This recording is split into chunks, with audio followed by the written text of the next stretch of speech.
Welcome everyone to the Overwatch World Cup online qualifiers. My name's Ash and I'll be your host throughout this weekend. Going into the first Overwatch World Cup featuring Overwatch 2. We have 40 teams across the globe, across 3 conferences as well, in EMEC, APAC, and Americas, which we're streaming currently.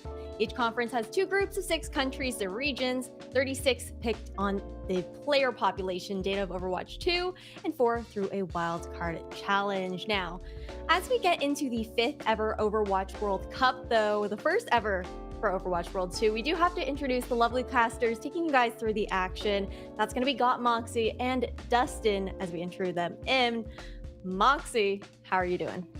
I'm doing really good. Honestly, I'm super excited. I'm staying up incredibly late, but I mean, I'm not going to miss any of the exciting action. I'm sure all of the players as well are super excited to get to finally be back, because for SA, this is a region that we haven't really got to see on the esports scene for a little bit of time. We've got, you know, the EMEA contenders still going. We've still got the NA, but for some of these players, it's their first moment to be able to step into the spotlight and show what they've got. And that's a really, really important thing, and something heavy that weighs on your shoulders as well, but a huge opportunity to represent your nation right there, Dustin. Oh, for sure. I mean, you know, as a former pro, I think that obviously I've always wanted to play for World Cup. However, at times the selection process can be, you know, really reliant on who's involved. Obviously, Team USA this year, though, the lineup that I potentially could have played for is looking good. I think that, Ash, it's kind of come under a little bit of controversy as of late, obviously, but coming into this tournament, I'm sure they've practiced for it. They definitely have, and it's going to be a tough matchup for their first one there. You know, the game to watch, really, between Team USA and Canada there, Moxie. I mean, it absolutely is the game to watch of the entire conference at the moment. And the fact that we're getting it so early on as well is really good, because it means that we get such a good experimental scene to be able to see where both of these 2 teams that are the favorites in their groups are going to be at. So many histories and storylines as well overlapping. We've got teammates against teammates. We've got a couple of the staff as well going up against some of their players who are currently on their Overwatch League rosters, so it really is all to play for as we head into that 3rd match of the day. And speaking of what we're playing for, I'm just going to go over that formatting really quickly for you guys as well. So when it comes down to this, it is going to be a single round robin in each respective group, all matches being best of 3 or first to 2, if you will. And then the opportunity to advance towards that round robin group stage land this coming fall, right? Where it's the top 3 teams from groups A and only 2 teams from groups B, totaling that 15. So Dustin, that makes it kind of scary for the group B because there's less slots to play for. Yeah, exactly. I think that's obviously, maybe you look at it from the outside, say, okay, maybe this is a bit of a weaker group, but obviously Group B has only 2 spots to fight for, like you said, making this such a hard journey for them. Well, without further ado, though, let's check out what teams we're actually going to be seeing here within Americas and swing to a quick video to introduce them for you guys.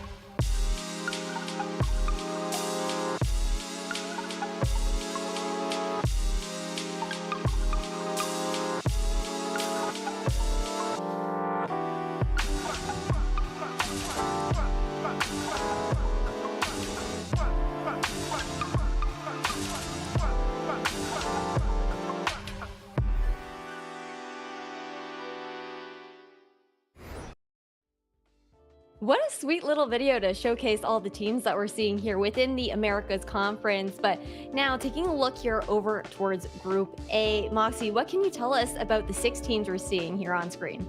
Well, I mean, obviously your eye is going to be drawn straight away to the 2 big ones, USA and Canada, sitting at the top there. Obviously, a lot of talent coming through from both the contender scene and the Overwatch League scene as well. But for some of these other teams, I think they actually have the opportunity to really prove themselves a dark horse in this competition. I've had the absolute pleasure of being able to sit down with some of the players, sitting on a couple of those scrims. And one team that's looking incredibly strong to me at the moment is Puerto Rico. They have some really good dive compositions coming through from them where they seem incredibly coordinated with the current meta that we'll be discussing a little bit more in depth a little bit later on. Yeah, it'll be interesting when we do finally get to touch on that, and with that, the patch notes that went live not too long ago, looking to shake things up a little bit. But when it comes down to Group A, I also want to get your thoughts on this, Dustin. How are you feeling, especially as someone who, has been a pro player? Yeah, I think that for Group A, this is, their kind of, it's obviously important to just go undefeated. For them, first of all, I mean, that's just going to be important leading in, later on in the tournament to just make sure you make a statement to the rest of the, World Cup teams that you can maybe compete with the likes of Korea, China, some of these other top tier rosters. And meanwhile, for Group B, it's just a matter of escaping, right? They have to get out of this Group B together. Obviously, like you mentioned earlier, Ash, only top 2 teams from this group get out of here, and each are incredibly hungry. Now, obviously, I think Brazil is one of the favorites to get out of this group in general because, ever since SA has been, changed and obviously contenders has been removed from the region recently, they've been kind of, grinding the ladder, making sure their players are still, fresh, ready to go mechanically. And, they've told me, I've talked to the Brazilian team and their lineup, they're feeling comfortable and confident as a unit, but so are the rest of these these teams in the same region. So I'm sure this is going to be an exciting group to watch, Ash. Oh, it definitely will be, with the competition being so hot. And I know that we don't quite have something to show you guys about this, but I want to touch on the map pool a little bit here. When it comes down to the Americas region, the map pool is slightly different across all 3 conferences, Moxie. So for Americas, generally, is there anything that stands out to you? Because I know that it is different from what we usually see even in the Overwatch League. Yeah, there's 2 maps that are immediately coming through into these conferences in comparison to Overwatch League are going to make a humongous difference, and one of those is just Numbani, as we can have a very quick look at the schedule to see what all of these matches are going to be. Colombia versus Peru at first, then Chile, Brazil, then obviously that third staple match of the day, Canada versus the US, and then afterwards Costa Rica versus Mexico, and Puerto Rico versus Guatemala to end things off. But going back to that map pool, it's really important because it means that we're going to be seeing a couple of different heroes come through. With Numbani coming back, you're almost forced to go immediately onto that dive composition to be able to attack and mirror and be able to push into what the defenders immediately get gift wrapped the second that the map has started, which is that high ground. So things like the Echo, the Ash, a lot more Diva to be able to use those boosters and go between both the low ground and the high ground and push onto some of those supports left unattended. Speaking of the maps as well, Dustin, we've also got to consider the map changes that have come out within the recent patch. We're talking specifically about Gibraltar, especially with that map having the biggest changes. And what do you think that actually means as far as the shift in playstyle we might be seeing? Yeah, I'm going to be honest, not as much as you think, maybe, because there's a few cover changes and stuff, maybe like a little bit of, map change overall. I think realistically the map still kind of plays the same. You have the high grounds, you have a lot of the similar, angles you work off of. Maybe I guess that changes slightly, but Ash, obviously I think as a former player myself, I'm more of like I was more of like one of the brain dead players. Like I was kind of just like doing just shooting randomly, going in there, loading the lobby. The coaches and whatever choose the maps. I'm like, whatever, we're just loading in. I don't care what map it is. Let's just go ham. And if it's Gibraltar, screw it. That's a great AMER map. I'm sure a lot of these teams like Team USA will really appreciate a map where they could set up a player like Ultraviolet on the high ground. Yeah, I mean, when I talk to players about the changes coming through in Gibraltar, a lot of them were actually DPS players that I talked to, and they love the changes. They're super happy. They're like, finally, when we're on the defenders, we're not just going to immediately get pub stomped the second that we get out those spawn doors. So really good to see those changes come through on this map. No, absolutely. And before we do head into the first match as well, I do want to talk a little bit beforehand about some of the other changes that have come through within the recent patch. We know that it is a potential like meta shifting change that, especially with the dive comps being so important right now within this season of Overwatch 2. So Dustin, do you think we're going to actually see immediate adjustments coming out from these teams, or are they just going to go with what has been comfortable before the patch actually shifted in? It's tough to say. I think it's 50-50. It's probably team dependent, I imagine. A lot of the, Sombra play could still come out. We could still see potentially that swap over to Cass with those changes too.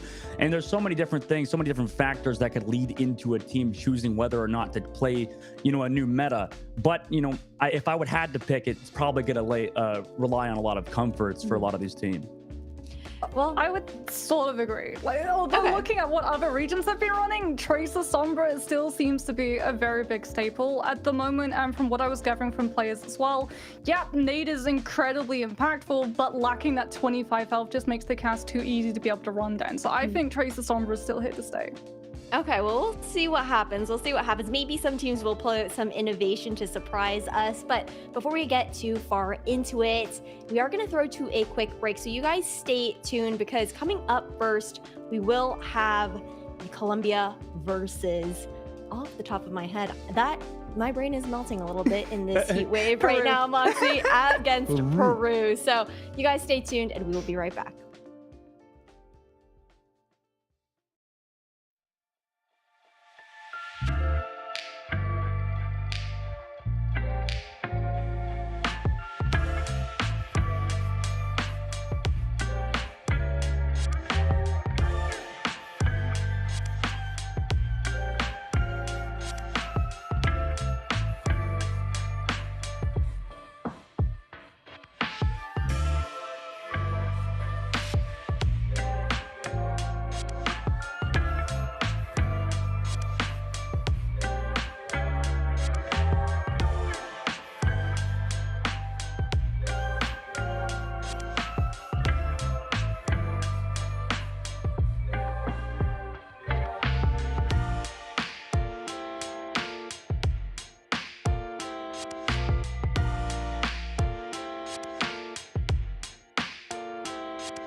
Welcome back, everybody. We're about to get into our first matchup here between Colombia and Peru, and I've got Moxie and Dustin with me. Moxie, what can you say looking forward to this first matchup? I'm looking forward to seeing the return of one of our really old Overwatch League players. We got to see it yesterday from France when Poco came back in, but now we're getting to see EQO return to professional competitive Overwatch. And as someone who grew up and got into Overwatch by watching him play for Philly Fusion all the way back 2018 inaugural state of Overwatch League into that first year of 2019, he was absolutely cracked. However, he has had a little bit of a break from 2021 onwards, so it'll be interesting to see whether or not he's able to shake that rust off. That's a really big point, but at the same time, Dustin, I think that it is a good point to be made that EQO does have that opportunity to kind of bring that veteranship here to the team and kind of elevate them in that kind of sense. Oh, for sure. Yeah, I think he'll add a lot to this roster just in terms of his overall communication, like you mentioned, and then also, I mean, he was at points, very stand-up mechanical player. I think it's hard to dismiss his ability as a player simply because, he has one of the coolest highlights of all time on Genji, so I think that this team overall really reliant on him, obviously, is going to need a little bit of backup from the rest of the supporting cast. That is for sure. But let's take a little introduction over to the Peru side first. Moxie, what can you tell us about this starting roster? So they have a little bit of experience coming through from that Contenders SA scene. Both Persona and Pogue used to play in 2020 under the team name Patitas, which I am told is absolutely adorably translated to ducklings, and they had a duck as their logo, which is just, it's so nice to see come through. Adorable. But they're back, they're coming here with this team. I'm really excited to get to see what they've been cooking up, because like Dustin said, EQO is known for having something like that Genji in the back pocket, having these niche picks that you're able to fall back on to, and for a little bit of a curveball out to, is going to be incredibly important in terms of counter stratting. Well, it's going to be all about thinking quick on your feet then right here for Peru, just trying to take advantage of any opportunity to counter strat like you were saying, Moxie. But I'm also looking forward to making an introduction over towards the Colombian team as well, with EQO helming this team. And then you've got Eternal, Super Gomez, Mix V, and Hug rounding things out here, Dustin. For sure. I think that Colombia overall actually has a pretty solid lineup, as a unit. Realistically, they really need to play around EQ, like you mentioned, but also Super Gomez has a large hero pool, can play those flexible, Winstons, play the Reinhardt, really can make that swap, what is ever needed for this team. And, it's up to them if they want to go for more of those, at the moment meta sort of dive compositions require a bunch of coordination, or if you want to play something a bit more brawly, it seems like they have the lineup to do so, obviously with Eternal potentially flexing over to the Mei, or EQO actually has a fantastic Mei in his own right, rather. So this team can really run it whatever they want, it seems like.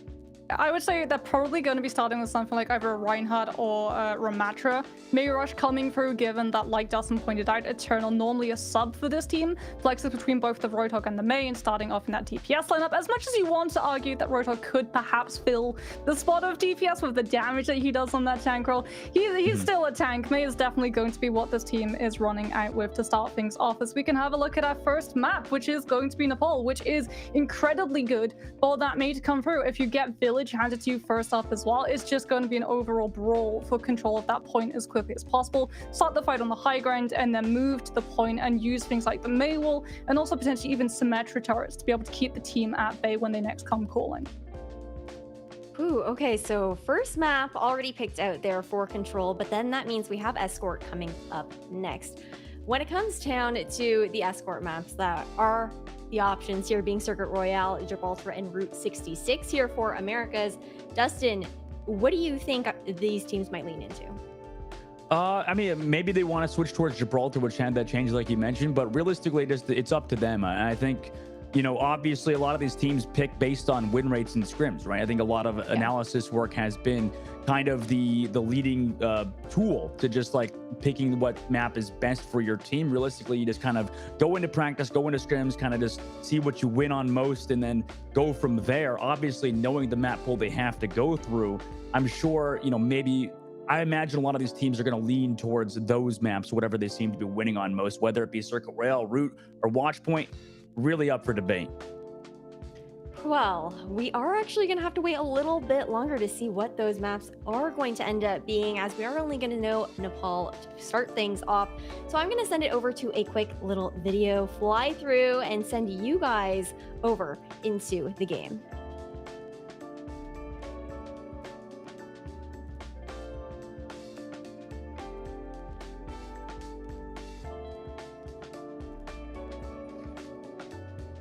Well, thank you, Ash, for that one. Sorry for that, guys. That's my fault, honestly. Just a little bit of brain lag for me. Moxie, obviously, coming into Nepal, one of the premier maps that we have in Overwatch. And obviously, Moxie, I think that the meta, we talked about it earlier, has changed, but maybe we could talk about it a bit more. Maybe you could talk about it a bit more. What we obviously expect to see, what potentially could happen, any changes. I think you already kind of touched on it with the fact that teams are playing more towards previous meta.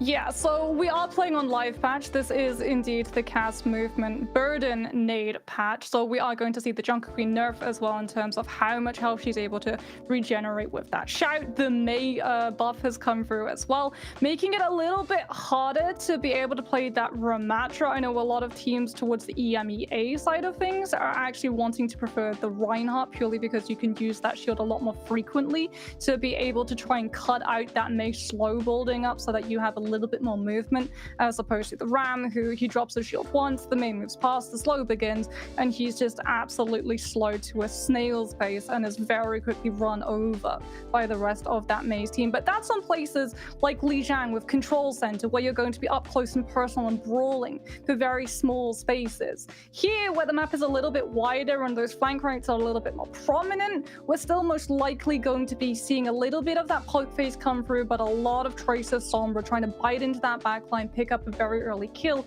and immediately find a numbers advantage to just brute force a fight. And on that note, Moxie, I mean, obviously, like you said, a lot of Tracer Sombra potentially could come through.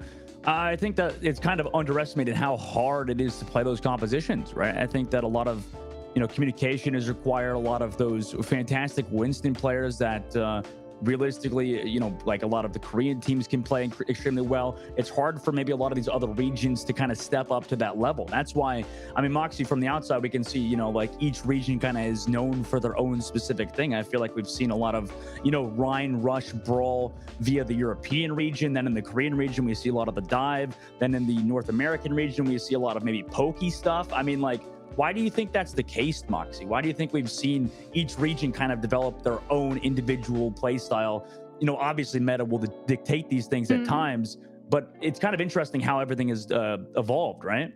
I think it's always about experience, right? You look at those Korean and APAC regions, and they always really do like to push Winston. Even in Overwatch 1, when we still had 2 tanks, they would be running double bubble, which was Zarya and Winston. And having those years of experience just allows you to have such good knowledge of that hero. And over here, where we have a couple less Winston mains, we're most likely going to be seeing the Diva if it is that dying.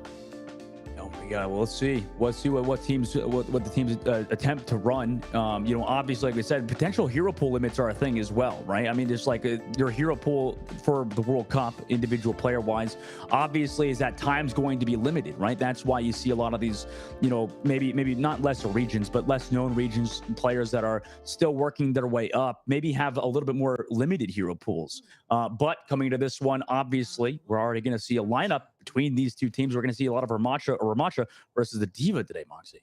Yeah, this is going to be really interesting because everyone from Colombia is basically just going to be incredibly mobile and can sidestep or just boost over that Mei wall. So Diego's going to have a hard time actually being able to pin some of these players down.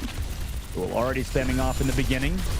Super Gomez playing on the outside. EQO finds the Lucio of Rodrigo on the backside. Also, the Immortality field was used, so a lot of cooldowns already out of Peru's side, while Colombia maintains a relatively healthy position, sitting on the middle of this point, still up a member as well in this fight. Rodrigo will come back into the fight. Point still not flipped. Colombia not able to take advantage of that early pick. Now we'll look for that back line, but translocate out is EQ on the back side. Eternal still playing, poking around the back as well, but Vaster is the one to find the opening onto EQO as well. Take that Sombra out early. Super Gomez loses the mech as well. In first fight, even though they lost a member early, Peru will win the fight and take the objective first. Really good Mei walls coming through from Diego. They just made sure that Colombia did not manage to really support their tank, and Super Gomez now is actually going to be off of that. Diva understands that if he boosts into Peru's team, no one else is going to be able to accompany him. He is going to be left alone, and when you're running Kiriko and Lucio, that Diva max such a huge hitbox doesn't have enough sustainability, and it's going to be a mirror to come through. However, EQ is so close to EMP, it's sticking on the Sombra. We'll see if he can have the follow-up in this fight. It's Eternal to find the opening shot of the Persona with the Mei Ice. Well, nice shot from Eternal on the re-engage as well to run into poke with that Immortality field and the Amplification Matrix. Eventually have to rotate around. EMP ready to go. Pops the EMP right into the Lucio. And eventually we'll find Rodrigo as well as poke. Basketball's already traded. Super Gomez without the tank in the fight. I don't think Colombia can actually win this unless they manage to get picks on the backside and run out of this Nemesis form. But Eternal trades back Diego. Diego did find Mixby, but Baskerville still on this point is pumping out that damage as well. Has to deal with Hug. Unfortunately, can eventually not. They do have the beat on the point, even though they lost Baskerville. And Peru holds on to the point. absolutely gorgeous peel. Both supports get hit by the EMP and almost immediately taken down, but Baskerville goes into annihilation knowing that Colombia are going to have to try to gather onto that point to actually find the flip, and they're taking so much chunk damage from the Ram that they just do not have the means of being able to ice him in that prolonged Nemesis form. Now we're going to see off of the Sombra onto the Reaper, just trying to brawl and close the distance as fast as possible. Overclock comes through from Persona, going to be peeled away by that Blizzard to come through from Colombia. This should be them finally finding the flip, but Peru is still touching and not giving it up. Colombia have almost winning a lot of these fights, but really have had trouble kind of closing out on the objective. They found those 2 picks now. Pope still here on the backside, but has to deal with Super Gomez, who is pummeling him. EQO finally gets to Rodriguez as well, and the delay comes through from Peru. Can't get up to 99%, sadly, but 95 is pretty solid percentage as the point flips for Colombia. We're just in a chess match between these two at the moment. Or should I say a seesaw? One side goes for a comp swap, and then the other side comp swaps alongside it. Persona sees that Reaper and raises a Cole Cassidy. That nade is going to come into effect massively by cancelling out both the Moira Fade, the Lucio jump, as well as EQO's teleport and Wraith. If he gets hit by a nade, he's done for. Yeah, so a lot of old, or rather Super Gomez has annihilation on the point, goes incredibly low, gets poked out early. Both teams kind of running at each other's face. Now Super Gomez pops their ultimate while running into the entirety of Peru, tries to get the damage in there, and eventually Mixby does find Persona. They get it poked down on the backside. EQ is low, needs a bit of healing, so they can't really go too hard on the inside, especially versus Peru, who has that Mei wall ready to go on Diego's side. They're still patiently waiting on that top angle as Peru regroups down below. Does have like Sunni Rush, so they could easily engage, but will have to deal with Hug's Coalescence during this fight. EQ is still sitting above with that Death Blossom. They're able to find Baskerville before he's able to pop any ultimates with the Coalescence from Colombia. So now this is Peru's opportunity to reset, back up, and try to regroup. Yeah, but that Coalescence gone. Peru, because they're going to have this Kitsune to couple with that Annihilation, they're sitting at 95%. All they need is 1 team kill. Colombia, on the other hand, have to poke and pressure these kills away, throwing ultimates in to buy themselves point percentage to have any chance at equalizing what Peru have already gained. Peru walking through main last fight territory now. EQO still waiting with that Death Blossom ready to go, but Peru have the ultimate advantage. They pop the Kitsune Rush early. May wall off the back of the team. Yep, EQO still waiting around the main side with the Death Blossom, patiently waiting for his opportunity. There's the Annihilation push on that front side from Peru. Beat drops out as well from both sides. Still waiting to use that ultimate. It's Diego's May ultimate. The Blizzard zones out that back line. Now EQO goes with a Death Blossom. Has the follow-up from Eternal, but eventually will lose his life to Persona, who is traded out by Super Gomez. So Colombia up 1 in this fight, as well as Eternal desperately trying to build up towards that Blizzard. Looking at the tank player of Basketball, now drop the Blizzard into the back line, able to find Rodrigo with Super Gomez, combined for 2, and Colombia make that 99 comeback to take round number 1. It's all about ult tracking. The comms, the target focus in that last fight are absolutely on point. Persona is the player with an ultimate that can immediately turn it around for Peru. You use that Deadeye, you get that zone, you get that flip onto the point, and suddenly it becomes a matter of attrition. Who's going to be able to have those resources and ultimates to sit and keep the point threatened away from the other team to sustain until their reinforcements come through. The cast gets taken down, Deadeye doesn't get to be used. And honestly, that momentum scales from this moment right here. EMP coming in, hitting both of those supports, nullifying a lot of that support utility, and finally allowing that swap as well off the Sombra onto the Reaper to really get up close, use the high ground. The fact that every time Peru had to approach, they were forced to an absolute standstill because EQO stood above them. Yep. I mean, and on top of EQ, I know we talked about him quite a bit, but, Eternal able to find those opening picks multiple times. Also Hugged as well, playing amazing so far on that flex support, opting to run a similar composition, except EQO on the Sojourn and Hug back onto that Moira. Meanwhile, Peru playing that Zenyatta already get ran on early by EQO in the speed boost from Colombia, who have rotated all the way around the point. Down poke now, Peru has to find that equalizing pick. They drop the Immortality Field to keep Baskerville healthy, but you can't stop EQO finding the tracer head of Diego on the backside, able to find 3 in that fight alone. Now 4 for EQO, could potentially make it a 5-piece, but no, Persona will find 2 on the death, but Colombia the first ones to capture the point. Yeah, that's devastating for Peru. With that composition, you really want to be able to take control of that point because you know that your Orisa is going to get separated with a AMER wall. So you can at least, even if you lose the fight, find value of percentage gain, but they get absolutely nothing. Now we're going to see Baskerville off the Orisa onto the Ramatra poke for poke. Persona pretty close to that Dragon Strike. So Colombia do have to be careful that they don't get bottlenecked in lane. They have to be aware of Persona getting incredibly close, like you mentioned. And those shots, those one shots are going to be deadly on both sides. EQO obviously has that charge shot ready to go. Still looking for Persona on the back line. Also trying to find his opening picks, but EQO does match him on the left side. Gets him low on the back. Has the Dragon Strike ready to go, but the coalescence from Hug keeps his team healthy as they try to go forward on Peru, who can't sustain all of this damage. In fact, now they lose Baskerville on top of Super Gomez popping his own ultimate. Two of those onto nothing that Peru had. It was really tough for Peru. They're going to have to reset now as the board reaches 50%. Yeah, and Persona had to hold on to that Dragon too. Peru's health bars was so low. He didn't want to throw the Dragon Strike into a team fight knowing that they hadn't been able to find the numbers advantage. They'll at least have it for this one, but you don't really have it to zone anything out other than this overclock that's going to come through the second that Peru step out of this choke. Disruptor shots make it even harder for them to approach, buys Colombia even more point percentage on the board.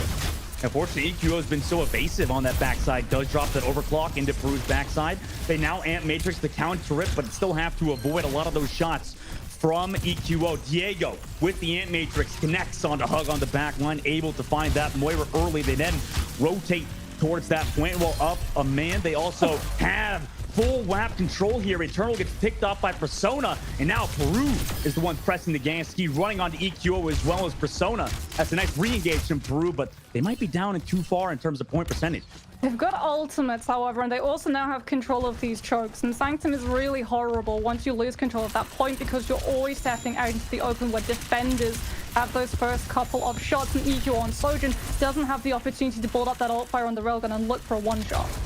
You know, waiting for the wall, but they're well aware of it, so they send EQO far left. Now Eternal engages with that Blizzard. Diego also committed his own, but he's caught in the Blizzard, but a nice immortality from Poke keeps him healthy as Persona's Dragon Strike connects onto both EQO and Hug.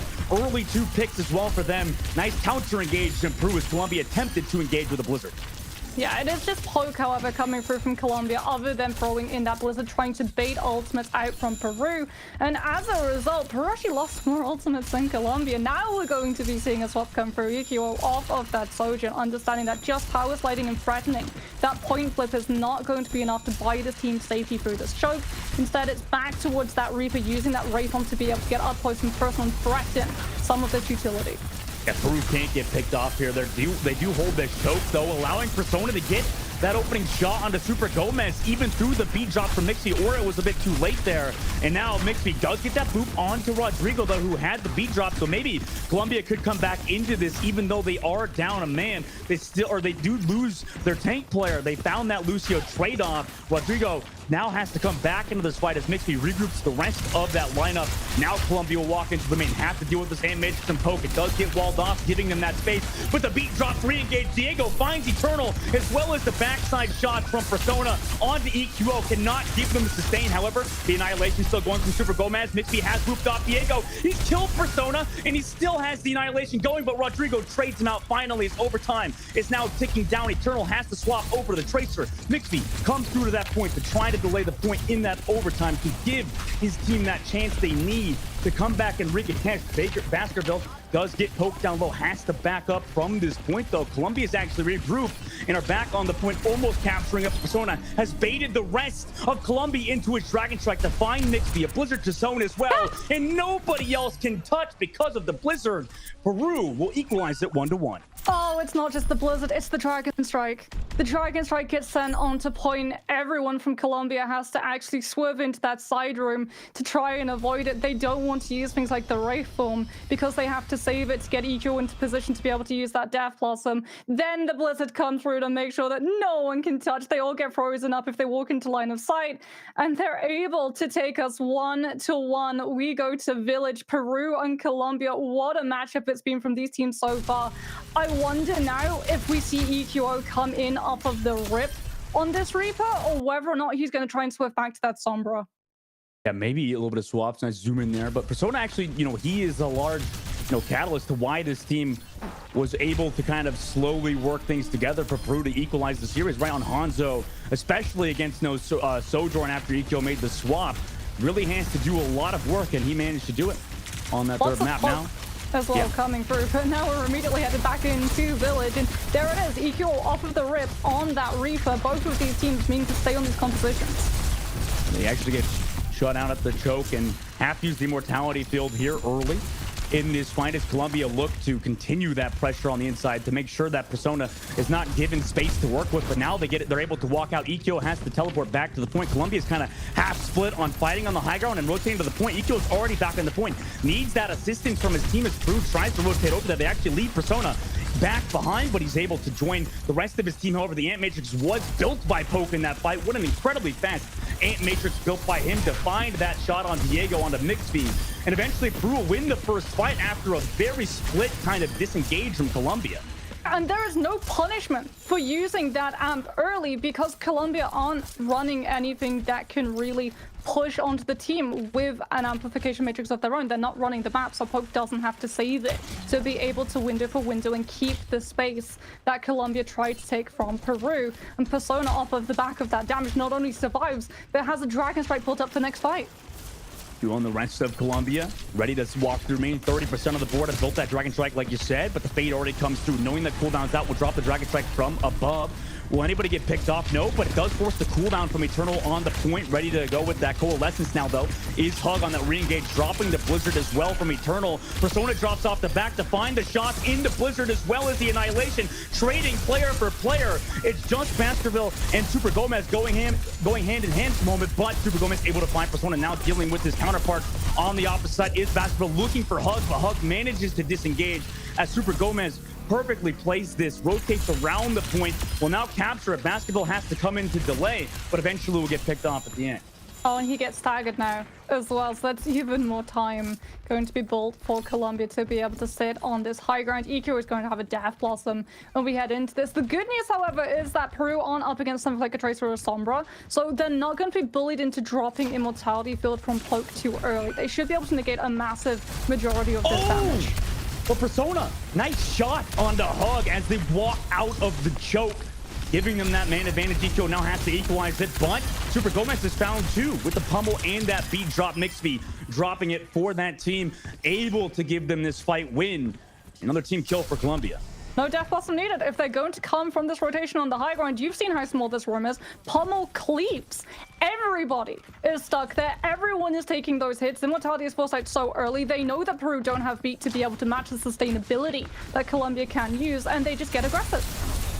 Peru now has to walk out, find those opening picks against Persona. It's going to be hard. They do have the Ant Matrix, though, to give them that damage. EQ waiting around the back. Are they aware of EQ hiding around the corner? It looks like not, and EQ comes into the back, takes down that Immortality Field, and also Rodrigo to Basketball Builder, traded back. EQ eventually fell during the Death Blossom. Also the Dragon Strike here to find Mixby, gives Persona that space to then walk forward with the rest of his team, but Eternal finds Poke in that side as well. They trade actually 1-for-1 as the point now goes up to 75%. Colombia still are in charge with the Coalescence, now 80% of the board. Last fight territory for Peru. That is, however, Coalescence having to be burned late in that fight, and Peru, they're going to be swapping onto these fast, speedy heroes who can self-sustain and stall for this point as long as possible because they know Coalescence isn't going to be there to save the team through Annihilation or Blizzard. Just go straight to point, drop Annihilation, find the flip that Colombia's waiting to meet them. Yeah, what a perfect Blizzard from Eternal to zone, and nobody else can touch either. Colombia will stop Peru on Nepal and take map number 1. It looks, however, like it's going to be a pretty long matchup between these two teams, right? They had very much a good understanding of what each other's win conditions were, but at the end of the day, when you're in control of the Nepal village and you have a main set up on the point, you have that wall, you have that Blizzard, no one is going to be able to get through those chokes and actually touch onto that point. They played it absolutely perfectly for the comp. Yeah, well, fantastic work from them overall. And now, obviously, map number 2 is going to be quite interesting to see what it is. I think a lot of maybe the narrative should be, Moxie, a lot of these teams, have fantastic mechanical players, but maybe a lot of that practice time needs to come through. Obviously, as these teams get more and more comfortable, to get better at making engagements. But you saw it, Moxie. A lot of these fights were kind of split at points. It's kind of messy Overwatch at times for both teams. Maybe towards the end with Eternal's Blizzard, it really kind of capitalized for this team, but overall it seems a bit messy at times for both rosters, Moxie. Yeah, there's a lot of ultimate trading that's coming through from both of these sides where they try and punish the early aggression. Like, there's one opportunity actually where Peru throws in a Dragon Strike incredibly late, anticipating that Colombia is going to be doing that same sort of play where we saw them aggressively push into that side room and try and use that Ramatra. So Dragon Strike tries to come out and catch them to punish if they are going as aggressive as they had previously, because obviously they don't have that sound barrier to be able to do it. However, we're going to get to see what Ash has to think, because if it looked a little bit scrappy to us, it probably looked a little bit scrappy to her as well. Oh, it definitely looks scrappy. But I mean, on that second point there on Nepal here, Peru equalizing with that last minute cap. So tight to even just take it all the way to Village, right? But what a first matchup, and it's still a best of 3. So a huge opportunity for Peru to still make that comeback at the end of the day. But overall, I mean, that was just great stuff coming out from both sides. I'm really interested to see how they do continue to adapt on further there, Moxie. Yeah, it was definitely scrappy though. Like, there's one thing that we can say about Control that holds true to every single Overwatch match that we see on Control, and that's if you lose that first fight, chances of you actually taking the point overall, very slim to none. So the fact that we saw both teams actually on those first 2 opening points being able to turn around a lost first fight deficit goes to show that ultimate economy was not always in control, whether or not it was because some of those players wanted to try and push for numbers advantage and regroup a little bit faster when the other team was still missing some of those players, or whether or not it was them going a little bit too over aggressive. That's going to be up in the air. But moving forward, I think if one team sees that, okay, this other side is a little bit quick to press that Q, they're going to find a significant advantage. Well, we'll see who's able to find the better advantage going into the second matchup that we are seeing between these two teams as we talk over some of these replays that we're seeing here. Dustin, I need to know also your overall thoughts of this first game. Yeah, I think obviously it's a close one between these two teams. I think Peru, at times looked really strong, and for Colombia's side to eventually close it out definitely is. I think we're in for a good series. I think that's just overall my opinion. It's just that it seems like Persona and EQO kind of going hand in hand. Eternal at times also finding some mate picks. This is kind of what I wanted to see out of the World Cup, Ash. A lot of these individual players kind of now coming out really out of a long break for a lot of them, not able to be in World Cup or even at times contenders, to now come out and show what they really got. I think it's an exciting time for Overwatch. Yeah, I think that's a really cool thing all about this as well, because it's the first World Cup that we're seeing here for Overwatch 2 specifically. It was a long hiatus since the last one, and just new opportunities for, again, we talked about it a lot during the pre-show, before these teams to have some new players that we might not know as well, just coming into that limelight and showing what they have to bring to the table. But looking over these replays, we saw some really great individual plays. Both teams, though, again, they had really great reads as far as timings with those ultimates specifically, just to be able to stagger those, know when, there were great reads coming out for when one team might not have the sustain, if you use that B earlier on and whatnot, and just looking to counter that overall with some other plays coming through. But looking forward into the remainder of this matchup as well. I know we have to wait a little bit longer because we are going to see who maybe that little MVP was in that first game initially. But I mean, Moxie, do you have your bets on anybody? So even though they lost the map, I've got to give it to Persona. Honestly, there were some really clutch moments. The fact that we actually got to see that 1v1, that arrow connecting onto Eternal so many times really goes to show how important it was to be able to actually allow them to take Sanctum, because Eternal is super close to Blizzard, right? And they're behind in terms of point percentage as well. They're trying to use that Dragon Strike threat to zone and stall out so that Colombia can't literally just walk onto point, drop the Blizzard, and find that flip, immediately turning Peru onto the back foot. So the fact that you don't actually have to wait that cap out because of the Blizzard just not being there, huge for the team. Okay, well, we'll see. We'll see. Dustin, do you agree with that, or do you think that our MVP is going to be somebody maybe different? I think I would definitely agree. Persona was the standout player. I think it's a little too early to call, to be honest. It feels like between 4 different players: Persona, Eternal, EQO, and then also Hug at times. I think that realistically it could go up to anybody still as the match progresses. All good. Well, apparently we are going to wait a little bit longer to see those MVP stats maybe at another time, but we're just going to continue to talk over these replays for the time being, though. I'm really curious to see what the second map will end up pending out to be going into the second round. And little drum roll, it's actually going to be King's Row here, Moxie. I mean, no surprises. No. When you lose a map in Overwatch, you get the opportunity to take us to the one afterwards. And I guarantee 9 times out of 10, when you ask any Overwatch player where they would like to go, it's going to be King's Row. This is stomping grounds for a reason. So many compositions are incredibly viable. We've seen Winston come through. We've seen D.Va come through. Reinhardt had a lot of viability as well when he wasn't actually that viable on any other map besides King's Row. But Peru taking us here, they can go dive, or they can try and go back towards that ram, which is really where they look the strongest.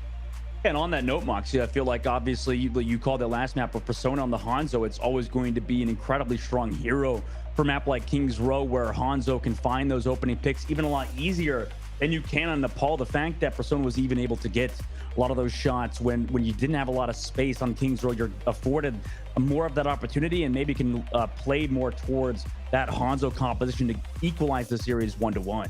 I mean, you know me. Whenever we were casting this in contenders and we had that discussion of who is better on King's Row defense, Hanzo or Casti, I would always give it to Hanzo, even when Casti had that extra 25 health, because you have that mobility to be able to not just play the off angles, but also keep yourself safe when you do get jumped. Sure. Really good points to be made there, especially with Hanzo having a little bit of a nerf within this most recent patch, right? Overall, but yeah, so that's something to also keep in mind. It's kind of crazy almost to think about it, Dustin, with the patch having been so I was about to say soon after, but it's before. Yeah. You know, you're picking up what I'm putting down. I'm picking up. Yeah, having it come out so shortly before Overwatch World Cup and just having to keep all of those factors in mind. Oh, it's so hard to adjust. I think that obviously, as a player, you want a lot of time to maybe work out those kinks, kind of maybe as a team, figure out what the ideal play style is. And, those type of things do take weeks at a time. But obviously, as viewers, as fans of the game, we always want to see the most recent patch, want to see the newest maps, no matter what bugs exist, no matter what changes come through, no matter what's overpowered. We always just want to see what's newest, right? It's always the most fun whenever you watch Overwatch, after a brand new patch, because realistically any hero could be viable that just got buffed or nerfed, and that really changes a lot of the dynamic of the game, because I feel like a lot of Overwatch fans from the casual perspective just have individual heroes they really like, and coming into this one, obviously a lot of heroes changed around, and entirely new meta now in this game. Well, we are going to head into this second map now here for this best of 3. So we'll see if Colombia can take it all the way or if Peru can take it 1-1. Moxie, Dustin, take it away. Thank you, Ash. And obviously, King's Row, like you said, Moxie, is going to be a map that, we could see a lot of that, either Hanzo, maybe even the new Cassidy at points, but you're always partial to the Hanzo, aren't you? Yeah, I love the Hanzo. Like, the ability to be able to control the chokes. Yes, he did get a little bit of a nerf in terms of, the Storm Arrow doing 5 less damage per arrow that connects, but you still have the means of being able to chunk through a lot of that shielding, especially if it's something like a Winston bubble, or just burn through so much of that D.Va's defense matrix, as well as keep yourself safe. The fact that Casti with that nade does only connect onto one player as well makes it incredibly easy to be able to bait out if you do have that sort of two-pronged attack coming through of something like a Tracer following up on a D.Va, or even just a Tracer Sombra working together to take the Cowboy down. I wonder if both of these teams really, because you saw Moxie on map number 1. EQO is obviously on the Sombra, but at times maybe that engage, because they found the opening pick on round number 1. of Nepal, but we're not able to fully follow through with that Sombra. And look, Moxie, they're changing to more poke comp to rely on maybe a bit more mechanical skill from EQL. That's also bullet hell, right? Trying to get a Sombra past that choke through the Sonic. Coming first from the Hanzo, which goes to show where you are in South form. This early immortality kill gets immediately blitzed down by EQO. Colombia just playing the base of the statue absolutely perfectly, finding the picks necessary, buying EQO so much room to be able to land these arrows entirely uncontested. No one on Peru even gets the chance to look at him. Nope. I mean, I love to see EQO back in the game again. Obviously, they found the pick from Mixie on Lucia, who has been playing amazing so far, by the way. Taking a very fast point A, Moxie. Yeah, and they can't even really go towards choke at the moment because they have to still contest with EQO. The Ramatra Baskerville's attention is entirely spent using that shield to block some of those poke arrows coming through to make sure that Peru Squishy survives the engagement towards Arch, where both of these teams now will vie over. Peru to fall so much time off of the clock, but going down one handle already just means Colombia can get aggressive. I love it. I love how EQO is like, screw all this Sombra BS. I'm just going to swap to Hanzo, take those 2 opening ticks, make it a 3, swap him over to the Hanzo, and he'll carry you to victory. Colombia, another fight win for them. I tell you what, I used to be a player in the Overwatch World Cup conferences in 2023 until I took about 12 EQ arrows. Not for the knee, but definitely for the head. He is hitting these shots and not slowing down anytime soon. And unfortunately, because Hanzo just kills so many people so quickly, the ultimate economy is entirely lopsided. Oh, for sure. Eternal also build up towards that Blizzard. Colombia doing a great job building up towards those ultimates. Poke on towards that Ana for this composition. Maybe gives them a bit more potential with the anti-grenades, but the Dragon Strike ready at the corner, knowing where Baskerville is. He's waiting to pop the Dragon Strike Vortex here as well into the Blizzard. They do zone it back, but with their Mei stuck out, Diego will get picked off. Super Gomez also pops the ultimate, runs towards that backline to find 3. EQ also finds Persona. And so far, they do commit every ultimate besides Beat, but it's yet again another fight win for Colombia. And now they've secured what they wanted to. They secured a team kill, so they've immediately gift wrapped high ground for EQO. It doesn't matter if you don't have ultimates, if you can one-shot them before the fight starts. Let's see if he finds it. Looking towards the back. He's storm arrowing over to Nerf. Came through in the recent patch, but will hit Rodrigo. Persona does trade it back, avenges his teammate, but they now need to find a little bit more space on the high ground. Actually gives it up early as he notices his team is low to drop the Dragon Strike, maybe looking for a bit of a positional advantage. Also fading out his hug though, so no kill, but at least zone now for Colombia as they regroup with EQL. Yeah, Peru have to be so careful that they don't just dump all of their ultimates into this next fight, however, because Colombia are going to be coming up with their Simer, and that means that they can get aggressive with this Mei. As Peru are yet to actually be baited into throwing an ultimate that they don't want to. They pop the Nano, going to the back line, into that Nemesis form, looking for that Moira, but does fade away. Notices that Eternal's caught out a bit, has to use that Ice Block for it, but now the ultimate gets ran out. Baskerville has to zone to the left with the Blizzard to try to capitalize here as well. Also does commit that ultimate late in this fight, so they commit both Blizzard and Annihilation. Do find the kills off of it at least, and also find a late pick on the Super Gomez, but Colombia only committing the beat drop to bait out 2 ultimates there. They're going to have Dragon Strike as well as Blizzard and Annihilation plus Coalescence to sustain through this snowball. Peru cannot afford to get split when this next Dragon Strike comes out. That was what we saw being used the last time to catch all of this team away from that loser's disengagement. And Colombia are definitely looking to do the same.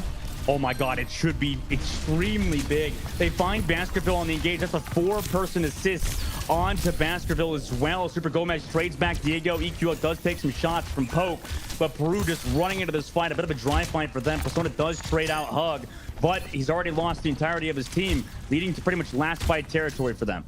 Yeah, the split was perfect from the Dragon Strike. You saw Peru, they couldn't even try to disengage. They were so far away from that. Lucio is EQO chases down Baskerville. No Ramatra for the next 30 seconds. And now he's just going to play bouncer at these spawn doors. Yeah, and he has to swap to the Wrecking Ball. They're going to have to recontest without him. Diego also may blocked early, expecting the beat drop to be there in time, but unfortunately, Rodrigo a bit too late to save Diego. Nicely on a Super Gomez, but the entire team of Poke is gone. It's just Baskerville on that payload. Persona gets spawn camped by Super Gomez, and now they have 3 minutes and 13 seconds. They capture it on King's Row. What an amazing time for Colombia. We were worried about EQO coming back after so long outside of the competitive esports scene of Overwatch. We did not have to be worried, Dustin. We did not have to be worried in the slightest. He is absolutely monstrous at the moment, hitting all of these headshots, finding those kills necessary, buying them point A so quickly. And even then, they just get to continue to push through all of these normally problematic spaces that the defense uses traditionally to whittle your time bank away. Here, right here, finding that headshot onto, or rather body shot onto Persona, meaning that the Hanzo just is not there to threaten that space, that one-shot potential for the squishies, to have to keep in check and play around those natural walls. That just means that everyone else on the team gets to go aggressive, gets to close in, and make sure that none of the time is spent staring at a wall.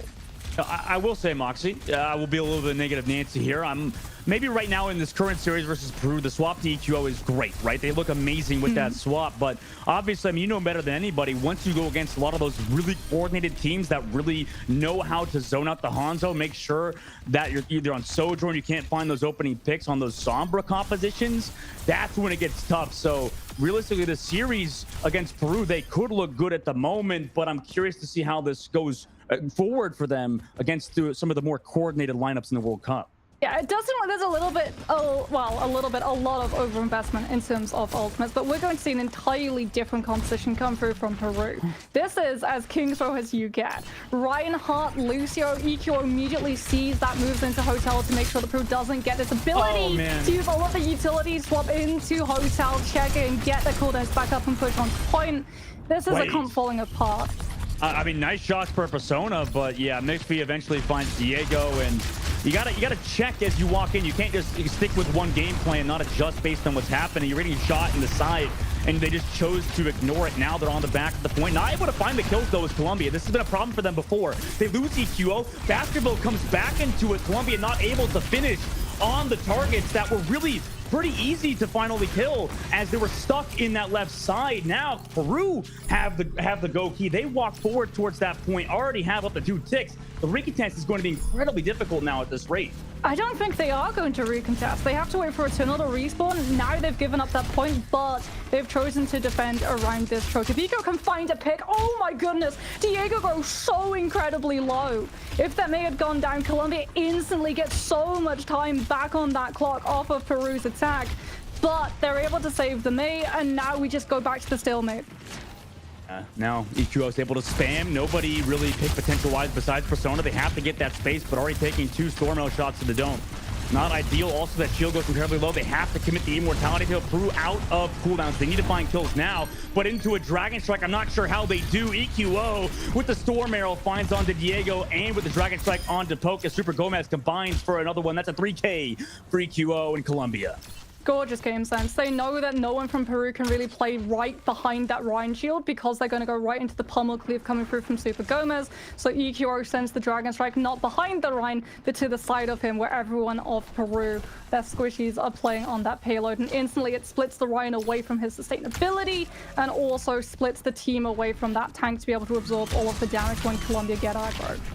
Sonic over the top, and that's a pretty obvious High Noon down below. No kill for them, but just the zone towards that cart. Maybe they just wanted to get through that choke against Colombia, who have that ultimate from Super Gomez. Eternal also up to that Blizzard. There's the amplification matrix. Persona also kills Super Gomez before they're able to commit any ultimates. EQ is still finding a lot of damage on the left side, but Persona also connects on the Mixby, and Colombia just want to die on that cart, get another fight in that street phase. Look at the amount of ultimates that they had to use to actually be able to get that payload moving yet again.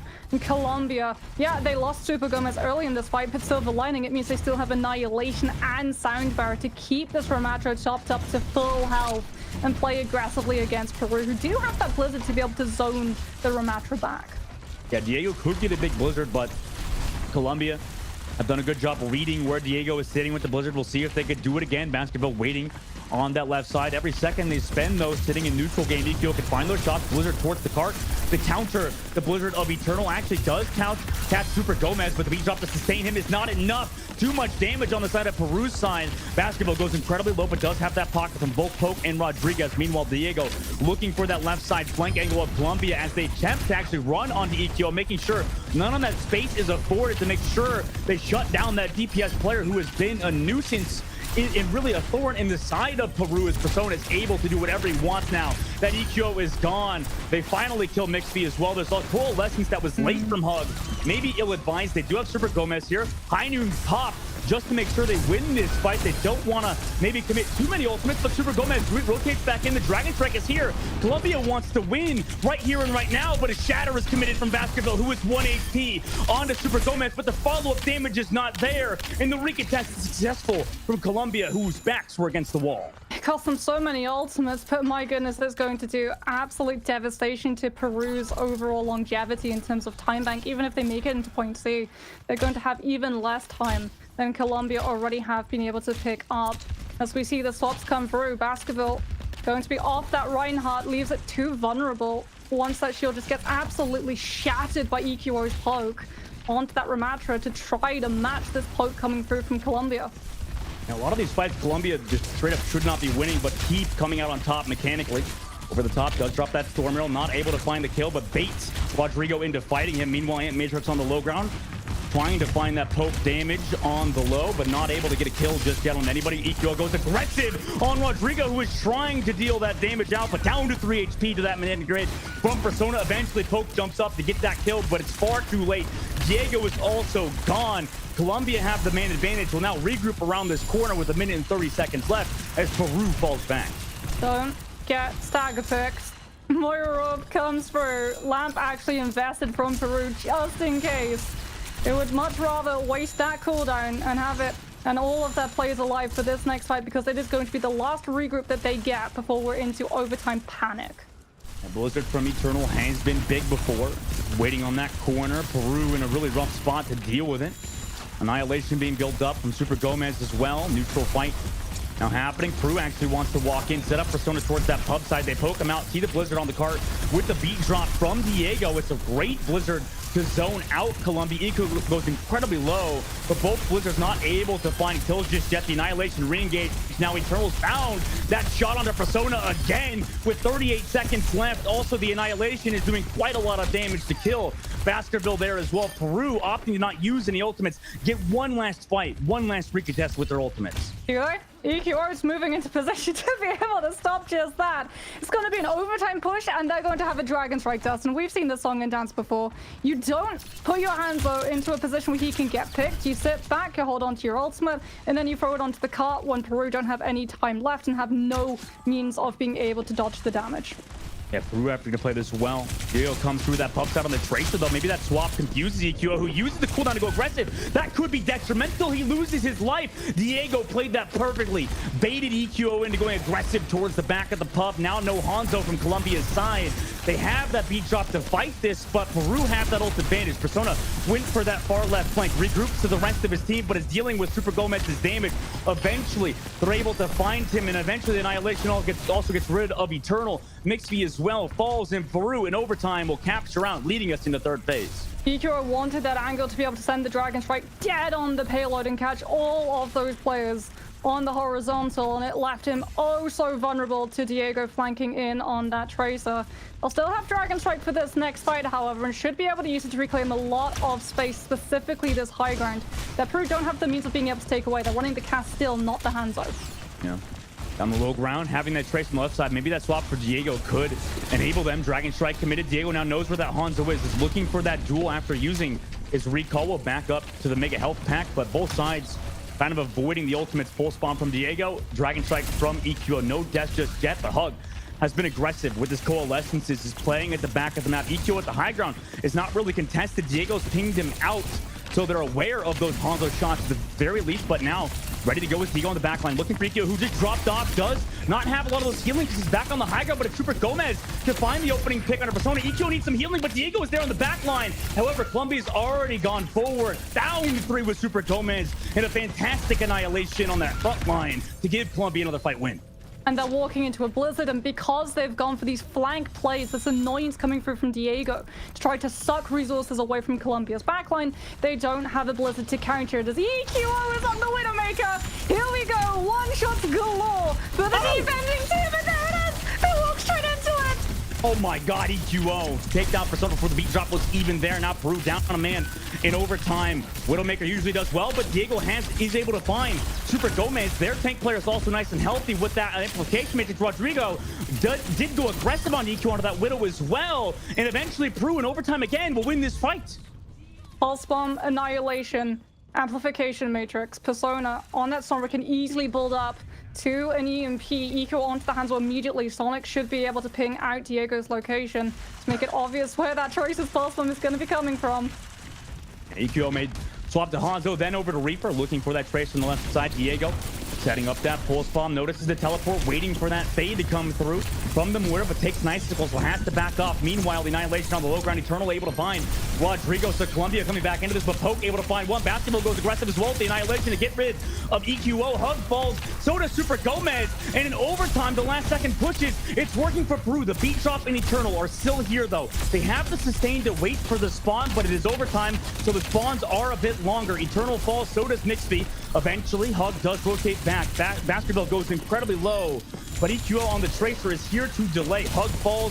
It's just EQO on this payload with Super Gomez. Eventually will fall to May running back, but in overtime, Peru have captured out against Colombia. Baskerville does serious work on that Ramatra, being able to survive coming in with those pummels. The zones as well, when you're outside of that Nemesis form, to be able to shut down the space that Colombia are trying to take, making it so easy to be able to tag down those members who are looking to stall on the payload for as long as possible. So with the slightest bit of target focus, you very quickly dispatch the reinforcements that are trickling one by one onto the cart, not allowing them to find any staying presence to board into ultimates. Now, you know, for the side of Colombia, it'd be interesting to see if a draw happens, but there's still a large time bank in Colombia's back pocket to capture out on first point, Moxie.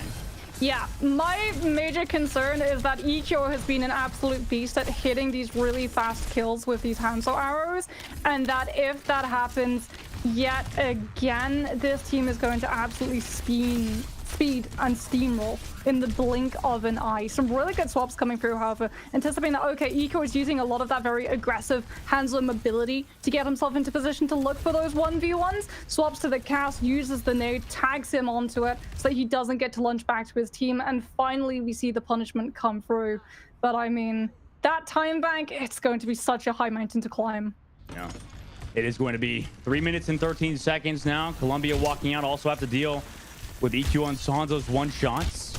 Persona is going to be on the Ash, though, to maybe try to counter what Colombia is trying to do, especially since they don't have a Suzu to cleanse any of that damage from the Dynamites. But Basketball taking down incredibly low again. We saw this previously, committing the Immortality Field on the inside. Well, actually went a little bit too far past, but Persona counters out EQ on that high ground spot. Nice work for Persona to find that kill to prevent a disaster class that has happened before for Peru on this first statue area in King's Row. Colombia has to regroup, wait for their member to come back to the spawn, but Eternal finds that kill onto Poke. Persona looking for that shot over the top, but has to reload. Not able to get that shot onto Lucio, who's been a nuisance to him, and Eternal yet again finds Baskerville. What shots out of the main player of Colombia, rotated all the way here. Nobody else can really touch but the Lucio player of Rodrigo, and everybody else is in here. Colombia will take the 2-0 victory over Peru in our very first game in the America region. As harsh as it is to say, that is game when they lose that Baptiste. Poke goes down. Even if you're able to trade for a pick, the attacking spawn is just so much closer. They're going to regroup. You can't even afford to give them a single tick to be able to fully regroup around the back of that choke and then push back in when all of your players are regrouped and at your full force. You are just forced to throw yourself into that fight, trying to look for any turnaround, any ultimate that you're going to be able to panic build into to be able to turn the tables. But without a Baptiste, the Ramatra falls very shortly afterwards, and that is match a 2-0 victory for a team that looks incredibly strong and incredibly confident. Sure. I think we're worried, however, long-term, obviously, against them, against other teams, though that 2-0 is very, very good going for them forward, obviously. Maybe later on in the series against other teams that are in their group, this will actually work. Obviously, for them, the bright spots were EQO, but also, you know, the other guys. So fantastic work, a fantastic job from the overall team. I mean, just a great series. Ash, what do you think? How was that series from your perspective? Oh, I mean, it was a pretty different story from Nepal that we saw, right? That was a really scrappy map for the first one. Then going into King's Row, that was all Colombia for the most part. I don't think it's really deniable, at least for, at the very least, the first half of that match up. It was a pretty big steamroll from Colombia. But Peru, I feel like what we've seen between Nepal and King's Row, the pattern factor is the fact that Peru seem to do really well under pressure and have been very fortunate in being able to just like close out those OT opportunities, taking it that distance. Unfortunately, just not able to take it to that third map, Moxie. Yeah, so the big difference, especially when you look at those overtime fights, is that Colombia didn't actually get the opportunity to set up on high ground. So as a result, they didn't get those first blows, that threatening zone to come through from EQO. And in overtime, everyone is throwing themselves onto that payload to try and stall it for as long as possible. We even see some teams actually try to take advantage of that. When they're defending on King's Row and traditionally go for something like a Widowmaker or a Bastion and play towards the sidelines, which I'm honestly surprised that we didn't see Colombia opt into. I think they were so panicked about where that pulse bomb was coming from that they had to swap to that Hanzo and then go Reaper for just sustaining on that card as long as possible, meant that they prioritized sustain rather than pick potential.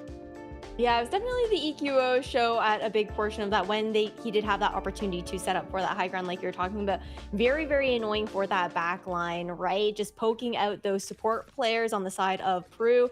As you see these replays coming through here. And Dustin, when it comes down to the way that Peru kind of answered that, we did see Diego attempting to be really annoying on the flank, found some success, but it just wasn't enough. Yeah, I think at times Diego was doing well on the May, but you know, did honestly kind of, I'm not gonna say was kind of outclassed by Eternal at points. Realistically, the May on the other side of Colombia's was a big difference maker. Meanwhile, on the opposite side, for Peru, they really couldn't get much besides like maybe out of Persona, sometimes out of Baskerville. It really did feel like a bit of a mismatch in terms of the, I don't know, necessarily like the heroes themselves, but also in terms of the players. It did feel like Colombia was just in the driver's seat overall, with Mixfy even at times and the Lucio doing really well. They really couldn't find an answer for the overall team cohesion that was Colombia. I think the problem that Diego was running into was because so often he had to actually use things like that Maywall to either counter Eternals and try and save Baskerville from a Maywall that came through from Colombia, or try to shut down Super Gomez. And that was something that Colombia very quickly clocked onto, and as a result, they just had EQO play those angles, so even if he gets walled off, he can literally just scale it as Hanzo and still find those opening shots. Yeah, a big part of that Hanzo pick, right? And just playing these corners here on King's Row, it's typically just how you end up playing it. And I feel like, especially that tank being Super Gomez for the side of Colombia, he did really, really well with the just general zoning, being able to slow down the pushes that Peru were looking for overall. But really huge kudos over here towards Colombia, looking pretty strong here for our first match of the day, Dustin. Oh, for sure. Yeah, Colombia starting out strong. I'm really curious to see how they do later on, maybe if they get that qualification versus some of the better teams in the World Cup, because each region has their strengths with certain talent, and obviously some teams like Korea, USA have less holes than others.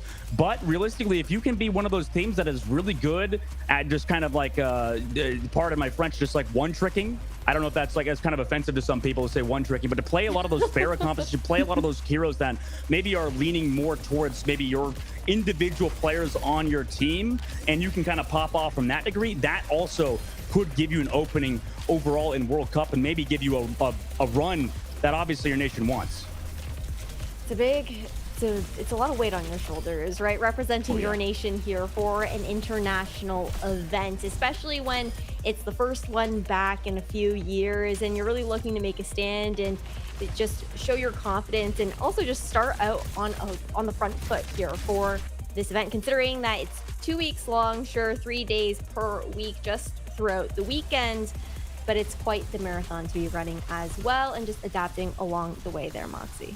Yeah, and I think, again, that's where we're going to see a lot of these players who have had that experience either in Contenders or Overwatch League have a little bit of an edge, not just in terms of being able to play mechanically, but also having that mentality factor, that you know that you've gone through some of those long days, you've gone through some of those hard matches as well, where if you do start doing a little bit worse than the other side, you're still able to hit that reset button, you're able to moralize the entirety of your team and turn things around, something that we saw from both sides of those teams in Control. But it definitely felt like Colombia had a lot more confidence, and Peru were playing a little bit more hesitantly once that initial push onto point A didn't quite work out. Well, if you're a Peru fan, hopefully we're rooting for them to just be able to warm up a little bit more. You know, it's just the first match of the day. They have some opportunity to still keep that steam going and build that momentum up overall. But again, it's just that best of 3, right? So not too long of a series to open things up here within the round robin stages. But I mean, we had those questions about EQO being maybe a little bit rusty after that break from competition, and he has just come back full force, Dustin. Oh yeah, he looks good. I think EQO obviously not really a lot of rust obviously on his side. Maybe at times there were like he kind of inked a little bit behind Pub, going for that double jump towards a tracer. But besides that, obviously you want to feel confident to hit those shots. And, you know, I'm sure he felt confident in hitting that shot on the tracer, but unfortunately did not come away with it either. As we take a look at an interesting stat card from Super Gomez on that Ramacha. Also, you called it out earlier, Ash. I mean, he was great on that tank role. Really was a big reason Colombia wasn't just the EQO show. I mean, it was just a lot of zoning coming out from his utility, right, overall. But Moxie, I gotta get your thoughts. I know you had some shouts, especially for Persona as being a potential MVP that we were looking for into this series. But Super Gomez, how are you feeling about his gameplay overall? Honestly, really happy with him. Every single time we swapped to his perspective, we were seeing things like that zone being used incredibly proactively. He would be throwing it out in front of disengaging players, especially on Lucio's too, to make sure that they're immediately just wings clipped right on the ground, incredibly easy to be able to target and take down. And when you're waiting on a Lucio to respawn, you have to wait the full 30 seconds. You can't push in without a Lucio when you're running these tank-heavy compositions. Hey, it's called the Ram Rush for a reason, right? You gotta get that Lucio speed boost to actually get you into the action. But overall, I mean, really exciting stuff for our first matchup of the day. Of course, we do have lots more Overwatch to come for you guys. So in case you did miss out on the schedule earlier, as a reminder, the next match that we will be seeing is going to be Brazil versus Chile. And I'm not going to ask you guys too much about it, my lovely pastors on the desk, because we will have the opportunity to chat about them a bit more. But before we do go on a short break, I do want to remind everyone in the chat right now on Twitch that we do have the fact that the prize pool for the Overwatch World Cup is being crowdfunded for the very first time. So you guys should definitely check out those skins. I will bring back some more details right after this short break.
Welcome back, everybody, to Overwatch World Cup 2023. Again, I am your host, Ash, alongside Moxie and Dustin, my lovely casters, on the desk with me. And we are back for the second matchup of the day. We just saw Colombia take it 2-0 up against Peru, but now we've got to get into Brazil and Chile. Dustin, I'm stoked for this one. This Brazilian team looking pretty stacked.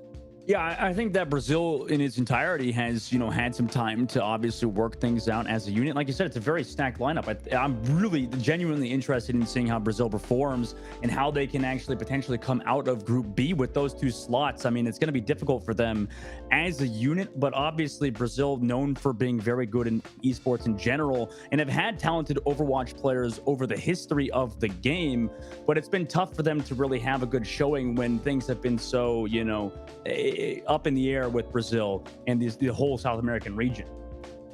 Yeah, I mean, it's going to be really interesting, as you said, Moxie. I know you were talking a little bit about how the South American region has just been panning out for Overwatch in general.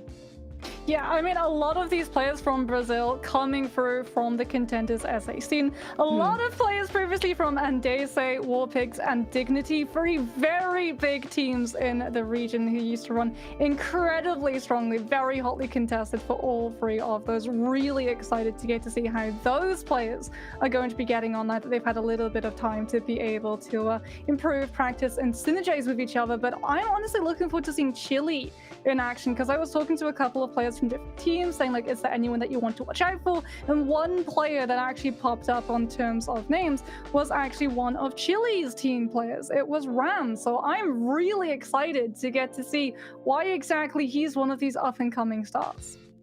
Well, we won't have to wait too much longer, but the game will be underway in just a little bit. But this is just going to be our introduction over towards the Chile team as well. Dustin, I gotta get your thoughts on this squad too. I mean, overall thoughts is pretty much what can they show in the lobby. I'm really curious to see what Frack, what Ram, what Devout can really do. A lot of these DPS players have been, kind of those standout players in World Cup, and it's in the history of World Cup. It always seems like, from Argentina, we've had some amazing talent show up, on the Tracer role. And right now it seems like there are a lot of the Hanzo players are the ones taking over. So if we see potentially teams lock those more sniper characters, really that could be on Devout to kind of be that standout player for Chile that they kind of need to progress further in the tournament, because, I mean, like I said, there's only 2 slots for them. But overall, realistically, we just need to see what they have for us today, and kind of go from there. Yeah, and then now shifting over towards the Brazil squad, the stacked team that we were talking about earlier, especially that being Dalka, Naya, and Ludwig, who have previously played together within contenders as well, I think just speaks as to the synergy they're going to be able to bring into the table here, Moxie. Yeah, Delker is one of those other players as well that kept coming up in terms of my conversations with them. Very, very, very good tank. So I cannot wait to see how he's going to be getting on when paired up against potentially a Doomfist coming through from Chile. Yeah. Whether or not we do get to see that matchup go toe-to-toe, that might actually influence the DPS matchup as well. Because, I mean, all's fair in a 1v1, and then suddenly there's a Doomfist dropping in, and it becomes a 1 versus 2 all-out scrap for just trying to peel as quickly as possible. But like you said, a lot of synergy coming through from these teams. These players have known each other a very long time. Some of these players literally started playing Overwatch alongside their teammates, and to get to actually be here performing in the Overwatch World Cup America conferences alongside each other has got to be one heck of a milestone to hit. Definitely is. And Ilios is actually going to be the first map that we are seeing here going into this best of 3. Of course, we'll only find out the next ones afterwards once we find out who the losers will be, picking those out. But Dustin, how are you feeling about the first map?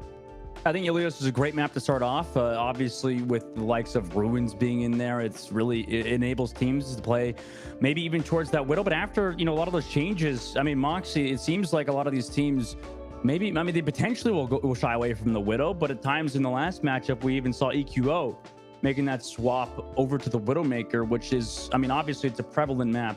Ilios is for seeing a lot of those sniper comps. Yeah, I think the biggest change has been that you can't really play fully from the back of this map. It seems like a lot of players are still very much intent on running that Widowmaker on ruins, like you said, just because of how open a lot of that space is. If you have that high ground control, there are so many of it dotted all around the map, one towards the cider point, one directly behind it, that it still becomes incredibly easy if you are in control of the fight when it starts to be able to use that Widow and find a pick, forcing the other team, even if they don't lose a player, onto giving up significant amounts of percentage and just rotating around the Widow alone.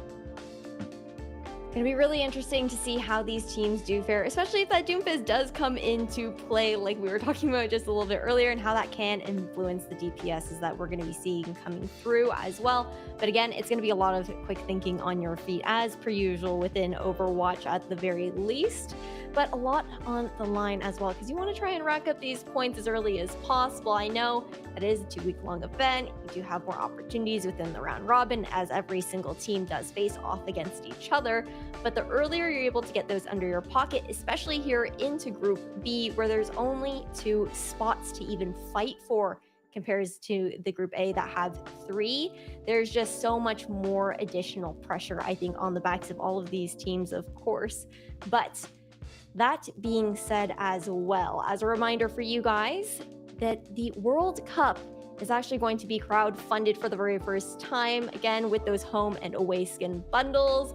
And you guys can check those out for every single individual conference, that being EMEC, APAC, and Americas, to be able to support those teams and contribute over towards the prize pool. But still, we have a best of 3 to get into right now. We've talked a lot about these teams already in general. We know the first map that we are going to be starting off on as well. But I got to get your predictions too. Dustin, who do you have your money on for map number 1? Oh, God. We doing predictions, Ash? Are we doing predictions? Oh, jeez, man. I like to stay impartial, obviously. So I'm just going to say an unrealistic score, actually, Ash. It's going to be 9-0 for Brazil. No, I'm just kidding. I think that overall, I've got to say 2-0 Brazil. I think this team looks really good on paper, obviously. And I think that as a region, I think they've done more than Chile at the moment. It seems like the right pick. But obviously, I think it could go either way. I don't know. Moxie, what do you think on this matchup? I mean, I'm with you. I think Brazil is going to take this. There is one potential wrinkle, however, when it comes to this team matchup. Brazil likes to go both the Zen and the Kiriko for their support lineup. If Chile does indeed field this Doomfist, that's going to be a lot of backline vulnerability. So they're going to have to be able to absolutely nail every single one of these shots if they don't want to be losing one of the supports early. All good points to keep in mind here going into this best of 3 between Chile and Brazil. But I mean, we do have to wait just a little bit longer before the game gets actually underway. What are the odds, though, Moxie? Do you think that the Doomfist does actually come out? Well, given the fact that they have 2 tank players, one of whom comes in to play the Reinhardt and the other plays the Doomfist, I would say 97% more likely that we're probably going to be seeing a Doomfist. Also, for all of the reasons that we've talked about Widowmaker being very popular on this map, Doomfist is as well. Lots of very small spaces, lots of high ground focuses, a whole heck of rollouts and Doomfist tech that you can do. Some of the parkour that these players are able to pull off on this map alone doesn't just boggles the mind. For sure. As we go into Ilios and say goodbye to Ash, who floats off into hoster heaven as we wait for her for the next map in the next in this series. And Ilios obviously is a map that really, I think, has a lot of diversity in terms of the map pool, as we see. And as you know, Ruins, obviously, Widowmaker potentially could be in there, but also, you know, at times teams just like to run, you know, brawl, even just make, you know, those quick rotations to the point and try to, you know, secure a lot of those close angles and avoid any poke damage happening from tracers and just run on targets that maybe have used the cooldown or are relatively easy, right, to run on. I mean, sometimes we even see Echo coming through. I know a lot of regions in EMEC are running a lot of Echo at the moment with just the skyboxes on this map alone. However, it looks like we're just going to be seeing dive for dive. Brazil going for that Winston Ana, going to be bodyguarded by Brigitte. Chile doing the exact same thing with a Diva in the mix instead. Yeah, we saw some Diva earlier. It didn't really work out to a great effect, so the swap came through to Ramatra. Frock taking a ton of poke as well early on, but that gets those heals from Lazu on the high ground as Chile just regroups around it. Brazil have the entirety of the point under their control. Chile has to be rotating over this point incredibly quickly. The onus is on them to make that rotation. Point almost goes in the favor of Brazil, but incoming Ram with a touch. A nice anti-grenade on the frack as well to keep him low in this fight. Eventually, we'll lose Mech as well. The heal's not enough to keep them alive. Brazil as well on that outside. We're able to capture the point. A dynamite on the back can't get cleansed, but Ludwig able to avoid that damage. Eventually, we'll find that baby diva. And who knew Ludwig was so good at Overwatch? Just kidding, he's a different guy.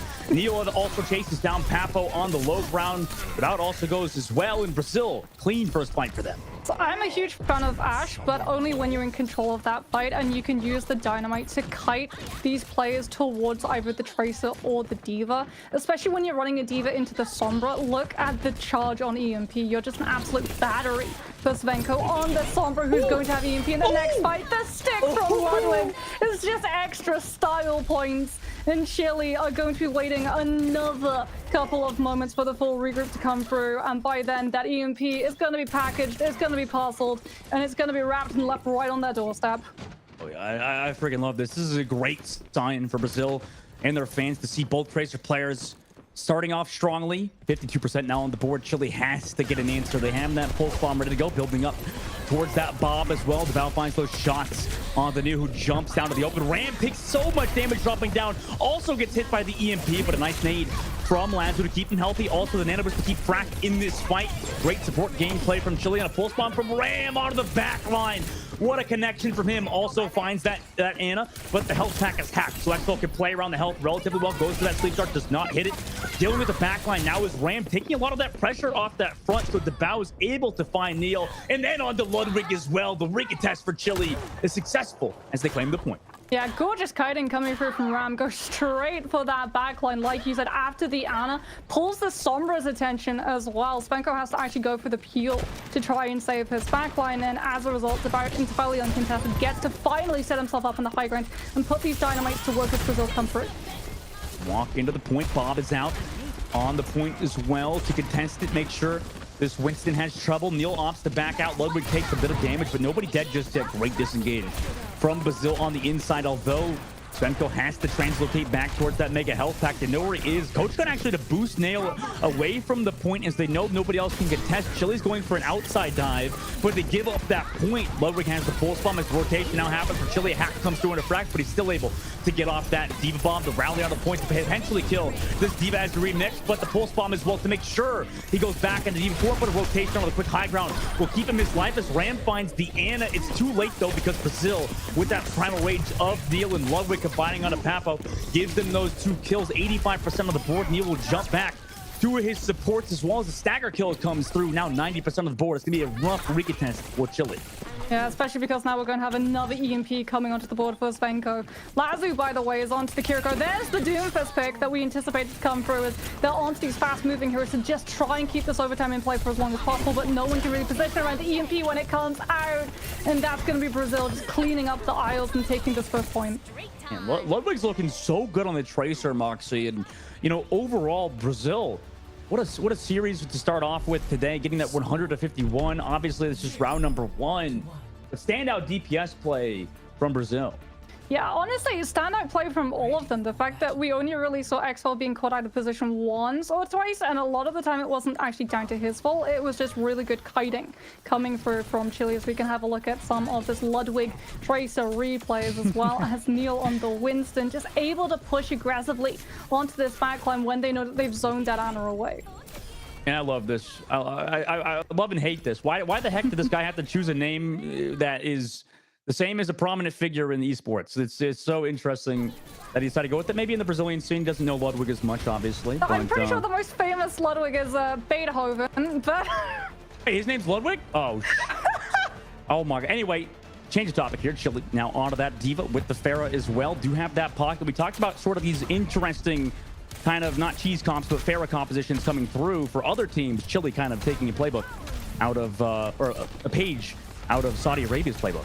Yeah, Brazil not traditionally running the hit scan. Remember, they didn't field the Ashe on that first point of Lighthouse, so this far is going to be pretty much entirely uncontested. As long as you play around these buildings to block line of sight for Svenko's hack, they're untouchable. Yeah, they roll through. Ram over to the top. Goes for that damage below. He gets picked off early from Frack, who chases him down on the Diva, but Svenko does trade back Lazu, so a lot of those heals are gone. But the Resurrect now from Papo is here to bring him back in this fight, bringing a lot of the value in that Mercy pocket, as well as Ram just kind of free to do whatever. They don't touch the point, though. So Brazil are the first ones to capture it. Brazil keep rotating around to find Lazu. The damage not able to be found by Ram at the moment. That's the problem with running this Pharah. However, now he's come back down to Exfil, trying to relocate back around with the Fade. He's able to find that damage. Chile has disengaged the push by Brazil there, but now Ram comes through on the Neil and Ludwig as well. They slowly work their way back into this point and will capture it again. Chile just have to be careful. By running this pharmacy, you're essentially taking every single fight 3 versus 5 if Brazil are able to collapse onto that backline.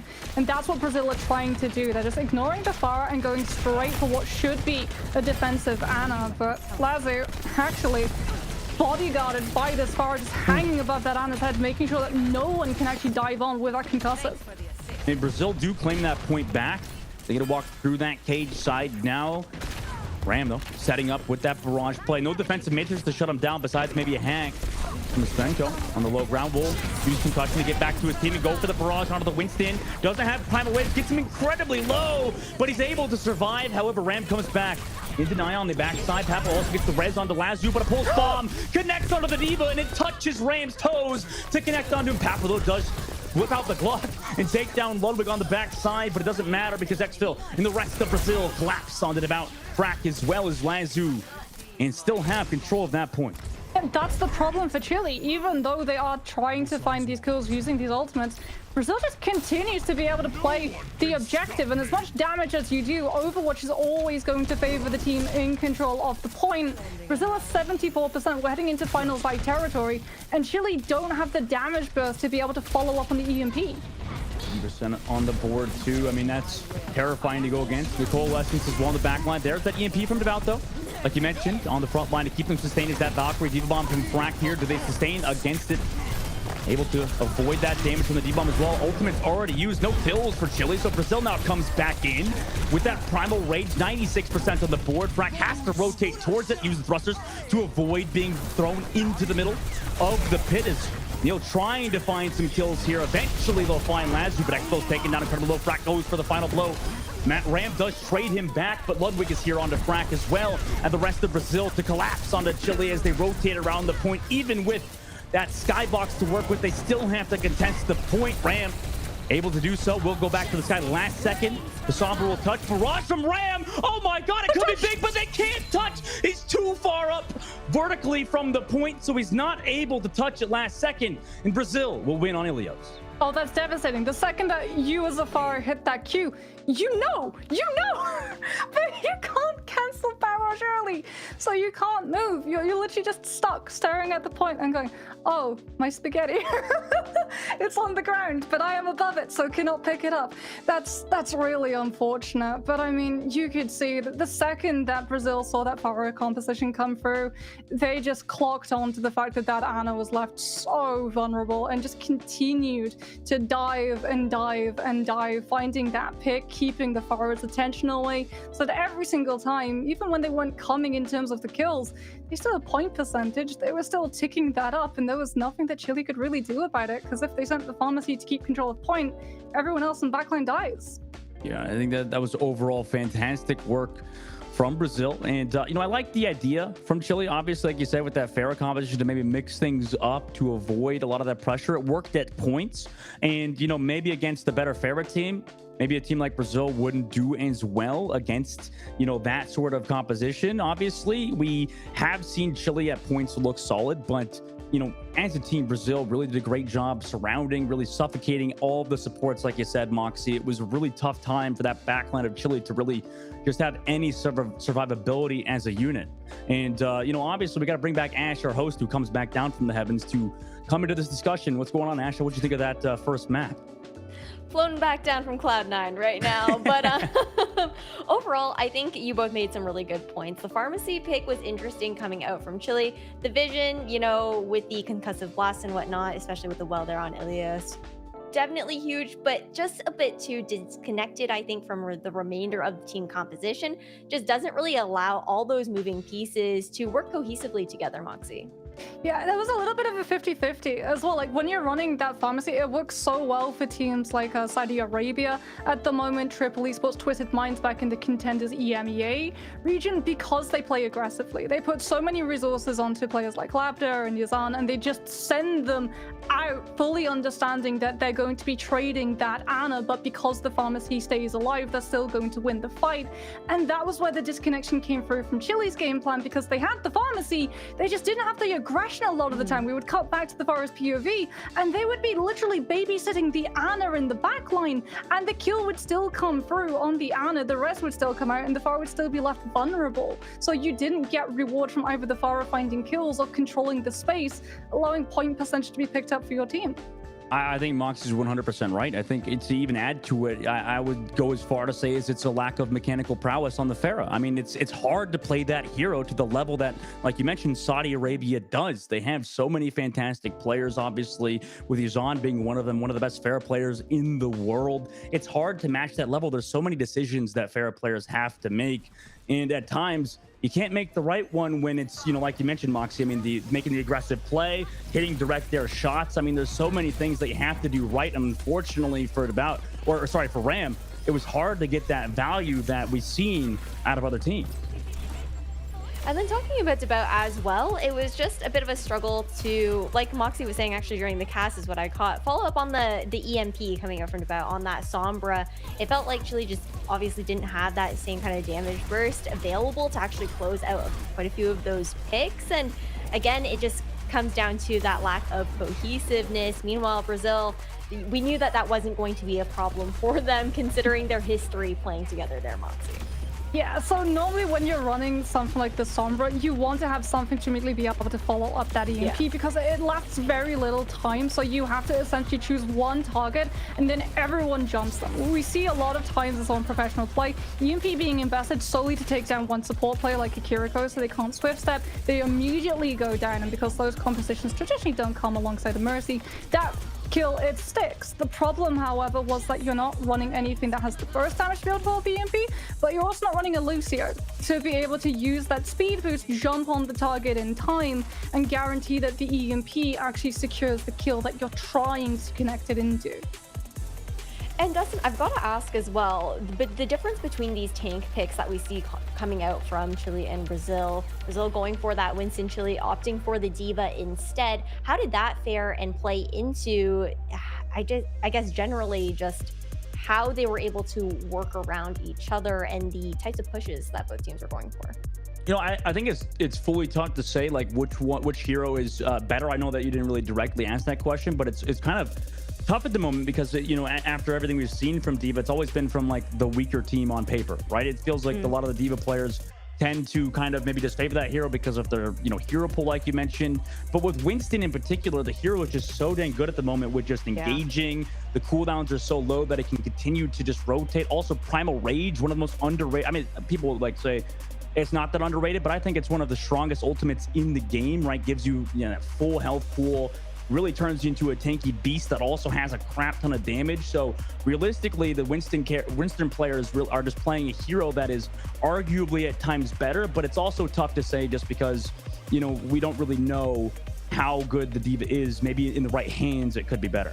I'm so happy you actually mentioned Primal Rage, Dustin, because, yeah, like you said, it does seem like it's a little bit of an underrated ultimate, but there's actually a specific moment on Lighthouse where Exile goes down, the AMER is disconnected away from the Winston, but Neil actually gets to stay alive and still win the team fight afterwards because he has that Primal Rage healing of the immediate burst of health bar, and then even when you lose it, you're still going to be full health when you revert back to that Winston Monkey mode. So they really were able to, like we said, identify that, okay, they're going to lose a player, let's at least trade it so it translates into a fight win. All fair points, especially with that Winston shield being pretty strong up against the Pharah, just being able to provide that cover for the backline when needed, and then also for, of course, the engagements there when he does go in for that full dive. But we are going to just drum roll a little bit while we wait for the next map pick to come through overall. But big MVP, at least, coming out from that first game onto the Winston player, Neil, that we were actually just talking about there, Dustin. Oh yeah, Neil played great. I think that obviously one of the best Winston plays that we've seen so far out of the two games. You know, very small sample size. So this is like say he's the best ant out of two ants on the floor. I don't know. It just seems like at the point in the tournament, you know, we still have yet to see some of the best Winstons come through. Obviously, with the likes of Korea and at times with Super Matthew DeLisi, obviously sitting on at points on America's bench. One of the best Winston players, has a super diverse and flexible hero pool. But like you said, Neil played very well, really was that standout player for them. And also Ludwig and the rest of them. I mean, Moxie kind of touched on it. I just feel like this team overall is playing very well. And that's what you want to see as a Brazilian fan, is have a team that can perform up to expectations mechanically as a unit. Oh, absolutely. But without further ado, we are going to see the next pick coming in here for this second map. Moxie, I've got to get your thoughts. Okay, well, we're getting to see it. It is going to be new Watchpoint Gibraltar coming through, and I mean, I can see why Chile want us to take it, to take us there. If they want to run the Widowmaker, very strong first point for Widowmaker to be able to find a lot of those opening picks from the high ground. If they want to run the Pharah for the exact same reasons, really nice big skyboxes, a lot of high ground denial for the defenders as well, just to be able to spam some of those places, make sure that you get a lot of distance on that payload for free. I'm a little bit concerned, however, because Gibraltar's end game has always been dive compositions, and I would say that from what we've seen so far, Brazil's dive game is stronger. That's fair. And Dustin, what do you think the adjustments that we need to see coming out from Chile going into this next match, considering just how Ilios kind of played out for them? They've got to make that quick adjustment to find that cohesion. Do you have any idea, maybe like theory crafting on what really mainly needs to be tightened up there? I think it's tough, Ash. I think Moxie was kind of hit the nail on the head here with the fact that, you know, a lot of dive compositions are pretty solid on Gibraltar. But, you know, previously in the last matchup we saw with Colombia, we did see a lot of those one-shot sniper characters, right? Those are kind of like the difference maker heroes that potentially could swing the favor in Chile's side. I think that I'm not sure if they actually have that talent. Debout obviously was shown on Ash at points really strong, but you know, maybe he can whip out the Hanzo, maybe he can hit those logs across the map and get one shots that team needs, because at this point you're kind of relying on it, right? I think that Brazil obviously as a unit looked very cohesive and strong, so the only potential counter to that would really just get to getting those one shots to just stop the pushes of Brazil just through overall, you know, damage output and getting those one shots on the Hanzo. Absolutely, and really little room for error here with it being a best of 3 series as well with Overwatch. The games are so quick overall, and the fact that it's also, again, we just can't stop talking about the stakes with it being only 2 spots available here in Group B of Americas to actually secure that opportunity to move over to that round robin group stage. But I'm not going to wait too much longer. I'm going to send you guys over to that video fly through once again here on Watchpoint Gibraltar. Dustin, Moxie, take it away. Thank you, Ash. And obviously leading into Gibraltar, Moxie, I mean, what are the biggest takeaways that you had on this map? I think we talked about it earlier. Obviously, I didn't give any insight at all. Ash came in through and she's like, hey, what do you think about Gibraltar? What do you think about these new changes? I'm like, I don't know. They don't matter. What do you think? Do they matter? What has to do with Gibraltar? What's changed here for the viewers then? They need to understand with this map, maybe in your games, what have you experienced with Gibraltar? Momentum shift, I think, is one of the big ones with the changes coming through. A lot of the time, Gibraltar just felt so snowbally. Right, you would lose point A, you would get staggered on point B as you respawn, the attacking team would just continue to push and push, and before you knew it, you would be staring down the barrel of point A and point B combined into a time bank with point C, and you would just be scrapping for any ground that you could try and save going into point C, and it would literally be that last stretch around that last corner that the defenders would have to fall back onto with one catwalk of high ground, a little bit of high ground behind the point itself, and the side lanes of your doors, which were still incredibly exposed to any high ground that the attacking team were able to just immediately take away from you, since you're having to play around that initial corner. But now with those changes coming through, the defenders have a little bit more cover to be able to hide from places like those one shots of something like a Widowmaker or a Hanzo. So it's definitely been a lot less fast paced, I think, for attacking teams. They're having to slow things down just a little bit more now. Interesting. Let's see how Gibraltar plays out, but obviously we're still waiting for that to come through. So we're going to bring you back, Ash. I mean, I think that this map, Moxie kind of touched on it. It feels like things have changed, but it's still the same old map, obviously. Both these teams are, I mean, I'm gonna be honest, Brazil's looking really good at the moment, Ash. I don't mean to burst this bubble from Chile, but seems like Brazil's on top at the moment. We'll see if they can take it in that 2-0 sweep, though, like you predicted, Dustin, earlier on. And again, I'm going to send you guys away for real this time. I won't be coming back. So you guys head on into the server, and I'll catch you guys on the other side. Sounds good, Ash. We'll see you later. And obviously, Gibraltar, Moxie, here we go. I mean, this is like the 10th time we've talked about it. I think that this map kind of upsets me, okay? Or it did upset me in Overwatch 1. They did change it, you know, with the sunset and stuff. You know how, like, on point 1, you get blinded by the sun? Yeah. They fixed it. They fixed the sunset, didn't they? Like, with this map, it's great. You can actually see now. Was there a Dustin Bowman moment where you walked off the stairs because you were blinded by that sunset? What are you talking about? What are you talking about? No, I don't feed, okay? Everybody else does the feeding, but you know, at points it did blind me and I got shot by a Widowmaker out of the spawn doors, but that wasn't my fault. Like I said, it's the map's fault. It's not my fault. So what you're saying is we need in-game sunglasses for heroes. Yeah, exactly. Like, why is the sun blinding a robot? I'm playing Zenyatta. Like, a dude does not even have eyes. Like, why does there reflections? Like, we need to have, I don't know, how do you think Sensi is? Do you think it's echolocation? What Zenyatta echolocate like a bat? No way. Mox, you're entering my territory with that question. That's definitely that's a echolocation Zenyatta, huh? Maybe new bat skin coming soon. But okay, we're having some Hanzo play on both sides and D.Va as well, Moxie, and interesting to see Brazil run it as well. We'll have to see in that mirror matchup how they do. Yeah, is it going to be a one-shot coming through from this Hanzo, or are they going to safely be able to keep this payload moving around the corner? Spanko is looking for it. He knows that Chile is essentially just stuck. They're even trying to use Papo's break shield to buy themselves a little bit of survivability so that the bike can try to push on to this Hanzo, who's also getting the aid of both his brick and AMER. Looking for that Sonic over the top. You said both Brigittas enabling the Hanzos, so neither goes down. Playing it well. I like to see the Bounty, by the way, playing that Hanzo to give them that potential one shot, but so far Chile are the ones being pressured by an anti-grenade, and they actually are aggressive now. Ludwig, though, on the low ground. Meanwhile, while 2v2 is happening on the high ground, able to find Ram with help from that Brigitte and D.Va. Yeah, Pellet hasn't even moved that far either because Dalka's been just doing such a good job of moving from the high ground to the low ground, keeping it contested so it doesn't get to move into car wash, and as a result, Ram does not just get to use the tracing ability and stay on the payload and force Brazil to give up the high ground where they're in so much control with this Hanzo composition. Yeah, I mean, Dalka's been playing so well, just going back and forth, making sure. You said that payload doesn't push. Now, a minute 30 off the clock already. Dragon Strike off the high ground to zone out. The Bout has to back up. No cart space given yet still either. Anti-grenade on the cart, so Frack can't push it anymore as well.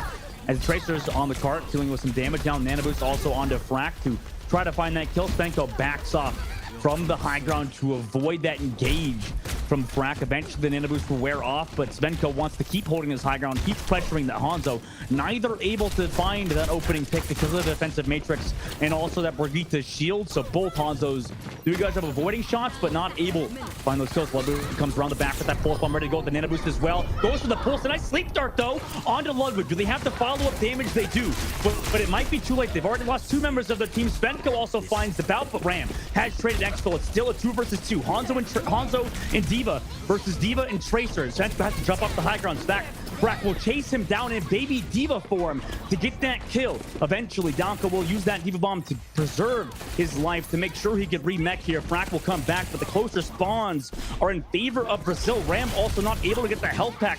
Has to translocate away. Ludwig playing that perfectly in that spot, in that individual micro spot, as the fight will kind of go back to a neutral angle.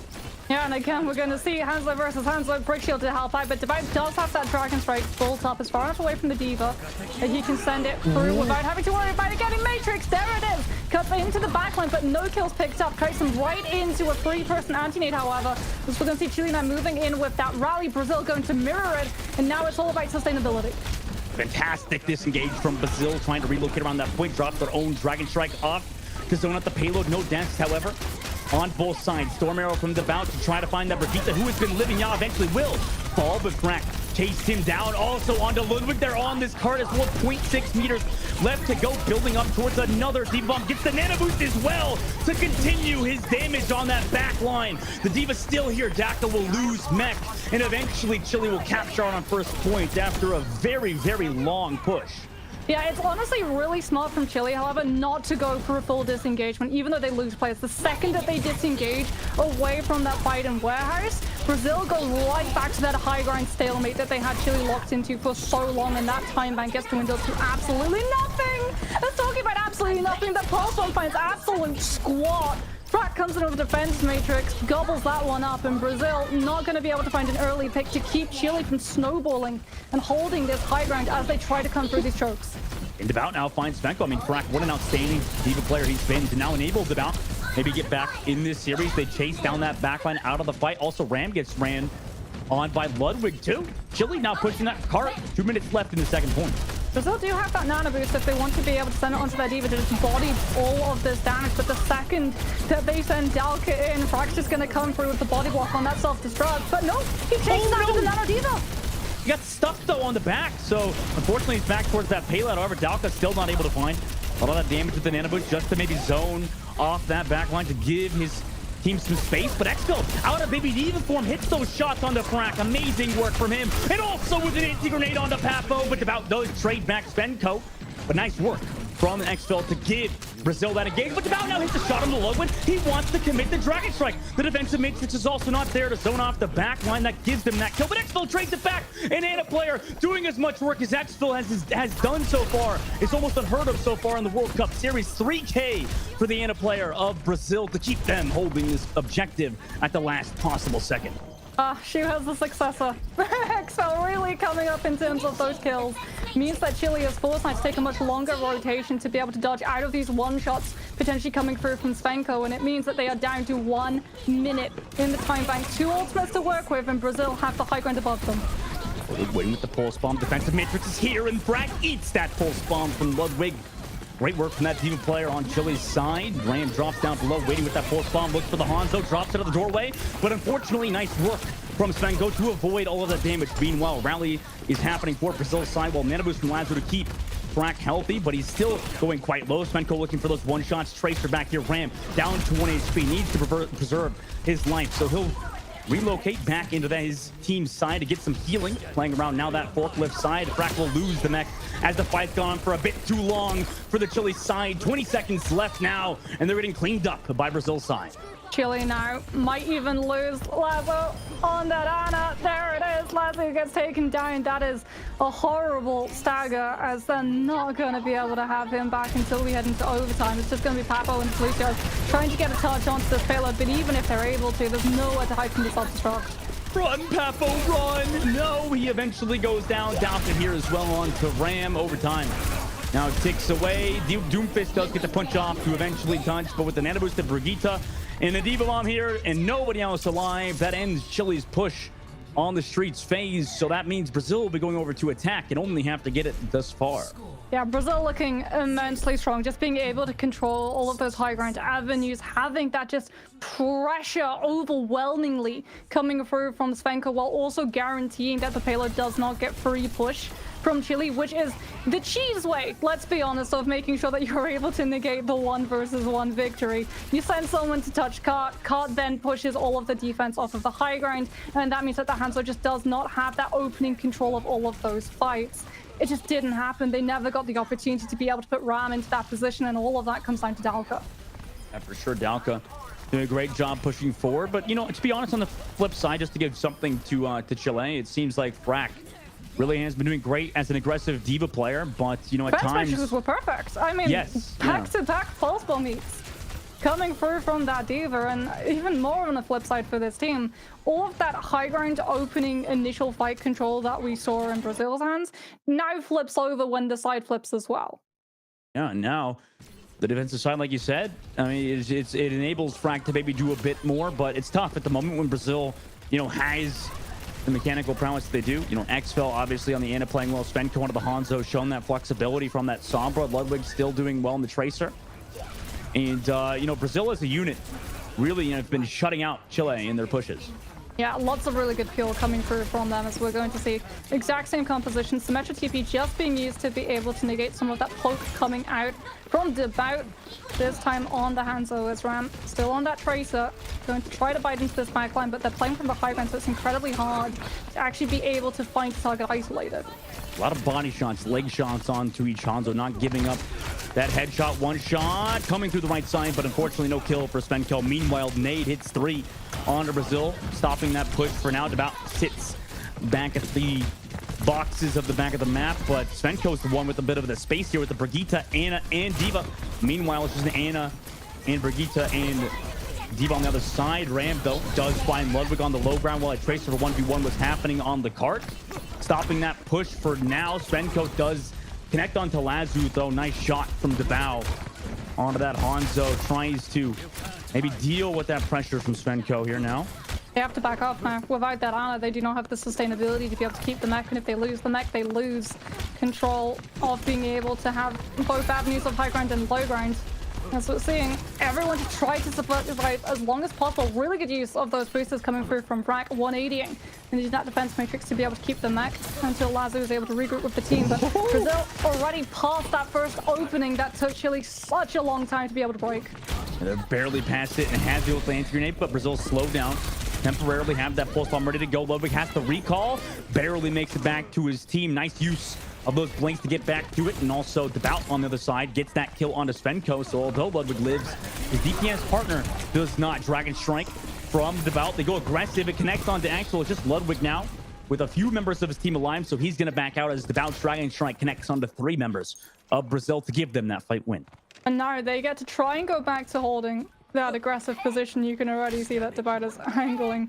But that control will be able to take down Dalka as well, who got staggered in Baby D.Va form and is only now dispatched towards that respawn point, as Brazil are coming in with a majority of ultimates in their pocket, but Chile, because they won that fight, have the means of positioning in anticipation of all of them. So they hopefully shouldn't get caught out by one. It's going to take Brazil throwing one in to kite them into a next.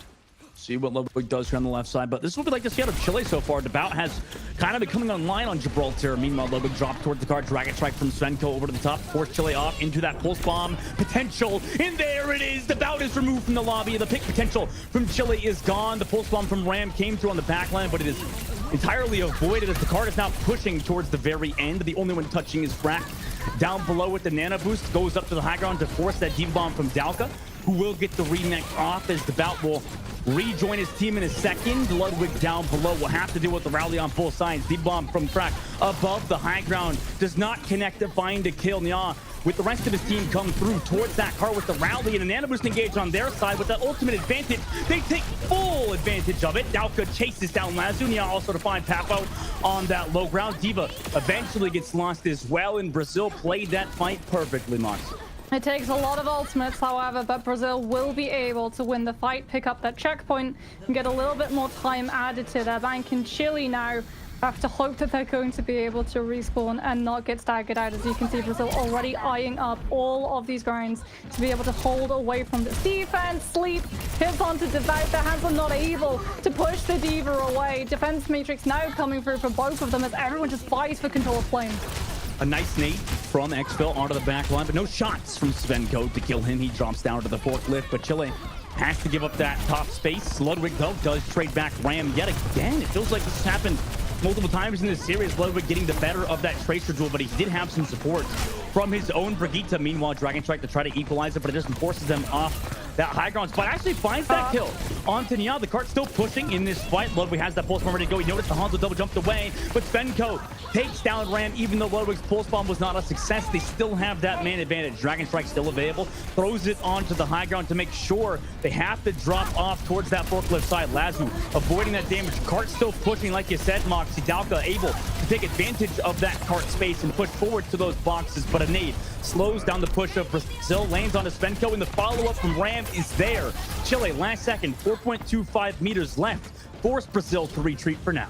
It's smoke and mirrors from Brazil. They've been able to push that payload so close to the finish line. Chile, yes, they have the advantage in terms of ultimate economy, but look what Svenko's done. He's onto the Sombra. He's going to be able to threaten that back cap, and Chile is always going to have to be vigilant that they don't allow the back cap to come through. They're anchored in position, and that gives so much more freedom to Brazil TPS. Oh my god, Debao almost goes down, but has those kills from Lanzu. Pull spawn from Ram does not connect either, and like I said, the cart pressure is still immense, but Debao's taking advantage of this high ground space. Connects on the Ludwig. I mean, he doesn't have his another Hanzo to deal with, but he does have to deal with the flail from the out. Oh my god, Debao gets picked off on the other side. No more one-shot potential. Chile might have to use some ultimates to sustain here against Brazil. They drop down below, can get the hack off with the defensive matrix, but a nano boost re-engaged now from Chile. Brazil kind of wanted that, so if Chile doesn't find any picks, this could be an ultimate that is not necessarily wasted, but at least doesn't result in any kills. Dalka now comes from the top side, does have that Diva Bomb ready to go. They also have their own nano engaged as well. Dives onto that Hanzo with the pocket from the back line of Lazoo, and Papo is too much to deal with. Dalka, though, now is deep in enemy territory. Gets the nano boost, dives onto the Hanzo. No double pocket or defensive matrix will save you there. The sleep does come through into Dalka, but he's immediately woken up. The rally here to sustain with the Diva Bomb, but does not find any kills. Dalka desperately trying to find Lazoo on the back line, trying to avoid all of that damage. As bot time for Pap with the trade back to the Brazilian Brigitte, but Svenko with a 2K melee onto Ram, and Papo gives them those kills in the Diva Bomb to zone, enables Brazil to capture out on Gibraltar to give them that 2-0 victory. Yeah, Brazil, it feels like we're just a little bit ahead in terms of that macro game, both on their defense and on their attack. So much distance is picked up on that payload for virtually free because everyone is just so occupied dealing with all of those players vying for control of the choke and the ship. Meanwhile, the payload is just making its merry way entirely uncontested, putting us to a final fight territory and forcing Chile into throwing in so many ultimates to being able to hold on just a little bit longer. I mean, great work from Brazil overall. Get that 2-0 real quick over Chile as well, Moxie. And I mean, what's some of the standouts for you in that series, Moxie? I feel like it seemed like it was the entire team of Brazil, but you know, individually, do you have any individual call-outs for this team?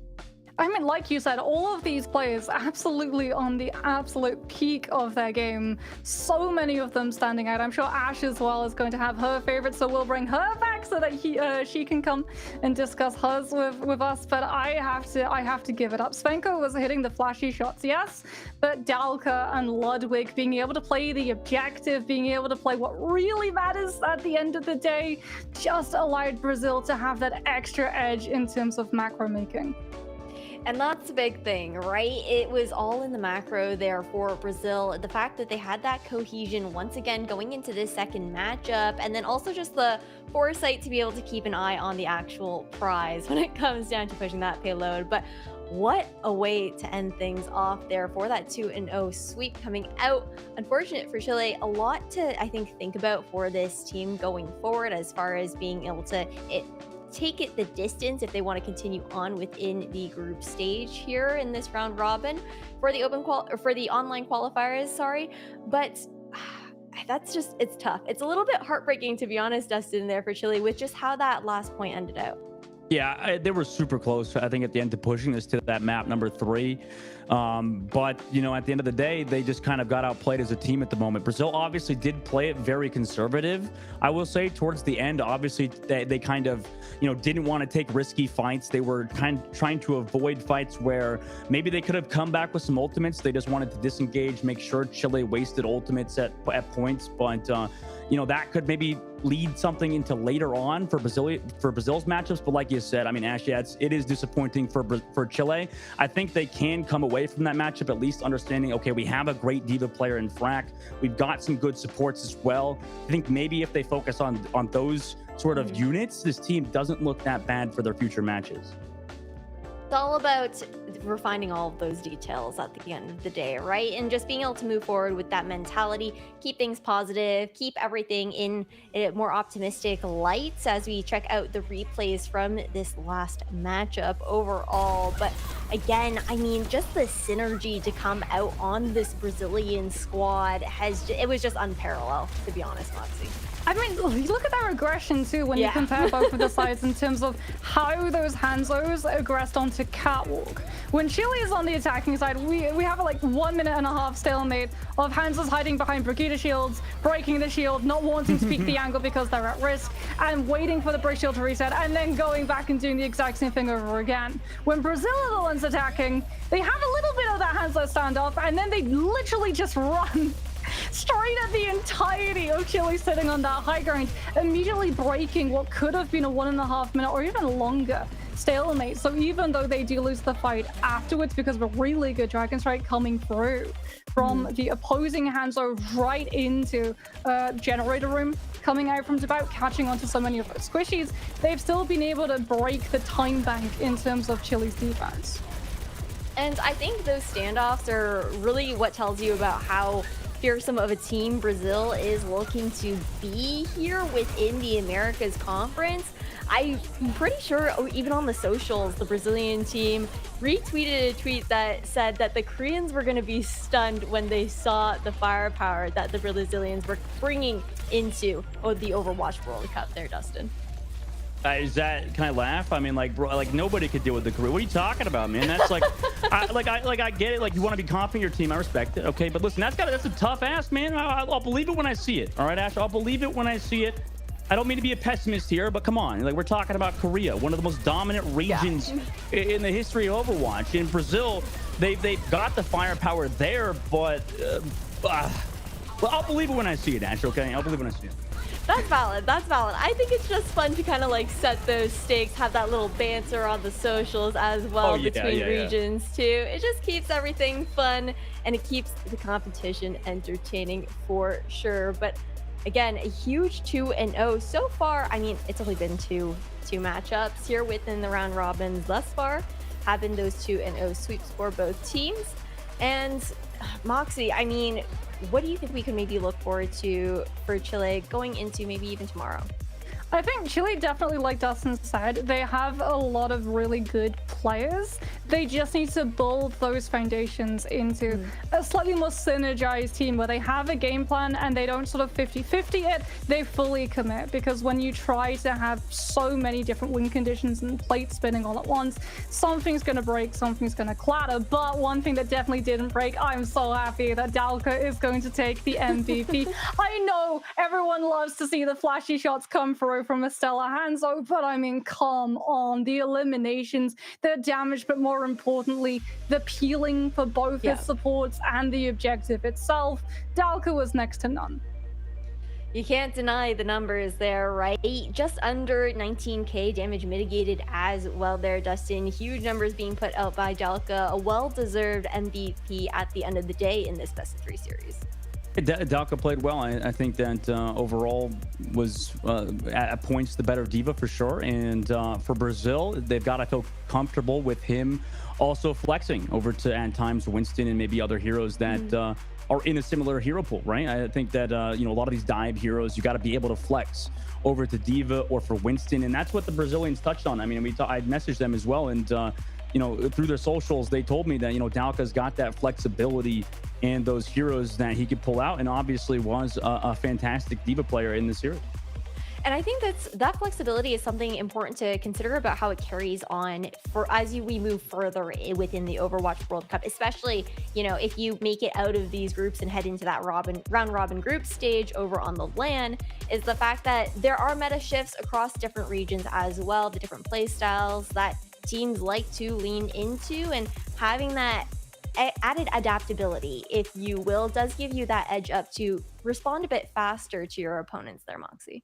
Yeah, like you said, different regions are going to have incredibly different playstyles, are going to have incredibly different metas, and so having players who can be able to hold together this core roster in terms of competition in their own region, and then when you move up into a little bit later on in the competition, still able to have that core roster and synergy, but have the ability to be able to counterpick too, incredibly important as we move ahead.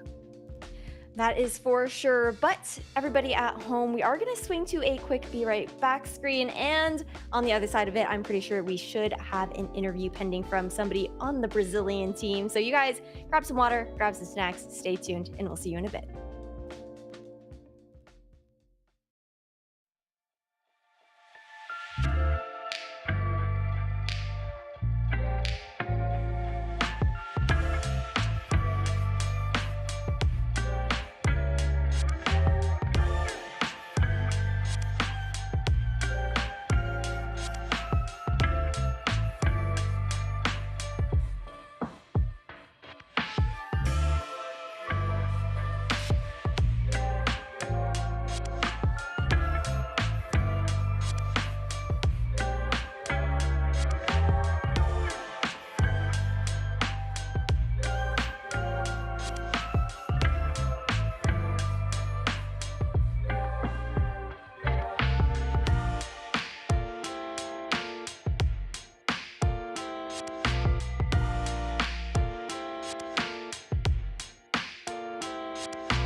Welcome back, everybody. We've got Dalka from Team Brazil here, the tank that we just saw, absolutely owning in the server. Dalka, congratulations on your 2-0. How are you feeling? Thank you so much, Ash. I'm really happy that we could display like some Brazilian Overwatch for everybody, and hope we can keep it going. Well, that's really awesome. You guys definitely showed your stuff. And I was actually wondering, how does it feel being back on a team with Naya and Ludwig, considering that you guys have had such a history together, and obviously rounding out with the other players? It's really nice because I could meet like some of my idols that motivated me, like Honorato and you that played like a long time ago and on the World Cups past. And from Ludwig and Nyo, it was like they're like family, you know. So I played with Nyo since my first team. So it's really nice to have the like people that I really care about to play with me on the Brazilian team. That's awesome. And actually, one of our casters, Dustin, was curious about what you've actually been up to since Contenders has been offline and that off season and whatnot right now. So I actually I tried college for like game design, but then it wasn't my thing, and now I'm doing some programming stuff. Oh, nice. But yeah, hopefully we can like keep our thing going, you know, and prove that we deserve to have some more space in the community here, and that's why we're here for. That's what it's all about. Absolutely love that. Representing your nation as well, right? And also Yeah, sure. having the opportunity to play up against some other regions, some other countries as well. But on this Diva pick, I want you to maybe tell me a little bit about what was going on in the comms for you guys within this series. It was a 2-0. Brazil looked really, really strong. And unfortunately, at least for the side of Chile, they were struggling a little bit with their synergy. Do you mind breaking down how you guys were able to like kind of pick that apart? So it's all about like setting up our backline. So the Diva is good for rotating, and that's all our comms. Like we make sure like Excel and Naya are like good to play, you know, and then that Ludwig is doing his thing. He's been moving cards, and it all really just connected well. We could rotate, we could get our spatials right, and then we could get the pickoffs, fortunately, and the nades as well that didn't come in. Everything falls into place and whatnot, and great comms through it, right? Yeah. Keeping the energy high in the game as well with each other. Are you guys like very chaotic in your comms? Yeah, we're very, we're so much chaotic. We have like some energetic players that like to shout a lot, so it's like I don't know, like controlled chaos, I like to think. That's awesome, because that's like you get to just keep that energy high and keep that going like the entire time, keep that momentum, right? But another question that I had for you was that I know that you said that you're really excited to play against Peru. Yeah. Do you want to tell me a little bit about that maybe rivalry that's brewing there? Yeah, I mean, I really like some of the Peru players. We like are friends, so I would consider like a good rematch, you know. It's not like a rivalry, as I want to see them succeed, but it would be tough, like seeing their past match of against Colombia. I think they do have a shot, but they have to put some work in. Sorry, and I'm rooting for them. Well, that's really sweet and really awesome, Dalka. I mean, that's less of a rivalry, more of a rooting for the homies and wanting to kind of face off against each other kind of vibe for sure. Yeah. But if you guys do get the opportunity to make it to the World Cup LAN here, as far as the other regions goes, do you have an eye on a specific country that you want to face up against there? I don't think like specifically. I really wanted to play like the Korean and the Chinese, especially I know they're pretty good, and it would be good to like learn from like that experience, you know. It would be a one kind, like an opportunity that you cannot take for granted, you know. Yeah, absolutely. I just want to say one more thing. I would like to say that our roster is unshakable, as we like to say, is inabalable, and so we're gonna keep that going. I love that. I love the confidence that you guys are bringing into this. But before we do go to a quick break and whatnot, I wanted to give you this opportunity, Dalka, to be able to give any shout outs or thank yous before we send off. Yeah, sure. I want to thank my whole team, the coach Honorato, Neil, the other tank that we could play together, like both MVPs. Pretty good tank line. And I would like to thank my mom and my girlfriend Amanda and my grandma that is watching from home. I hope that she's fine because she usually gets really nervous when I play. Aww. I have to take like some meds, so I hope she's doing well. Okay, well that's so sweet. Thank you so much, Dalka, for taking the time to do this interview. And GG's on your 2-0, and good luck for the rest of the games that you have coming up. Thank you. Everybody, oh yeah. Thank you so much. Good work, guys. Of course. And for everyone else at home, we're just gonna send to a quick little break before we come up with our third matchup of the day. So you guys stay tuned for one of the most anticipated ones early on in the Overwatch World Cup, Canada versus USA.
This is the match that you've all been waiting for. We've got Team Canada versus USA coming in hot here for match number 3 of the day.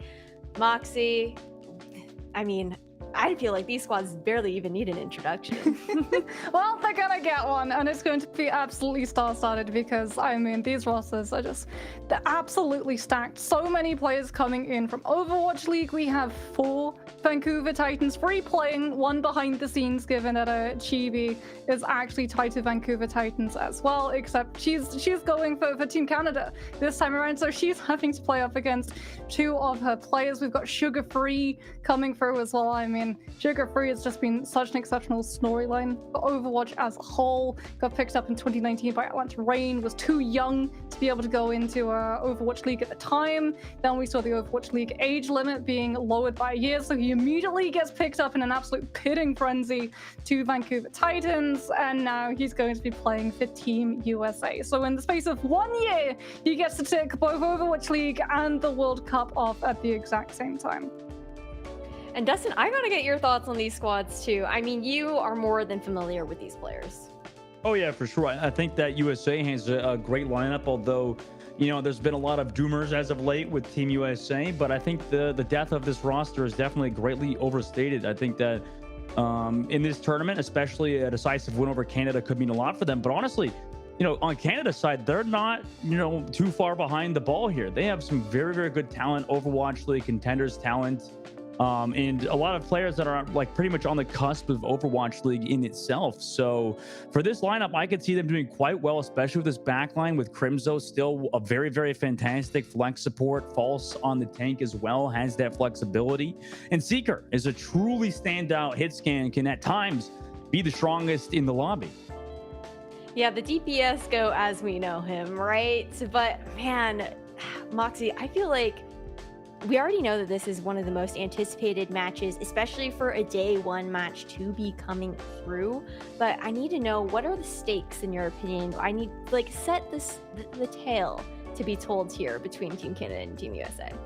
Dustin's already raised one storyline, which is USA. Obviously, a lot of doubters coming in with some of the performances from some of the players in the Overwatch League that have been picked up to this roster. So a decisive win over Canada is immediately going to be able to silence all of that and boost so much confidence and morale. But for Canada, it's personal.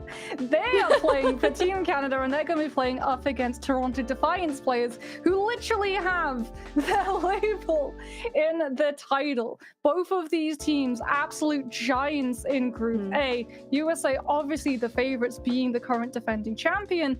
But if Canada are able to walk away with a win, instantly Canada becomes that main team to beat in the spotlight, and USA looks a little bit vulnerable to all of the players and teams below as well. But I mean, look at this roster. Does anyone here look vulnerable? Definitely not after the performances from some of them in mid-season madness. RuPaul was an absolute monster a couple of weeks ago. Yeah, I mean, RuPaul's insane. Aspire as well, both coming up into the starting lineup. I mean, that's a big deal for this team. To run double flex support is one of the is a hard transition to make, right? It depends on the meta, obviously, but to have that flex over the Lucio, it's definitely a difficult choice at points for Team USA. Though I think that they can maybe at times carry through the DPS, even carry through that backline, just overall mechanical prowess to give them that win. And obviously, Ash, Ilios will be our first map for such an exciting series to come. Ooh, a little rerun of a map that we've already seen earlier today. Fortunately, things didn't pan out too well in that game between Brazil and Chile, at least for Chile. But hopefully going to see a bit of a turnaround, a tighter game between Team Canada and Team USA. Again, like Moxie mentioned, a lot of weight on this USA squad, being the reigning defenders here of the Overwatch World Cup back in 2019. But it's a fresh new look, right? 4 years later, fast forwarding into Overwatch 2 as well. So a different game when it comes down to it, just whittling down from 6 to 5 players on a roster in a server. But Moxie, with this map pick, what can you tell me about Team Canada and Team USA and what you anticipate to see actually coming out here for their team compositions?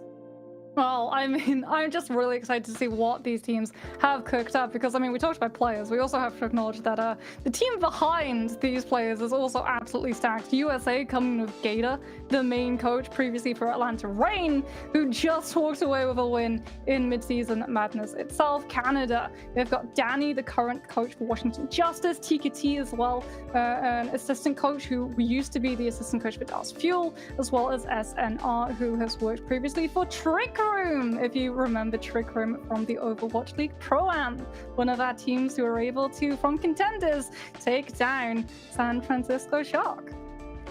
All right, well, let's obviously get into this, Moxie. And I think that we don't even have to say much about this matchup, like you said. As we leave Ash behind, we move into Ilios. Ruins will be the first map in such an exciting, anticipated matchup, Moxie. Oh, I'm just so looking forward to seeing these two go head-to-head. Sugar-free on the sim, going to be swapping most likely over towards that Tracer, just using it for the team to get out of spawn and touch that point a little bit faster, because it's going to be dive, but Canada actually fielding false on that Junker Queen. So this is nerf Junker Queen, but you still have a lot of sustainability. Still play incredibly aggressively onto USA. Yeah, I think that for her individually, for sure, that may not have a lot of change, but Kaluj coming from that right side, they went for that poke immediately on the Seeker on the flank. Meanwhile, jumps forward towards that point to try to control, but Canada's not giving up that space just yet. Dynamite from Hydrant connects onto False. Eventually will shout to stay healthy as well onto Noxious. Keep them nice and healthy, Sugar-free. Dealing with Seeker towards the point. Has to recall, actually, but still has Tracer Blink to avoid the incoming damage, but goes all the way down to 1 HP to barely escape with his life. Point still not under control for anybody just yet. USA drops down towards that point to touch it last second. And Hydrant looking for those shots over the top. Drops the Dynamite, but False with an axe to Kaluj's face will find him on that engage. They're still nice and healthy. They still have the members here that are doing quite well for Canada. They take control of that point and push Team USA back to their spawn. Yeah, losing Kaluj means losing that massive hitbox to be able to absorb all of this damage coming through from Noxus. And as a result, USA have to back up, bend the knee, and give Canada that first cap. And now it becomes sustainability, something that Junker Queen, Lucio, and Kiriko are so known for. What an interesting difference that we have seen without the Widowmaker instead of Ash, right? These Ashes go up, but no one-shot, just getting damaged in the backline. Meanwhile, Bob towards that point to zone, also with a Nana boost. Meanwhile, Kitsune rush from Crimzo to sustain. No Kiriko, no Suzu to save False there. On the inside, neither the beat drop from Mayfall was there, and USA have rotated all the way around the point of Pulse Bomb to try to equalize it, but it's far too late. He's lost his team. Canada will get wiped, and USA will grab a hold of that point. Yeah, beat drop, unfortunately, too late to save False. Again, without that tank, you just don't have the means of being able to hold your ground, especially against Hydrant's Bob, who was capping that point as the fight went through. Now we're going to see the Widowmaker come out just momentarily, however, as USA were getting pretty close to those one-shot distances. Ooh. Now they're going to go back onto Seeker for the Tracer. Sugarfree's got that pulse and built up and is just playing bodyguard, not allowing counter free entry with this pulse coming through. Doesn't stick. And Crimzo, in the meantime, actually learns the kunai to take Hydron down, and that means that Canada can group up. No Dynamite to punish them. I was a little worried as they used the Zoo early in that fight, but they're actually coming back into this one off of Noxious as well to find Sugar-free. So even though the ultimates are committed for Team USA with the rally, with the Primal Rage, they do find Crimzo. However, Canada have control of that point. Falls all the way down to 1 HP, and eventually RuPaul will find him, but he's against the Bob towards that point, and eventually RuPaul loses his life because of it, but Hydra still on the outside, has to lose as well. Without False in the fight, Canada can't really sustain as Ultraviolet tries to run away from Magic Mayfall and Seeker. Kaluj is there to help with that assistance, and they actually reclaim that point at 40%. Yeah, stall from the Lucio, and Tracer just throwing themselves onto the point to play as much percentage as possible. But this next fight is going to be the true test for USA. They have absolutely nothing to cleanse this rampage that comes through from Falls. It's going to be down to either RuPaul, Hydran, or Ultraviolet to land some CC to stop the Junker Queen in her tracks. Looking for their dive on the opposite side. Maybe just send that Winston in with the Nana boost over the right. False walks into the point, notices everybody's fallen away, but a pulse bomb from Seeker is avoided narrowly by Team USA. Nana boost on the Kaluj. Their engage is here on False early. Gets poked down so low that he can't go for the engage, but Seeker on the flank did take out RuPaul. However, it did cost him his life because he had to recall during it. Ultraviolet, nice shots from him. Canada have rotated towards that point with about 80% to it being fully capped. They commit the Kitsune rush here first to sustain False in this fight. Keep that shout off cooldown as well as the build towards that beat drop. Sugar-free still has the pulse bomb as well. Team USA was in control of that point, but they opt to back out for now and get a re-engage. Lots of percentage, however, gained from the fight. With USA literally just throwing themselves onto that point and keeping it stalled. No one playing in position, being multiply caught out by that Rampages. Now we just see that annoyance come through. Sugar-Free trying to bait out that Shadow as quickly as possible. So the Jungle Queen is so vulnerable, doesn't have the opportunity to be able to use the Rampage, and now USA get to move on to the point for the flip. 90% on the board. Hydrant's Bob in that fight was used. Canada still have those ultimates, but it's so hard for False to find a good enough ultimate. At the time, they do have that beat engage, like I said. USA have no support ultimates building up to Ultralights, but Sugar-Free, he comes back onto Seeker, who had to touch the point to stop overtime. Mateball now commits the beat drop as well. Down a man. Noctis goes low. Will fall to Kalush. False has been holding on to this ultimate for the entire map and hits absolutely nobody as Kalush and the rest of Team USA collapse onto Canada, bringing it up on the round in Ilios. No, I'm gonna start a petition that we rename overtime to Lenny time, because Sugar-Free just absolutely dominated that Tracer 1v1. Just being able to find those really good blinks of the mobility, keep that point in control, force False to have to go all the way around into the backline alone on this solo mission, with that Rampage finally being invested, having held on to it for so long.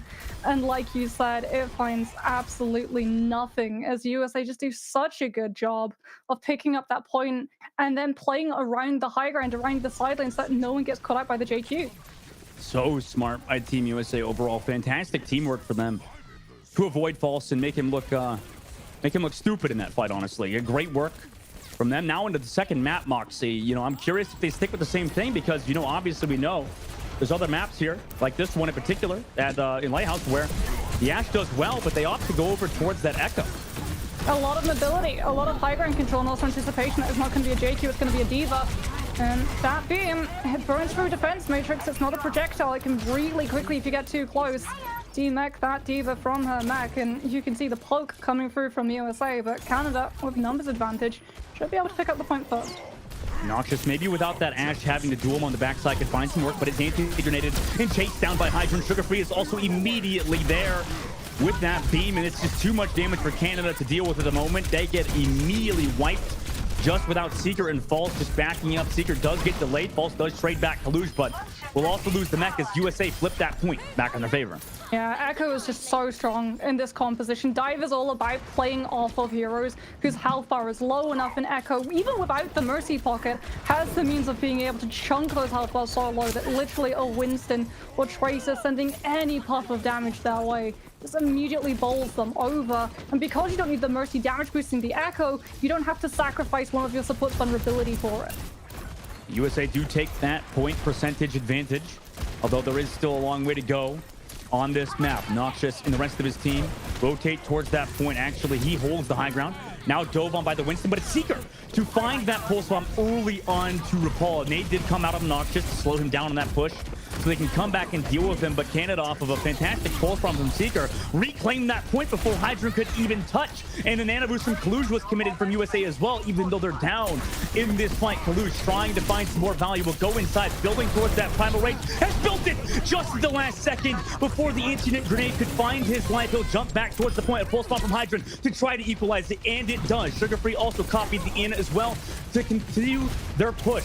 USA have rotated all the way back around to the point as Crimzo is gone. That's a lot of the healing gone for Canada. False can't even die in the point to make sure his Diva Bomb gets maximum value. Hydrant actually follows through onto False in Baby Diva form and dies for that kill, but that's totally worth it because now USA have the advantage. Canada do have that Bob, however, to try and send onto point to find that flip as fast as possible, because USA are going to be playing into Maple's rally in this next fight, but with the ultimate advantage, Canada should come out on top. Noxious doing everything he can to try and chunk those health up, but the anti-nade forces the rally out early, and USA can literally just rubber band this fight. They can wait until that rally is gone and pull back to point. They tried to, but it was such a great disengage from Canada to make sure that Sugar-Free was taken out. Rupa also committed his own rally in that fight too. USA still have that point control, want to maintain it even though they're down in this fight. On to Kalush, looking for that backline, but is going to back out of there. Maybe a bit of miscommunication potentially, because now they don't have both support ultimates and are even with Canada.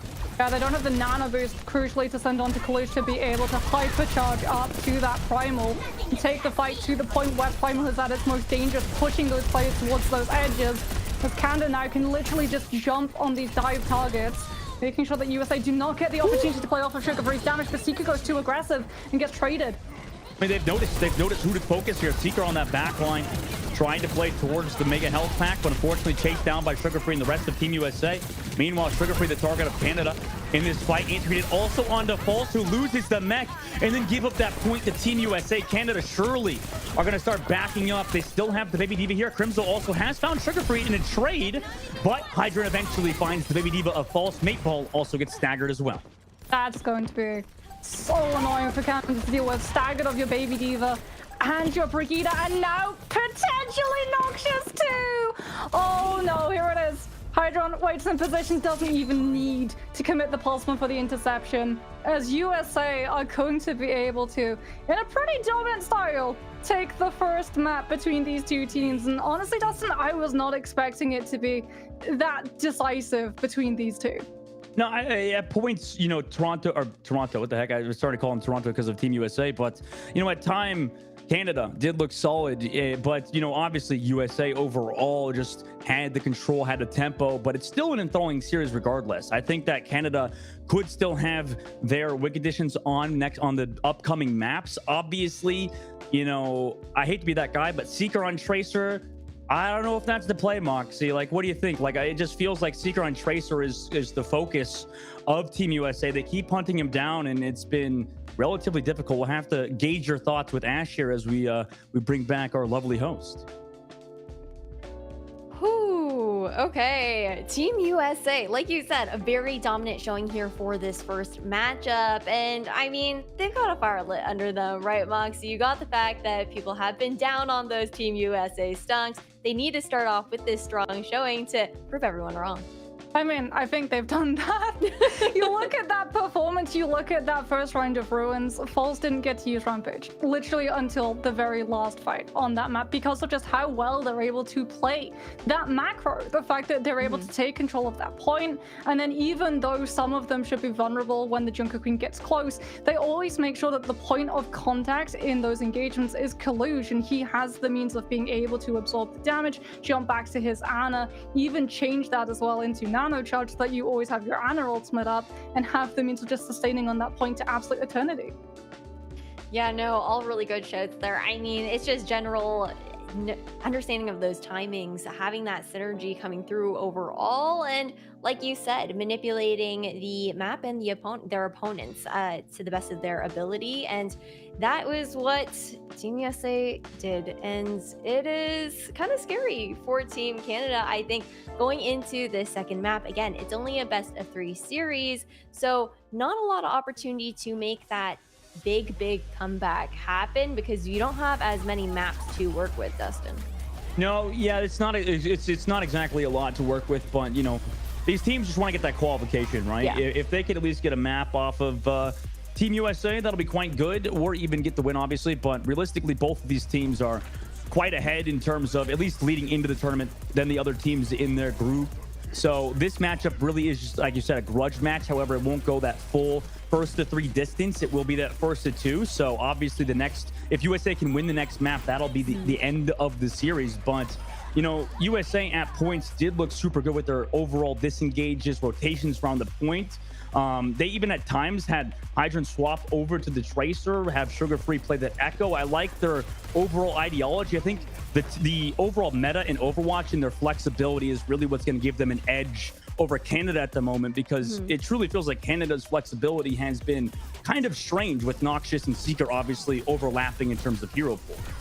Yeah, that's definitely going to make things difficult for sure, because you don't have as many options to swap onto another hero to try and change things up. At least not something that is as comfortable as it normally would be for you. But overall, as a reminder to everyone at home, though, if you guys are rooting for Team USA or Team Canada, or even both, the World Cup home and away skin bundles are now live. Hurry and get them before they leave the shop on June 27th.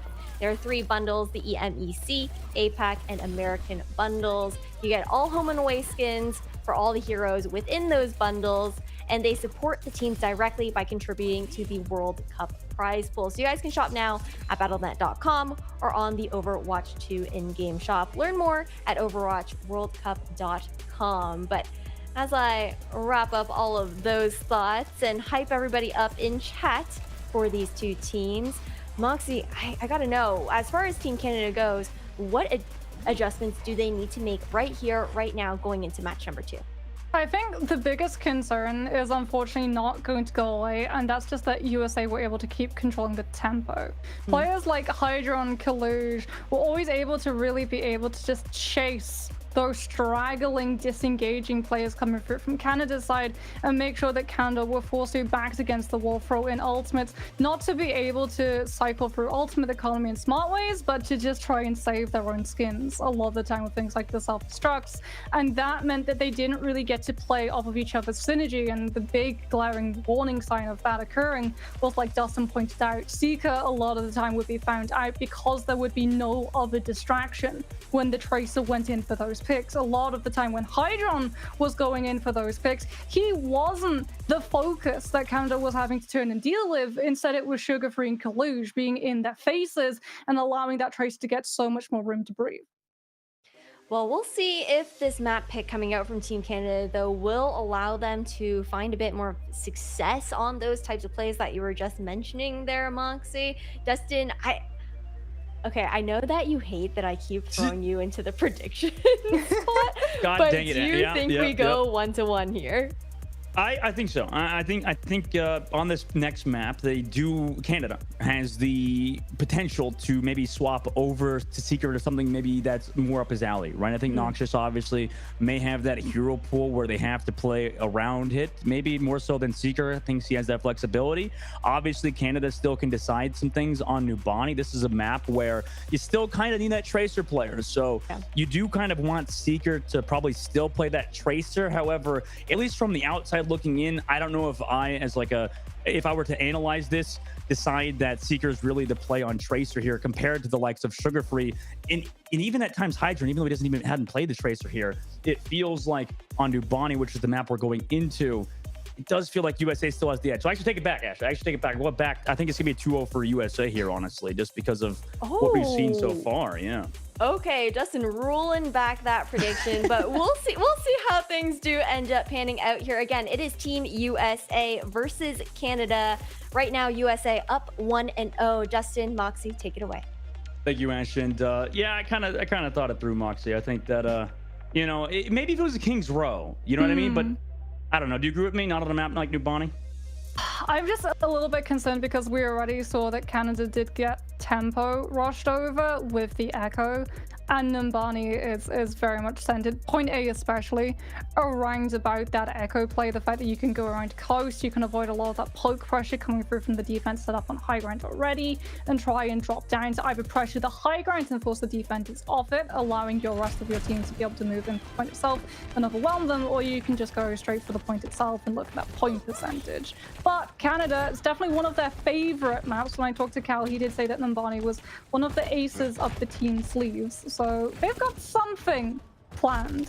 Okay. USA, on the other hand, probably are going to know that something is afoot, that they're going to be running into this Ash. They just have to decide how they're going to deal with it. Yeah, I mean, this is the same. I mean, I guess it's slightly different. Canada. Okay, there we go. They're listening to the advice, Moxie. Look, Noxious on the Tracer, Seeker on the Ash. Meanwhile, USA lock in a very similar composition to that before, except they have Aspire in the game now on Tracer and Sugar Free on the Echo. Yeah, that's what we talked about. The Echo, no Mercy boost. However, they have enough faith in the Echo being a hard enough target to hit, but also having that ability to be able to poke pressure in both of the stickies and the primaries to put Canada out of holding as close as they are on this defensive pipeline. To leave a lot more room to breathe, but good dynamite from Seeker to force Sugar Free to keep his distance. And Lenny ain't no what. He's a great Echo player that can play without a Mercy pocket, unlike some other regions, but doesn't need that pocket. Has the rest of his team above the high ground. We'll see how fast he decides to back out of there. Obviously playing a bit more reserve than you would see other Echo players. Meanwhile, Aspire goes aggressive, forces Canada off the high ground. That's already fantastic for USA, who surely will take advantage of it. Noxious has to recall, still going for that duel. Very aggressive on the high ground, but does eventually have to give it up as Team USA have control, but still not a lot of damage comes to Kalush. Goes incredibly low. Seeker tries to boost back up to the high ground, but gets chased down by Noxious and the rest of Team Canada. Meanwhile, Seeker was straight no tank player, so they commit the nano boost on Seeker, who was aggressive with it on the backline. Crimzo removed, tries to find the Brigitte and does. With that quick melee, and the rest of Canada now surely will be killed as well. And USA control point A. Yeah, USA without Kalush can't push Canada around that corner even further. So they're anticipating that Canada are going to use the corner to regroup and push back onto that point. And they wait for Canada to make that move until they're too close to be able to disengage. Sugarfree then gets the nano and rains absolute death from above. And Canada just have no means of being able to stop it. Crimson goes down in an absolute blink of the eye. Doesn't have the ability to be able to build up the nano center onto force and keep the point stalled. And we head into Streets phase. As once again, Canada have that high ground control, but USA already peeking in and trying to take it away. Cart rounds that corner, cop still available. Aspire has that pulse bomb ready to go, goes towards the elephant angle. Meanwhile, Canada built up pretty much every ultimate in the game. Ultraviolet also building that nano, but oh my god! What a one clip from Aspire with a quick snipe from Kalush as well. Sugarfree and Kalush combined for both Cal and Crimzo too, and USA look like they're not slowing down anytime soon. So the obvious hard evidence of Nambani, however, is that it's point C for the defense, right? Point A, if you can full hold, brilliant. A lot of it is going to come off of just early picks from your DPS. Streets phase is all about momentum and tempo. We've seen that USA does excel in that matchup. For Canada, it's literally about building resources to be able to stop this payload at any time in point C, so it stops for the rest of the match entirely. Aspire with the pulse bomb available, looks to lurk over the top with Sugarfree is there as well. Meanwhile, Tracer comes to duel him, has to go for the pulse bomb and then the recall, but Sugarfree on the low ground has found Cal on the re-engage. False also loses mech. Opts to not use the Diva Bomb. They're just going for a quick team fight loss because of potentially what you said, Moxie. Just go point C and maybe find some hold here. Yeah, but this is where it becomes dangerous. They're dying split, they're dying staggered. And again, the momentum is going to turn against Canada because neither don't get that reset moment. USA is not allowing any mercy. If Canada get an inch, they're going to take a mile, or I guess the American equivalent. I love Lenny, man. I mean, this is just the shooting bodies is coming out. That's how you know we got a series on our hand with a little bit of bad blood in the water. Noxious over the right side does duel with Aspire. Meanwhile, on the inside, USA waits and lingers for their dive. Balls coming in with that rally from Cal. They want to go aggressive. Coach gun aggressive from Seeker to go towards that mini, but the shield blocks off Crimzo's nade, and he's anti-grenaded from Ultraviolet, so they commit the nano boost now on the Kalush to continue this fight, even though they're still even. Sugarfree went down earlier, so Kalush now has to find a kill with the Primal and the Nano, but he's not able to. He's now Primal raging that Ashe, but unfortunately Seeker can't live. However, that's just one kill with the Primal Nano trade. False commits the Diva Bomb because he knows they could potentially come back into this, and Cal eventually finds Kalush as well. Aspire drops the Pulse Bomb, but not to any value. Ultraviolet also finds Noxious as well, so no more Tracer, but Canada's got the forward spawns. USA has committed some big ultimates. If Canada can build up towards this nano, they potentially could disengage Sugarfree with the copy. They need the bomb. So what they need at the moment, so they can at least send it on the point when USA just push past Falls and move on to this backline, because Sugarfree is looking for the copy. Who's he gonna go for? There it is, it's onto the Anna! Anti-nade connects onto all of the members in Canada. They're so close, they can't dodge it. And USA, with just the damage coming through from College's cannon, is going to be able to swing the fight. Everybody removed from Team Canada. 3 minutes and 10 seconds. It's just Crimzo to touch, who is staying on the Ana because he knows it isn't possible. Even swap into the Moira is not a play that you're going to be able to do. 3 minutes and 5 seconds for Team USA. Oh, Canada. Oh, Canada. They got rolled and smoked my doggies. I have never seen a more smart duplicate onto an enemy support. I've seen Echo's duplicate Mercies to pull off reses. I've seen enemies Echo's copy Lucios to be able to soundbar when they're down in numbers. But that anti-nade was devastating. That anti-nade broke the entirety of Canada's C defense. It all hinges on we have faster respawns. If we die, we're going to be able to stagger ourselves. We'll have the Bob, we'll have the nano boost, we'll be able to stall for a full regroup. They go down in one fell swing because of that nade. I mean, is it fair to say that Canada's looking a bit shell-shocked at points, right? Lenny with that dunk, like you said on the copy, to really just, oh my God, just destroy Canada at the very end. Yeah, it's the momentum shift. I told you about this on Control. Canada, just every single time they started being played from behind, they were never able to find that moment where they were able to regroup and mentally reset. And USA, they identified that one weakness, and they pushed. Pushed hard. I mean, it's Raven. That's all we can say. That's all you can say. Okay, like, so they got rolled. They got rolled. Historically defensively favored. Yes, yeah. Which exactly. feels really weird to say, given that USA literally just full pushed with 3 minutes and 5 seconds on the bank. See, but wait. Canada, they've got the dive. False on the Diva is absolutely no stranger to being able to clutch things out for his team. If they're able to overwhelm USA and push through point A incredibly quickly, they can set up some momentum. They can have the same turnaround that USA had when they were able to break A. You know what Team Canada's problem is? They don't have World Cup MVP XQC on their roster. Caldo is able to find RuPaul and Ultraviolet aggressive. Rico playing to get those 2 opening shots, and False is there to find a Spire, and that was a clean take from Canada. Maybe now this is their opportunity. That Kuriko is doing work. Those kunais do so much damage, but more importantly, if you get jumped on by either Sugarfree or Kaluge, you have the ability to be able to survive yourself with the Suzu and the Swift Step. And Canada are just prioritizing support staying alive, not getting early picks, so that USA can't find the numbers momentum that they had the previous round. USA now regroups towards this point. Aggressive play onto Cal and Noxious at the back line, but an injury on Kaluge forces him to jump out, though. They are still stopped from capping out this point. Canada is not just trying to take the duel with Sugarfree, but Sugarfree is well aware he might have that mechanical edge, and RuPaul also gets rid of Sugarfree, or gets rid of Seeker, and Sugarfree takes out Nauseous. Cal, though, does trade back Aspire, but it might be too little too late. They don't have any assistance here in Team USA. Well, they do nano boost re-engage, Canada does, onto False, and the Pulse Bomb from Sugarfree is committed. No Sleep Dart hit for Crimzo. Rush also, Canada really wants to win here and now, even though they're down in terms of numbers. False has the Diva Bomb. He lost the mech there, and they're not able to find these kills just yet. USA are still strong, still healthy on the point. They commit Kaluge's Primal Rage. Noxious, though, what a Pulse Bomb onto the enemy Tracer of Sugarfree. That's what you needed to finally capture on this point, though RuPaul does trade it back. Kaluge is still alive and healthy, though False eventually will chase down RuPaul. Eventually, Kaluge comes back to the point, but he's taken out by a Sleep Dart from Crimzo. And although it was messy, Canada will finally take point A. Canada were just too spooked by that chance of having to entirely reapproach the point anew and lose players on those rotations before the fights begin. And they throw ultimates in, but it guarantees them that point. It allows themselves to have more time to push into streets, to take away some of this high ground poke face coming through from the USA, since Seeker is going to be set up with that Bob as well to be able to peel from the aggression that comes through. And finally, they can start pushing into streets and see a little bit more of Nandani.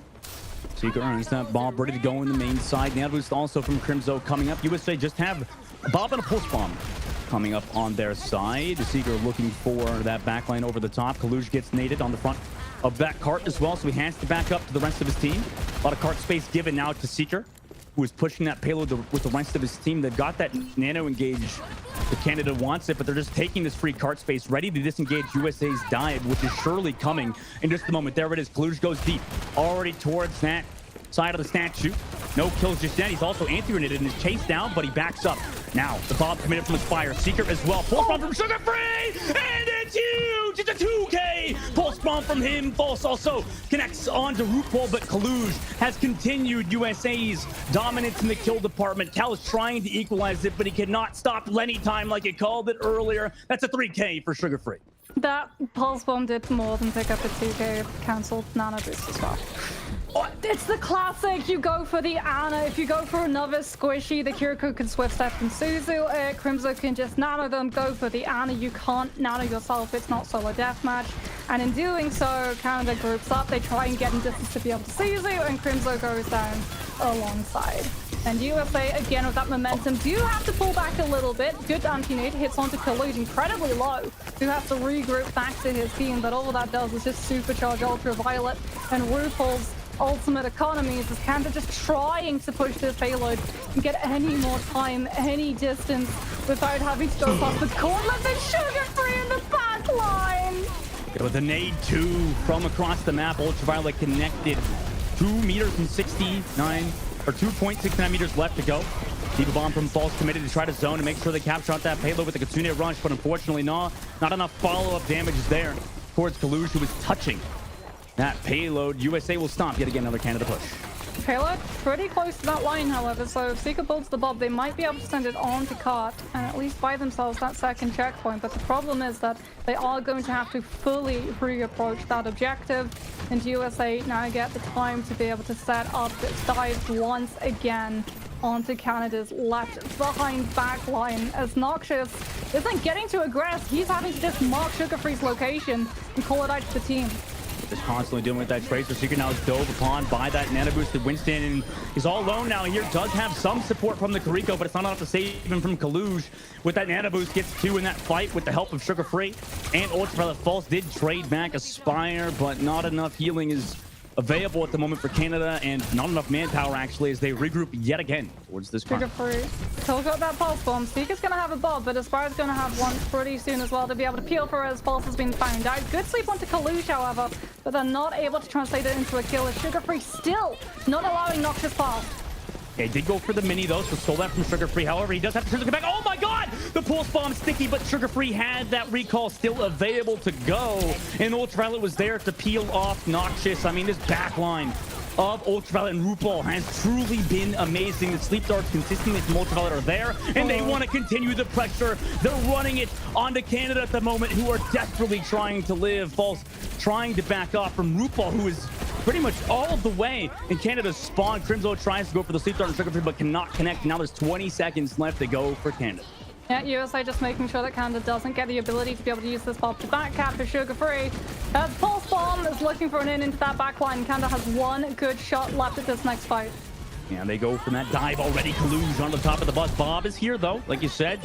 Pauses Sugar Free to engage, makes him back up. Bit of an awkward angle for him. Kaluj now decides to back up. Also, the nano boost was committed from False. The tempo is there for Canada. They're continuing this push forward, but Aspire dies to Bob. The equivalent of Torbjorn turret removes him in ultimate form, and the Bob gets more. That's a 3K, and the overtime ticks down. USA stop Canada and get the 2-0 victory.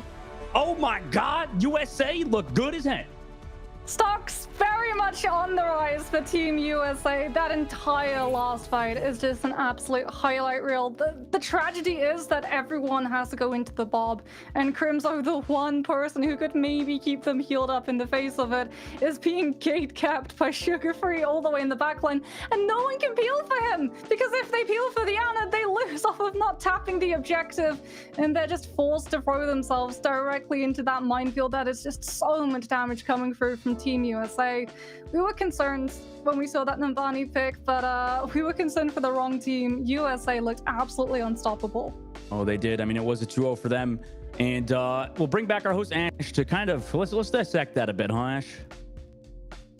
Oh my God. That was my team. That was my team. I'm Canadian. This stings a little bit right now, but overall, USA, and just a beautiful showing from them. It's undeniable the synergy that they've had. I think that also just looking at this roster, you have duos together who play on Toronto Defiant together, on Vancouver Titans together, and I think that does add that layer of synergy that Team Canada unfortunately just didn't have. While they have star-studded players there, Moxie, they're all picked off from different star-studded teams. Yeah, and it's got to sting just a little bit harder because one of those players who was just coming in with those struggle picks and just continuing to push you was Sugar Free, who some of those players have literally played alongside on the same team, and that goes both ways. When you're playing against someone who you normally play with on a team, they know exactly how you operate. And unfortunately for support players, they know how you position, something that Sugar Free continue to take full advantage of, because every single time we saw him, Noxious wasn't getting too aggressive into that backline. He was having to make sure that Sugar Free didn't get past, and when that one obstacle fell, it was hunting season for Crimzo's head. Yeah, it's definitely tough. And then when you flip it over towards the Team USA side as well, the picks coming out from RuPaul and UV being the Brig and the Ana, it's really nice because RuPaul allows that additional peel playing towards that backline as well alongside UV to just enable him with those sleeps that you kept calling out there. Dustin. Yeah. I think that, like, Ultraviolet played really well. RuPaul is, I mean, just everybody in USA looked good. I think it was like the big question for USA coming into this was, you know, how is his backline going to play with RuPaul in the lineup instead of, you know, having the likes of OG? And obviously, I think they've come out and they've been able to, you know, have RuPaul play incredibly aggressive with this front line, have coordinated dives. And, you know, I think it's good for a team. They played well, especially against a team like Canada, which bodes well for the future. But, man, I'm really curious to see what happens in the later stages of this World Cup when USA has to go against some of the elite talent that have those incredibly flexible hero pools. And when it comes down to the side of Team Canada, just to flip it back over there, Moxie, I got to know overall, what were they lacking compared to, I guess, what we were anticipating seeing from them?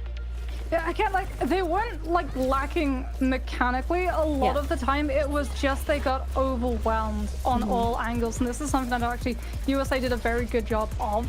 They had so much coverage. Like Dustin said, that dive was incredibly coordinated. Yeah. But at times it didn't feel like all of those players were going after one player specifically. It felt like all of those players were going after all of those players at the exact same time because they had just such a good monopoly of those spaces. And every single time we saw that Canada would get so worried about having to reapproach points entirely, even if they were down players, they would overcommit into fights just to be able to buy themselves any bit of respite to be able to hold on to that ground, because the second that they had to start taking steps backwards, that opened the floodgates for USA to just surge forward from all of those different approaches and sweep through the team.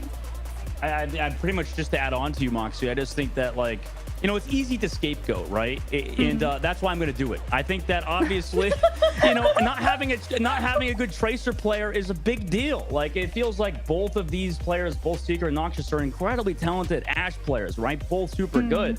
But Mox, you said it, they couldn't control those flank angles. Sugar Free just kind of dominated Noxious or Seeker. Didn't matter who it was. And it's not that either of those players are bad.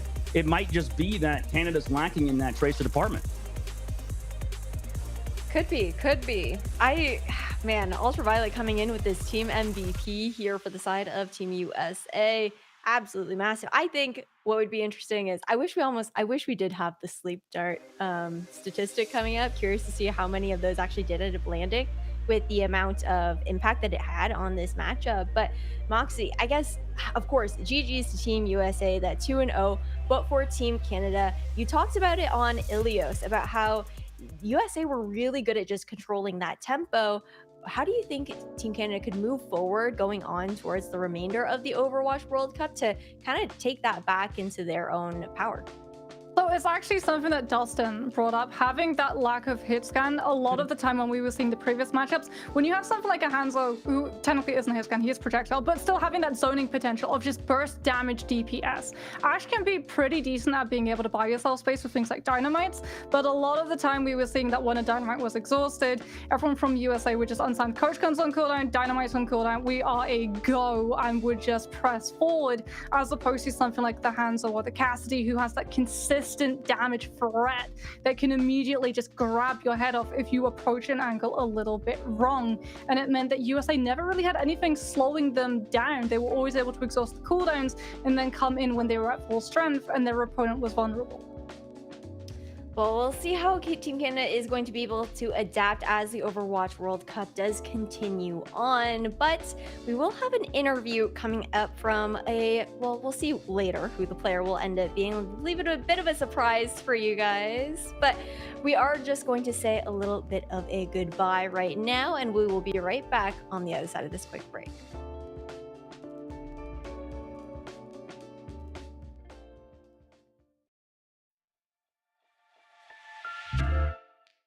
We're not going to say a quick goodbye quite yet. I'm going to give you guys the floor really quick to actually say a few final words as you guys are saying goodbye for the day, and we'll see you guys tomorrow. Oh yeah, I mean, this is going to be it for me, Moxie, on the day. It's been a pleasure talking to you, Ash, and watching over these games. So, you know, USA, obviously, to get that victory is a big deal for them, Moxie, and we had 2 Overwatch the whole day, huh? At least so far. Yeah, I was expecting it. I was thinking for sure we would get at least 3 maps coming through from that third matchup of the day. But like you said, USA looking absolutely unstoppable. And that is the big question now. If they're able to dispatch Canada so easily, what team is going to be able to stand in their path until we see them out of these conferences and against some of these other teams around the world? Well, we'll have to stay tuned for that because there are a couple more games left for today where we will be introducing a new set of casters. But again, it's been a pleasure working with you guys on the desk, Moxie and Destin. I'm looking forward to seeing you guys tomorrow, and everyone at home, we will be right back.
Welcome back, everybody. We've got Ultraviolet from Team USA joining us for this interview. Congratulations and GG's UV on this W up against Team Canada. How are you feeling? Definitely really good.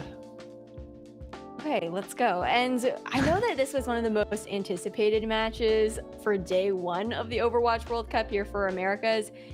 Did you feel like there was any additional pressure on the shoulders of Team USA for that particular reason? Yeah, I think because we have a lot of Toronto players and we didn't do very good in the regular season. A lot of people have had their expectations lowered of us. But I think I'm like really happy with how the team has been playing, and I'm like happy with the people we're playing with, and I think we're all really good. I think RuPaul especially, me and him have been working really well together. He's like super flexible. So yeah, it's been good. That's awesome. Well, it's always good to hear. And plus, you guys, you came out very dominant in this matchup as well. So a way to definitely show the haters and prove them wrong in that kind of sense. But I know I don't want to delve into this too much, but I know that there were those last minute adjustments coming out for the Team USA roster. And how did your team kind of adapt in that kind of way going forward? Well, we had our first scrim yesterday, and we weren't on the right heroes and like all these comps. I think Team Canada was watching, but it didn't matter in the end. Okay, sweet. Well, I just want to say as well, like overall, is it kind of weird, I guess, playing up against Team Canada, considering that you are part of the Toronto Defiant team? No, not really. I mean, I'm just from America, so I like consider myself on Team USA. I've always wanted to play for Team USA, so it's really nice to be here. Oh, that's sweet. That's awesome. And I was wondering, could you give us a little bit of insight on like what are the general vibes like for this team in the comms, for the calling and whatnot? Are you guys more so kind of clear, calm, collected, or do things get pretty darn chaotic? I think things can get pretty chaotic because we're all like from a bunch of different outlaw teams. We all have different structures, and so like we haven't had much time to like figure out a structure that like our team wants to adopt. So it's been a lot of like conflicting like styles, but I think we've been adapting to it pretty well. Yeah, kind of just going for the flow. It definitely seems like it's working out really well and whatnot. But as far as it goes, what your team really did well, I think that stood out to everyone, was just your ability to generally control that tempo. And Team Canada, they definitely struggled to respond to that. Would you be able to maybe like walk me through a little bit how that kind of panned out for your team, maybe the weaknesses that you were looking to pick apart? I think we just have like a really good understanding of the meta. We're playing the same stuff that like you saw in the mid-season madness. Yeah. So I think that like we're all really comfortable in this meta, and we know like what to do in these certain types of things. They threw like a couple weird comps like with D.Va and stuff, but yeah, I think we're just like all like really smart players, and we're able to adapt. No, that's sick. And okay, I've got to ask, because I know that for Moxie at the very least, this was like, I mean, not just for Moxie, but for me as well. One of the standout plays, at least on Ilios there, was, or no, sorry, not on Ilios, the earlier part of Numbani was the sugar-free echo copying into the Ana, into the anti-nade. What was everyone's kind of reaction, I guess, when that play did come through? I think I don't remember the specific fight, but I think we called that before as like a plan. So, oh, really? I mean, okay, yeah. That's sick. Yeah. That is really, really cool. I don't know exactly how it went down because I'm just like in the backline of RuPaul fighting for my life, but I'm sure that went good. No, I mean, you and RuPaul make a good duo back there too, especially when he's on that break, able to peel for you as well. And your sleeps were just going crazy today overall. But before we do go, I also want to give you the floor to give that opportunity to say any like thank yous or shout outs to anyone who might be watching. Thank you to my family, friends, and all the fans and supporters. Appreciate it, and keep cheering us on. Sweet. Well, thank you so much, Ultraviolet, for taking the time to do this interview and whatnot. Really appreciate it. But we are going to do a quick break as well before we head into these next matches. So we're going to say goodbye to Ultraviolet. Wish you luck and GG's into your next matches. And we will be back on the other side of this quick break with Costa Rica versus Mexico.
Welcome back, everybody, for the remainder of America's Group A. I'm your host, Ash, and we've got some fresh new casters on the desk. I've got Gompers and Chef Billy with me. Billy, how are you doing?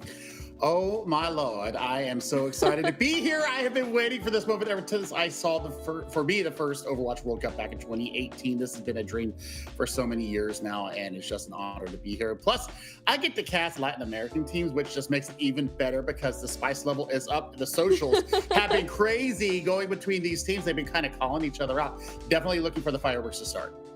Oh, you absolutely love to hear the banter going off on those socials. And Gompers, I gotta get your feelings as well. Welcome to the desk here for the Overwatch World Cup.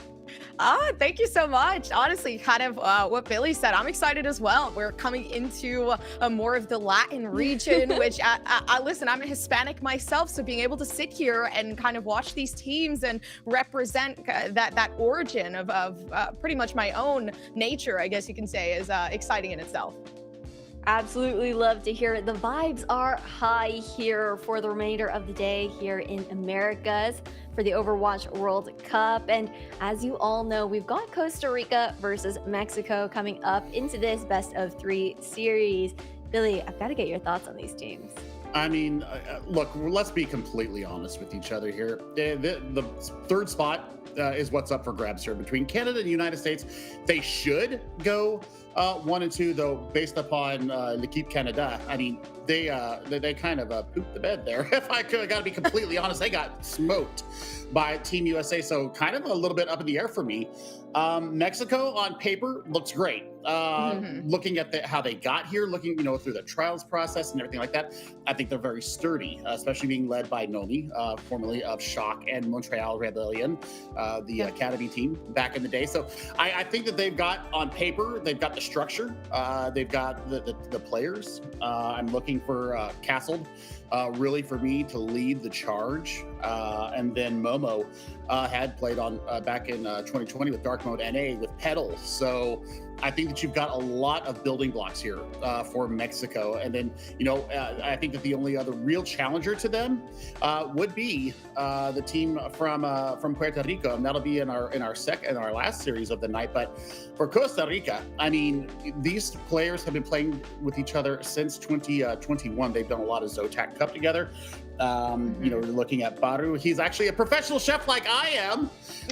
So, I mean, I found that out talking to their social media manager today, also a professional chef and also loves Overwatch. What a great combination. Baru is actually my favorite new person right now. But you know what? Also participated back in the 2016 Overwatch World Cup. So we have some pedigree. We've got some senior leadership there in the DPS position coming from Baru. But 4 of these members are getting a chance to go to college. They're actually auditioning or trying out for Briarcliff University to go into the collegiate scene coming up in the fall semester. So good luck to them already. So the synergy's built in. The framework is there as well. So Costa Rica might be able to really bring out something special here up against this Mexican squad. Yeah, wow. Okay, really great information there, Billy, especially just knowing that synergy is there available here for this Costa Rican squad. And then on top of that, that's also a weight on their shoulders, though, knowing that they are looking to make that push into collegiate. But hopefully, Baru will be able to kind of round them out, keep that mental high and whatnot with his veteranship. But now looking over as we introduce the Mexican squad here for the Overwatch World Cup, Gompers, why don't you tell me a little bit about him? Honestly, for Mexico, this is a team that has been playing together for quite some time. You can say Paulette actually having a relationship, not like a romantic relationship, more so like a duo relationship with Angel Volado. So this team in particular, right, is a team that honestly kind of has that same synergy leading into what Puerto Rico has. So when you're looking at these 2 teams and you're looking at what exactly they have to offer, you can see that, yeah, there is kind of like that correspondence there. A big thing is, of course, what exactly can this team accomplish? I think Angel Volado, actually watching him play, he played against actually this team in a tournament not so long ago, and they had some of that rivalry there on that DPS. Okay. I think he's gonna fit into this team very, very well. Nice. Okay, we got a little bit of head-to-head rivalry action going, but speaking of the action, we've already got our map select up here, right? Lijiang Tower going to be the first one slotting in for map number 1. Chef Billy, what are your thoughts on this map? I mean, three different areas of aggression here. I mean, Gardens is more of a dive and control the point and let the aggression come to you. Night Market, look, Symmetra rules there, but also Pharah. Pharah Mercy combo or E-Commercy, as I call the Echo Mercy combo, the flying duo up there. I mean, controlling the skies there. If you decide to go that route, you take away a little bit of the extra healing, but you know what we've seen from Yazin, especially earlier today in EMEC. If you got a Pharah or an Echo player that can take over a map. I mean, both Gardens and Night Market are going to lean heavily into your favor. Now, when we look at Control Center, if you are a Brawl team, if you are a Rush team, that is your bread and butter, and you should win that out pretty dramatically. Reinhardt can be viable. However, I think Orisa, the Diva, and the Ramatra are the three tanks that you should be seeing here. So we'll see. We'll see how it goes. Well, it won't take too much longer because I'm going to actually send you, Chef Billy and Gompers, off into the server and onto Lijiang Tower. All right. Thank you so much, Chef Billy. I know you were ready. You said you were ready. I'm ready as well. Heading into this game, I can hear that chuckle. I know we are ready for this. I'm expecting a Farm Mercy. I'm actually hoping that we get to see that here. It's very, very strong for the amount of obviously obstacles that we're going to be able to see here on Lijiang Tower. It's control, a game of control. So what better way to do that? But it does seem like we're actually going to see some of that hack Doomfist here coming along. I mean, Hack Fist can work. And I haven't seen this here in the upper echelons of competition for quite some time. Saw a little bit of it in Australian contenders where they were trying to do something a little bit different. But I think Angel Valado here on the Symmetra to get yourself to the point first and set up those turrets here on Night Market. I think this is where we really do get to take a look. And I mean, Gardens, you know, you can do the same thing here on Gardens. You can set up the turrets and get the aggression going. And I mean, with Castle on the Winston right now, you're able to dive in, you're able to bubble, you're able to, you know, extend a fight with the Winston. So this is what we're looking at with the Rush coming in from Costa Rica. Yeah, the Rush already getting big as well. You can see they're looking for some of that control leading around it. Not able to find it though when it comes to Mexico. Still though, actually pushed back instead. You can see actually the composition there with the Mei bringing up that wall about now, being able to allow that to isolate these players one by one. Yeah, Mexico on a good start. I mean, Que Movida from Podelo there on the Mei, putting a great wall up there. And well, that's going to be a quick reset here from Team Mexico. Looks like they're going to change up their composition. Yep, they're going away from the dive. Even though Chobilux is 65% to EMP, so I think that they stay with the Sumber here. Really try to control WebTube or maybe Hodelo on the Mei. You know, deny the wall, deny the ice block, and then move in from there. EMP is going to be big for this next fight for Mexico. Oh, and it's good as well. You can see the Ramatra switch actually making some of these numbers count now. Still, though, making some damage work. It's not going to happen quick enough with now this close range damage actually coming along as well. You can see it's making that pinch that they really need to make, but unfortunately so. You see the Mei, you see the slows coming down. Now Chobilux with a very nice shot leading on to Winter there. They lose that damage. And it's going to be a beautiful play coming down from Mexico. They gain that control back. It's just the Ramatra left, but Baru, of course, no healing left to really help themselves. Yeah, they're going to be taken down in a second. I mean, what a great EMP from Chobilux, and I mean, 33%, so a third of the way to the next one. And now they're going to press forward and try to deny space taking. They're also going to get some scouting done. But Hodelo right now with the Blizzard coming up and a beat behind it, they should be able to initiate. If they rotate through White Room, though, I think that they're going to be met with a very, very strong hammer coming from the twin support ultimates from Momo and Soba. Oh, they're waiting. You can see what Angel Valado wants to do. He wants to go across the back line still. Now utilizing his ultimate to try to get themselves up closer. And they're playing a very, very dirty game when you're looking at Mexico. But they're also losing that point. The contest still there. Ramatra left alone again. But it's impossible at this point. That switch they made all the way in the beginning here, really working out for Mexico. I mean, Winter hasn't gotten much done on the Reaper for Costa Rica, so I mean, they do hold on to the Sound Barrier. That's the big kicker for them, and they've got Annihilation. So Annihilation via Annihilation, beat versus beat. The real kicker here, though, is going to be the Death Blossom coming out of Winter. Winter needs to be sneaky, and it's got to avoid the discerning eye of Chobilux here on the Sombra. Pack still actually coming through right now as you see it. Still not enough firepower when it comes to Costa Rica, making some of that damage and making a knockoff here, coming through from Castle. But it's not enough. It's difficult to try to range that in. Tons and tons of players now pushing out the ultimate here. Winter gets one shot off the tank, and now they can actually push this back. A beautiful play coming through. That's when you know that synergy from Costa Rica really is going to lead them on. I mean, Chobilux hacked Winter twice before they were actually able to get the Q off.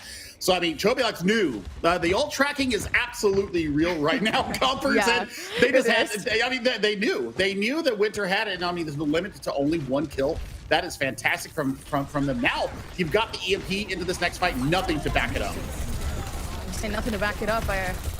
I mean, that's most likely so. Right now, unfortunately, although Chobilux actually manages to find damage. Listen, everything works out for a reason. And I guess the reason is right now, this team is just unstoppable. The aim, just the pure resilience coming through. And obviously, you see the ultimate, again, might be possible for Angel Velato. Well, I think that they'll absolutely get close to it. Depends on what kind of value they get out of the Hellfire shotguns. The big thing is that WedTube is going to get a coalescence into this fight. It should be the fight turner.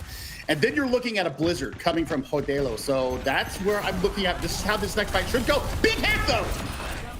So big half right now. Again, Reaper pulling it back out. Wow. Death Blossom still now moving forward. Of course, it is enough to keep themselves intact here for Mexico.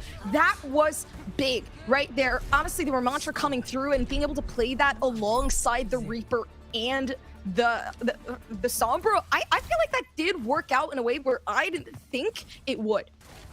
I mean, we called it the zombie comp back in the day when it was 6v6, you know, running with the Reaper and then the Sombra. You go the hack in, then you steal their life away with the Reaper. And I mean, you're kind of running a variation of that here with the Ramantra going in, especially with the Nemesis form being able to block or at least absorb the damage coming in. It almost makes it a free Death Blossom in there for Angel Velato. So, I mean, they played it perfectly. And the fact that, once again, Chobilux was so smart with the manual hacks, immediately hacks WedTube out. You can't build the coalescence, and they actually get the kill on the end of it.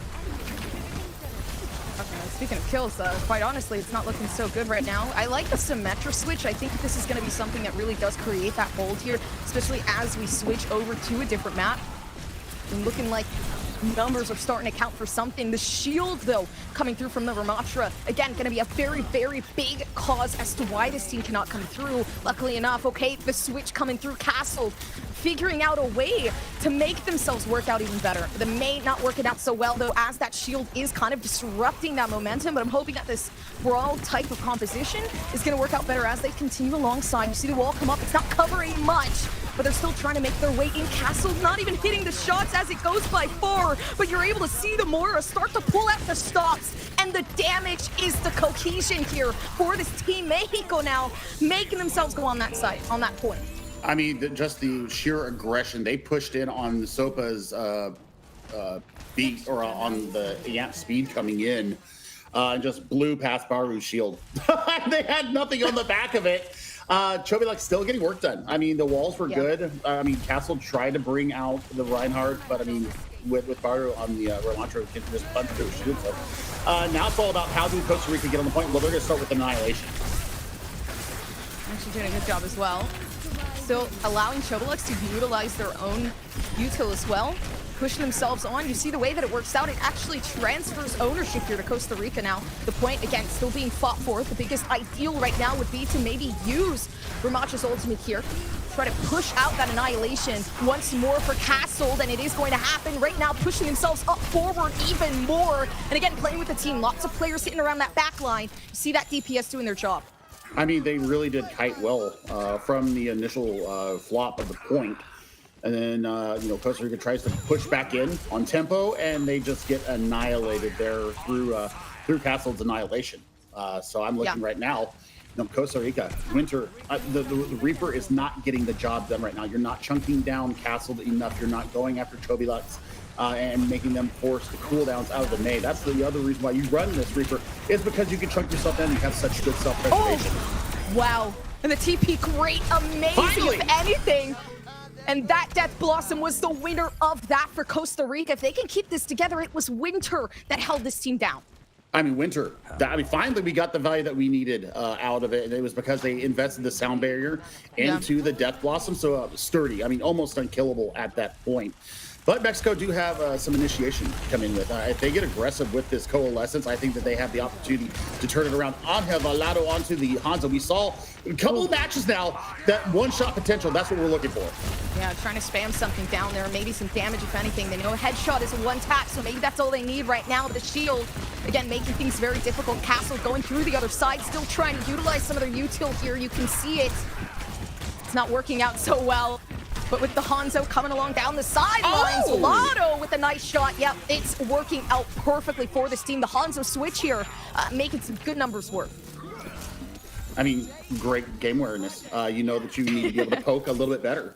Yeah. You know, and the one-shot potential, of course, can turn a team fight. And I mean, Angel Valado right now is showing us that not only can they play the flex DPS, they can also play the sniper. And that's going to be a thorn in the back of Costa Rica's mind as they start to push through the rest of the series. Already 70% to Dragon Strike, and you've got Vision. Even now they've pushed themselves down into a hole right now, kind of just funneling up inside of this building. Chobilux, luckily enough, playing on that May. They give themselves a bit more time to keep themselves together with 90% left, and now they're actually pushing that spawn side. It's going to be super difficult to come back from this. You can bet that Costa Rica right now are in a very bad position. I mean, 2% to touch. Nope, nobody's not going to be able to touch here. So I mean, they waited way too long to get themselves back into fighting form. And I think for me right now, Gompers, is the fact that Mexico really was more adaptive when we saw compositions come out. They saw that something wasn't going to work. They immediately swap over. They immediately go for counters, and we were seeing a little bit more rigidity coming out from Costa Rica. So I think for Costa Rica right now, they need to change. They need to change. So aye. Aye, indeed. Ash, we're gonna bring her back as well so she can question us, because I love being questioned and interrogated. So. Whoa, we're kicking off real intense here, Gompers. I mean, I barely have 2 brain cells left after. It's been a long day. Okay, you get a fresh look coming into this broadcast, but you're already putting a lot of pressure onto my shoulders. You're almost making me want to pop quiz you, but I don't think that would be fun for either. No. To be honest. But what a showing coming out from Team Mexico. I mean, it's really, I think, interesting to see, because for this Mexican team, you've got players that, sure, have been around, but aren't super well known. And this is a great opportunity for them, Chef Billy, to actually be at the forefront, to be players to be scouted, like you were even talking about. Yeah, I mean, and Paulette is the first one that brings to mind, just like Gumper said. I actually had a chance to see them a couple of weekends ago with the Timeless Creator Cup, playing for Team Ruben Sargasm, and also in Calling All Heroes. I got a chance to cast them in Calling All Heroes as well. So, I mean, this is a support player that definitely needs to be on a lot of tier 2 contenders teams' radar, because they do have the value. They showed it time and time again here. So I mean, we'll see, you know, if they do come in here for the next map, if they can bring their wares to bear here on the second map. But I mean, Mexico right now, they just had a better understanding of their win conditions. They were able to swap their compositions up on the fly, and they just really took advantage of the rigidity of Costa Rica. I think that Costa Rica need to be able to do the same thing. They have to be able to swap and counter what is being thrown at them. So, I mean, it's a chess game. Overwatch is more of a chess game than ever. And, I mean, Angel Valado on the Reaper just got it done. This DPS player should also be on people's radars, because the swap between a Reaper and a Hanzo is not that easy, because you've got the spray of the Hellfire shotguns and then the precision of the Storm Bow, and just a masterclass. just a masterclass. It's a totally different style, right, of play when it comes down to those damage picks overall. And golfers, you know, Chef Billy keeps touting about how Costa Rica were struggling to make those adaptations coming through, especially with those team compositions overall. Do you think this team maybe has what it takes to implement that going into this second match? Because it's just the best of 3 at the end of the day. I think there is a possibility there. I did feel like we got to see a little bit of a change in play style coming through from them, but not necessarily, you know, again, those composition switches that really would have pushed them that extra mile further. And again, change isn't necessarily the best feeling for a lot of people, but I do think, especially in Puerto Rico, they have obviously, you know, push themselves up to this point to be able to make it down inside of this qualifier stage. So I do believe that they can do it. But right now, Mexico looking very solid with Chobelux, with you're looking at Angel Volado, right? These players in particular were the ones that really pushed this team further.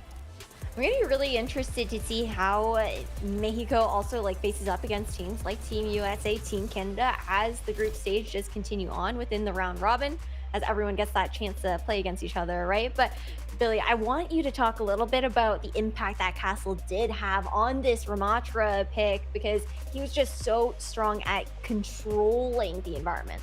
Well, I think that was I think that, you know, while we do have Ramatra or Castle here on the screen, I think that Momo and Sopa is the reason why that the Castle was able to get so much done. The support was absolutely impeccable. The rotation of cooldowns going into the Ramatra, and then the proper use of Nemesis form, knowing when, you know, they were going in for, let's say that Blossom that we saw on Hevelado do inside of White Room. They put up the Nemesis form to deny any kind of damage coming into their Reaper. The Reaper just stands behind the Nemesis block, and they just have a free Blossom. That is the micro that you need to be seeing to propel yourself forward. So the complete understanding of how they want to run this quote-unquote zombie comp right now, that was the perfect cross-section of why they worked so well. The supports were perfect. They were perfect in it. Ooh, okay. Well, speaking of perfect, it's going to be adaptations that have to come through going into map number 2 for Costa Rica. Best of 3 series means that if this is either do or die, Mexico could sweep it away here on Gibraltar. Costa Rica could also take a 1-1 conference. If there's any point where you really do need to have those adaptations come through, it has to be on Gibraltar, right? Like, there is no excuse here. If something isn't working, again, those switches are going to be made. So I feel like we are going to see Costa Rica be put in a very uncomfortable position here and actually having to switch things up. Unless things happen to go well, but Mexico on control, I mean, we're looking already solid. Well, we're not going to have to wait too much longer to see if Costa Rica can make those adaptations come through. But if you're a Mexico fan, of course, you're cheering them on to close it out in a 2-0. So I'm going to let you guys handle it and send you guys over towards Gibraltar and see how this series does pan out. All right, heading down to it. Now coming into a completely different game mode. Honestly, this is one of my favorite maps. I don't know about you, Billy. How are you feeling about Gibraltar? I mean, with the new map changes, yes. Okay, so I've been playing it here about a week and a half since Season 5 dropped. I love the changes here, first of all. It doesn't make it so snowbally. And you have more chances to recontest as a defender. And as an attacker, you can get out of your spawn a lot easier too. So I think that the geometry of the maps here that have been changed down have absolutely gone in favor of the player, and the player experience is so much better now. Now, looking at Costa Rica, they're going to come out on the attack here. We'll see if they actually stay with this composition, because it can work, and I'll get into that in a minute. But Mexico right now, they're looking at high ground control. They're looking to pounce on a target and take care of it. And we're looking at Paulette, mi amor. I mean, had a great brig during the Timeless Creators Cup. Especially on the Brigita. So, and the Ana is not too bad either. You might see a swap there between maps, but I mean, we're going to look for Castle to pounce upon the back line of Costa Rica and take them down. Yeah, and actually for both teams, looking at the same support idea, but a very different DPS composition here. You're looking at the Soldier with the Genji, tons and tons of damage that could actually go through and a lot of long-range shots. So they're really looking to just break down the composition here. Right now, Winter again playing that solo touch.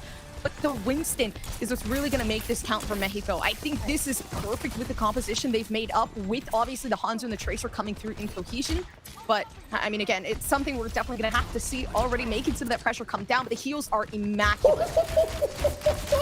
Okay, Momo, I see you came over, with the sleep from long range. But seriously, Costa Rica's composition right now should be able to take space. And it's because Winston has only a very flimsy shield. And yes, you do have the Tesla cannon that puts out constant pressure, but D.Va doesn't have to reload. And Chobilux is actually getting it done now on the Tracer. Wow. And this is a steamroll. Oh my lord. Mexico, what did you have for dinner, my friends? Honestly, they had a nice platter or something because they've been playing pretty good leading into this whole entire tournament. I don't even know how to feel right now. And we come into this and we're like, you know what? These players know that all they're heading for is to at least get themselves out of this position of, down in this B-side spot. So all they want is to, again, make their names known. Doing a very good job here for Mexico right now. Chobilux playing on that Tracer. Looking for some hopium here. Nice shots actually committing. But of course, we talk about Tracer just a little bit. We also notice that the spread kind of increasing a bit. So shots getting a bit harder to touch here. Still though, making numbers count now. The Primal Rage giving into their urges. Castled being able to push these players back even further. Yeah, it's impossible to get past Mexico right now. It's carnal, it's aggressive, it's spicy, dare I say, and I love it. I mean, they're not taking any sass from this Costa Rican team right now. They are taking space. You're looking at the beautiful honorable Tracer duel between Chobilux and Winter. I mean, Chobilux has been just sitting on this pulse bomb, just looking for a target. Now the Dragon Strike available to Angel Balado here. We're just at the car wash. We're under 2 minutes, Gompers. This is starting to look very dire already. Oh, and now it's even harder to try to get away from this, just needing Modelo to take his Genji and really push it out into the crowd. A nice play and a nice back off as well. Castled now having to push themselves back, wait for the healers so that they can re-aggress and reinforce themselves. The Dragon Blade, the Nano Blade just gets all the work done, but now you've got that off the table, and you're going to have the rally coming in, so you're going to be very sturdy. Big nade coming in from WebTube, though. This is actually where they need to go in. What? Oh, okay. Not easy enough. Yeah, there's a lot going on right now. The pulse bomb kind of just ended the hopes and dreams of We Did. What's the point of having a Brigitte if you're just going to go down like that, unfortunately, but still. Again, waiting for something big. They are pushing back, which is pretty much Castled, I would say, is doing an immaculate job of playing that tag because the pressure that we've seen so far, Costa Rica only making those advancements because of Modelo. So, they're going to need that ultimate to come back quicker, or else they're not going to make it any further. Baru already very close to coming back down. Luckily enough, We Did and Benji going unscathed. What we're looking at, Conference, here is that you're looking at the you're looking for the blade to get ready, and the Primal Rage will buy you some time. But Castle has Primal Rage. They're gonna be able to reset. But good lord, what a move there from Angel Balado. They get it done, and takes the Primal off the board. So 10 seconds. They're gonna have to pop the Primal just to get back to point. Oh, but we're looking at the percentage here coming through from Angel Balado. Talking about Primal, let's talk about the Death Blossom, because he's waiting right now down in the depths, waiting for the Winston, but it doesn't matter. Round one being complete. It's Mexico taking on this first round. Just the fact that Baru was never able to capitalize and relinquish control of the high ground off of Castle. That just shot him in the rear end. There was no chance for them to get beyond that, and there was only one hero play that you could cut out. With the amount of sustained that Mexico had there on the defense, they had all the sight lines covered. This was a beautiful blade and dash through to get it built up. They got the work done with that, but still, so much work done, and Angel, actually gets the work done there and takes them out at the end of the blade. That would have been the point captured. So, this last second little flick there saves point A. And now for Mexico, they've got 4 minutes to basically get to the end of point A, and they will take the 2-0 sweep here. So, it's all on Costa Rica right now. They don't want to go down 0-1. You've got 3 people transferring out of Group A. That's the good thing. The bad thing is that you've got Puerto Rico and you've got Mexico in front of you. So, right now, Mexico, they're looking very, very clean. I think it's gonna be hard to really bypass. Oh, the Life Weaver actually coming out. This is something that I wasn't actually expecting to come through at all. Yeah, I just got trolled. It's not coming out at all. I was correct. I was correct. But it's okay, because Costa Rica, they're playing with the Torchor. And the reason why I like this is because there is a lot of long-range hold here. You see the Ashe, you see the Torchor, kind of relying on that turret, honestly, to really make the hold and that pressure come through. Of course, I mean, gonna have to play a very far distance game here. Still, though, D.Va barely making any damage to come through, and the Winston now finally making their way up. Castled are gonna back themselves off a bit too close. I mean, the reason why you play the D.Va here is the damage mitigation and the ability to go from high to low. The reason why you're playing the Torbjorn here is because of the Tracer, because Chobiluk's got so much work done. The turret has auto aim, so you're going to get vision as well out of it. And I mean, that's going to have to be really point A here for Angel Velado, is to take down the turret, locate it, and then take it out. That way Chobilux has a lot of room to maneuver. It's pretty hard, honestly. It looks like Angel Velado is kind of a sniper right now, if anything. The moment that you peek, you're going to be able to get some damage knocked up on you. Although down below, you can see tons of players right now still trying to keep intact. The Winston fighting the low ground, and Angel Velado fighting the high. They finished it off. It was a sweep coming through from Mexico. Listen, they had a big run, Billy, going into their qualifying spot, playing as Midnight, making it into this position. They were in a lower bracket run, and they ran with it. They barely lost any games. They actually played the most games out of everybody inside of this grouping stage. What the heck was that defense? Come on. I don't know. You got to touch. You have to touch. This is the World Cup qualifiers. You've got to touch. You can't sit up there and just watch them take the point. What the heck was that, Costa Rica? What the heck? I mean, you just said, oh, you know, silver platter. Ashe, come on back in here. Give us the grilling that we know we deserve. Whoa, okay, you guys have had some fighting words already. I don't know if anybody needs me laying on some extra heat, but what a showing coming out from Mexico to start things off. I'm pretty sure today's all just been 2-0 sweeps, to be honest. I kind of expect it, I guess, within the first day of the round robin group stages, to be fair, but for Costa Rica, there was a lot going on there, Gompers. And what was their biggest weak point, would you say? Again, kind of leading back to what we said in that first game, it was those adaptations. And honestly, the pressure coming through from Mexico was something that they just didn't know how to stop. You could see that Torbjorn switch. Like, they were desperate to try for something. At that point, they tried to hire a sixth player, aka the turret, and then said, you know what, do your job. And sat there. Like, this was one of those moments where they really were questioning themselves. But at the end of the day, it all worked out for Mexico. Listen, Puerto Rico, I will say, though, there was potential there. It was just, you know, again, that fear of losing. There's no way you just called the turret the sixth man, but all good. all good, guys.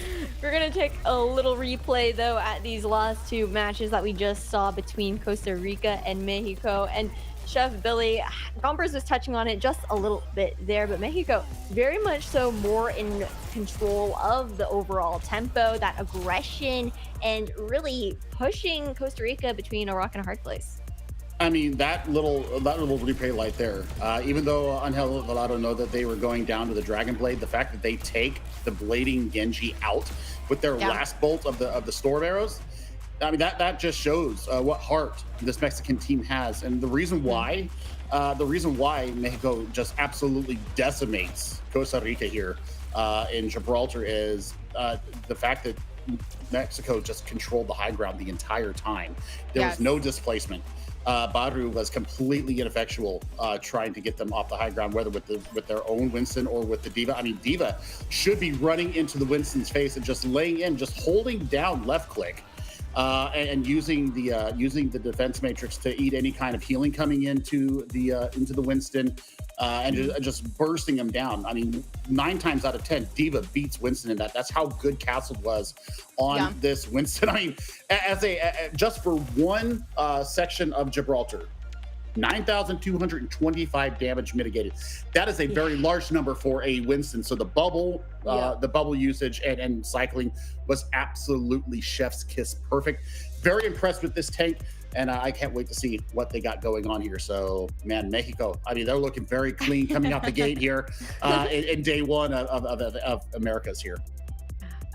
We talk a bit about Mexico. Listen, I know they're the victors, which I will give them a big congratulations, but I'm going to go back to Puerto Rico. I'm going to say, listen, this team had such a good placement there. You saw, honestly, I thought I saw some of the dog that they had in them. When you saw Hodelo, you saw them pull out the Dragon Blade. Listen, there was something going on there, and I thought they had it for a second.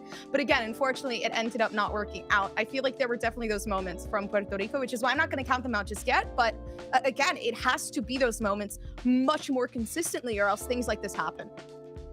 All good. It's day one. It's day one. Costa Rica, they have an opportunity to make that comeback later on into this event, but at the same time, every single shot counts, especially when you've got quite monsters of teams here within Group A to fight for those top 3 spots with.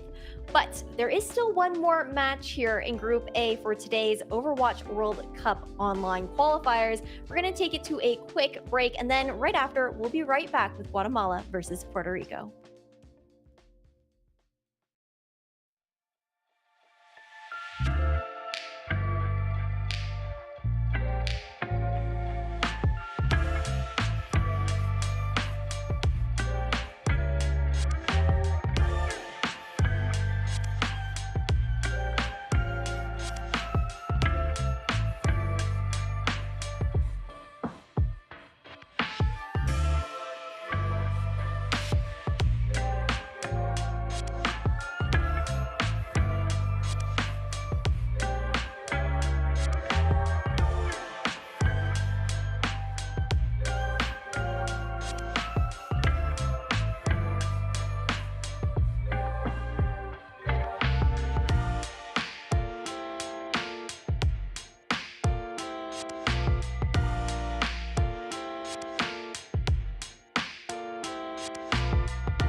It's been one heck of a day of Overwatch World Cup, and it all comes down now to the last match of day one for the online qualifiers.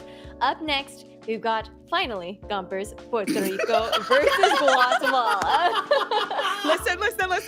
Costa Rica, Puerto Rico. It's like who puts Rico? Like, let me live my life. Let me live my truth. I accidentally said Puerto Rico. I'm very sorry. Puerto Rico's playing now. Puerto Rico's playing now. So I'll leave. Geography's never been your forte. I know. It's okay, sweetie. It's okay. It's all good. You're talking to a person who thought that EMEA was a continent. So why are you exposing yourself further right now on live broadcast? Well, I'm just gonna steal the mic away, and Chef Billy, we're gonna have a conversation. We're gonna have a conversation and give her a second to regroup, take a breath in, a couple deep breaths, if you will. But heading into this Puerto Rico versus Guatemala matchup, how are you feeling about these two teams? Do you even have maybe a spicy prediction to throw out there? I mean, yeah, it's going to be 2-0 Puerto Rico. I mean, let's be completely honest with each other. Just the amount of scrim and practice and synergy that this Puerto Rican team has right now. Okay, I mean, led by Gizgam, their coach, and they've also got, by the way, Louis, who was a star at the University of Texas, Dallas, competed in the Overwatch Contenders, has competed in a lot of the collegiate championships, the Overwatch Collegiate Championship itself, ranked very high in the OCRA, which is the Overwatch Collegiate Rankings Association. They were ranked in the top 5. Just graduated this past summer. Congratulations to Louis for graduating from the University of graduating as a Comet. I mean, looking at Puerto Rico, just on paper right now, the amount of actual, championships and stuff like that they've got under their belt may not speak to high volumes, but I think that where they have placed, they're in individual talents and how they've come together. I think that this is what they have. They also got island pride. I mean, pura vida here for Puerto Rico. I mean, they've got it. They've got it in spades. I've sat in on their scrims. And watched how they communicate. I've listened to their comms, and I mean, it is incredible to see how they go. And it's all going to be led by Papa Joe. I got to tell you right now, it's going to be led by Papa Joe. We'll take a look at Guatemala here and Vendetti run. This is their tank player. Really want to see how they come out and deal with Papa Joe, because Papa Joe has learned how to control the aggression. Has learned patience, and I think that Vendetti might try to bait Papa Joe into some unsavory positions. And I think that Papa Joe is just going to say, I pass. I'm going to stay with my team. I'm going to peel back. That's something I've also seen with this Puerto Rico team. So, I mean, I haven't had the chance to look at Guatemala, right? So, I mean, this is going to be a learning experience, I think, for everybody, because there's not a lot of sample sizes to go off of from this Guatemalan team. But I mean, this is the World Cup, right? And anything can happen on any given day. So I want to see them come out strong. I want to see them come out as a 5-man unit. I want to see them really take it to Puerto Rico, to be quite honest. Okay. Some really awesome points there, and love to hear about the heart of the Puerto Rican team. But focusing back on this Guatemalan team as well here, Gompers. Chef Billy was just talking about, Vendetti trying to maybe look for those trap plays. Do you think that that's something that they might find some success on, or even something that they will try to lean into to isolate the positioning of their opponents? Yeah, I mean, there are some difficulties there. Puerto Rico is a very strong team. So when you're looking, obviously, again, like that lack of information coming from Guatemala, it is difficult to put that 2 and 2 number together. It's kind of like looking at the big dogs and then trying to find the underdogs. They're so little, like you can't see them. And it's one of those things where they will grow in time. And I'm hoping that they get to show us kind of what they have to offer here from Guatemala, just because, again, I love seeing new players really shine in moments like these where it really does count. So I do believe now that, of course, these countries are coming together, there is a possibility that Guatemala, having this big name on them, they're going to show us something good. Yeah, and then Chef Billy, I also want to touch back on to actually both of the tanks here for both Puerto Rico and Guatemala. The fact that we're actually seeing two Reinhardt mains coming into this matchup, something that we actually have been missing out on a little bit today. We've seen more so like the Winstons, the Divas coming out, the Ramatras, but we haven't really seen that Rein presence. What can you tell us about how this is kind of gonna shift the playstyle of both these teams, or maybe even force further adaptability out of each other? I mean, I think this is a carryover from Overwatch 1, where you've got the main tank mentality. And I think that both Vendettiron and Papa Joe, I mean, I know Papa Joe, having seen him not only for Team Puerto Rico, but also in some collegiate stuff. Also back where I got my start in the console gaming league, Papa Joe played there and was a main tank and was an absolute menace and has absolutely leveled up since they've gone over to PC land. So I think that the main tanks are definitely going to be bigger in the pocket for these two teams. Papa Joe's Winston is disgusting. Let me just put that out there. I have not seen any off-tank looks from Papa Joe from any recent footage, so I don't know if that's in the back pocket right now. They're only carrying the one tank. So that is what we're going to be looking at here for them. And I mean, Vendettiron, like I said, we're learning here together. Okay. Very cool. Very cool. Interesting things to look out for going into this next matchup, though. But we're heading over towards Lijiang's Tower once again. So, Chef Billy, Gompers, I'm going to send you guys all out there and take it away. Back into Lijiang Tower. When we were here before, there was a completely different story happening. Right, when you're looking at what exactly is going on with Mexico and then, Costa Rica back in those past games, are we going to see kind of that same origin happen right now, or are we going to be able to see some of those closer games? If Puerto Rico plays the way that they have been showing in their scrim blocks and some of their friendlies, I think this should be a pretty comprehensive and pretty straightforward match for Puerto Rico. But if the size of the moment gets to this young squad, then they might run into a little bit of a hiccup. But it should be pretty easy, honestly, for Puerto Rico right now, because I mean, just based upon how they have been playing together and the synergy that they have built together. We are going to see the Reinhardt v. Reinhardt, and the Symmetra comes up early from Ander. They're already on the point, ready to go. Very round 2. You said you're looking for some of those pinch plays. I feel like here Papa Joe did a great job. What? I told you. Oh, okay. Oh, he's dancing. Listen, they're having a good time right now on the point. It's okay. Yep. I like I said, main tank energy. Definitely going to be on display here. And Papa Joe, if you give them the opportunity to play aggressively and you've got the support at the back and you watch for the peel that needs to come through for Papa Joe, or for the support from Papa Joe, watch how he has learned patience and being able to kite back and make sure that the supports are taken care of. Already some of that shield coming down. It's going to be hard for Papa Joe to make it back, but the Baptiste actually making some of those numbers count. Immortality shield coming up. Now being able to actually play with the ultimate, but it doesn't matter for Papa Joe. The stun to come through and the Ana making numbers count, but lacking that Kiriko. Again, you're kind of going to see this complete change in what this team can do. Although the passive approach still not there. Puerto Rico, they've pushed themselves to a very, very far extent. Yeah, Ander P as well, closing things off very nicely. I mean, this Symmetra play from Ander P is actually great, and I love this May Symmetra look where you're being able to control choke points. You're able to slow people down with the turrets. I mean, the car wash is already set up coming out of their main choke here, and you're looking for Arenas to be able to separate everybody off. That's a big dig that comes through, but the Immortality field is even better.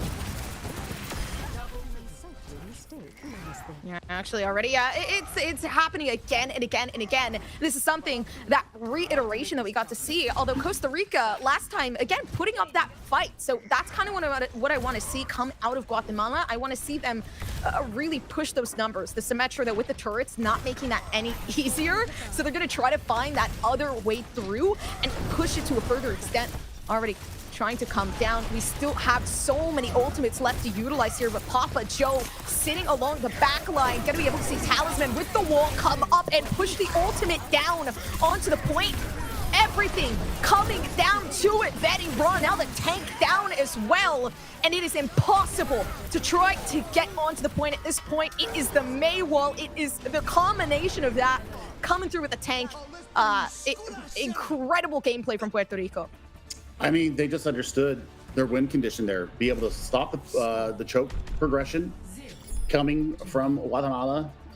They had to deal with Arenas on the Echo, but the Echo wasn't getting nearly enough done. There was no support aerially for that player. And I mean, Papa Joe, I mean, a 4K to start things off. Yes, please. That's exactly what we want to see. We want the tank to establish himself. And right there, that's not just a little bit of spice. That's also setting the tone for this series, as in Papa Joe saying, you're not taking space from me. This is my space. You've got to come and claim it. It's pretty difficult to claim a space that, quite honestly, you haven't touched. It's hard. Guatemala, again, like, I really do want to see some of that firepower come through. I just don't think that when you're looking at that Reinhardt, it isn't working quite necessarily. Now, again, switching over to the Symmetra themselves, having Richie try to play for that, but down towards the backline, Talisman, making it very difficult for the team to even try to push for something like what with some nice shots. Puerto Rico again making something work, and you get a team kill to come through. Honestly, astonishing to see this team and how they're playing right now.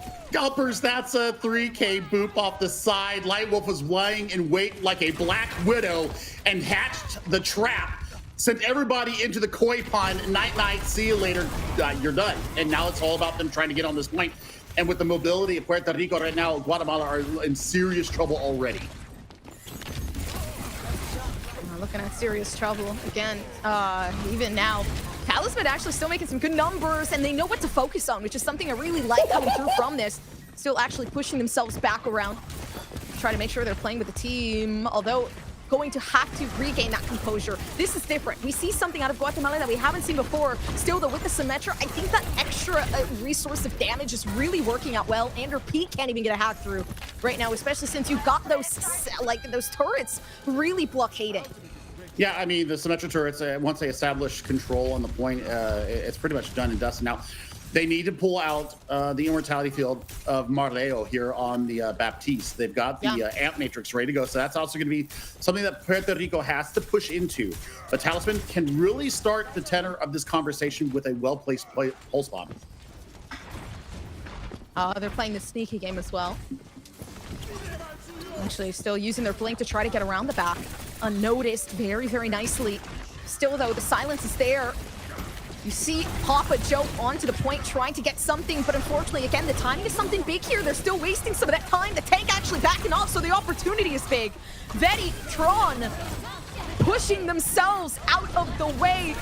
Vendetitron. What? I don't even know what's going on anymore at this point. Everybody just goes down in a millisecond. The wall actually not doing too much here. A super big fight. And the fact that you hold on to beat and pulse bomb Gompers is absolutely massive. You win that on a little bit of expensive from the 3 ultimates that Puerto Rico put out there, but you get the amp matrix and you get the pulse bomb out. That's a 2K from Talisman. Huge pickups. Keeping it going as well. Talisman still working with the team there. And it is, oh my gosh, it is done with right there. And then honestly though, we do see something different out of Guatemala. I said it before, 48% still left up out of, the 0% that they've made before. So again, making those adaptations. But still, I mean, the awareness of Talisman knowing that they could get in with the pulse bomb and the 2K just sets up the whole fight. Sets up the whole fight. And now they're in on like Steven. Like right now, it's going in. It forces out the beat. Gets hacked. Yeah, I mean, you're just looking every which way, Gompers. This is a very broken fight here for Puerto Rico. They're still pushing it down. Talisman on fire right now, getting themselves out of the way, but still shots hitting. Damage isn't going to be enough, though. Again, they're by themselves at this point. Having some of that backup come through from Papa Joe, but with Richie putting that pulse bomb down, again, makes it very difficult. Guatemala are holding on, but Talisman is holding on as well. They've managed to make some of that damage come through, but they've backed themselves off. The point now there is Guatemala still live to see another day.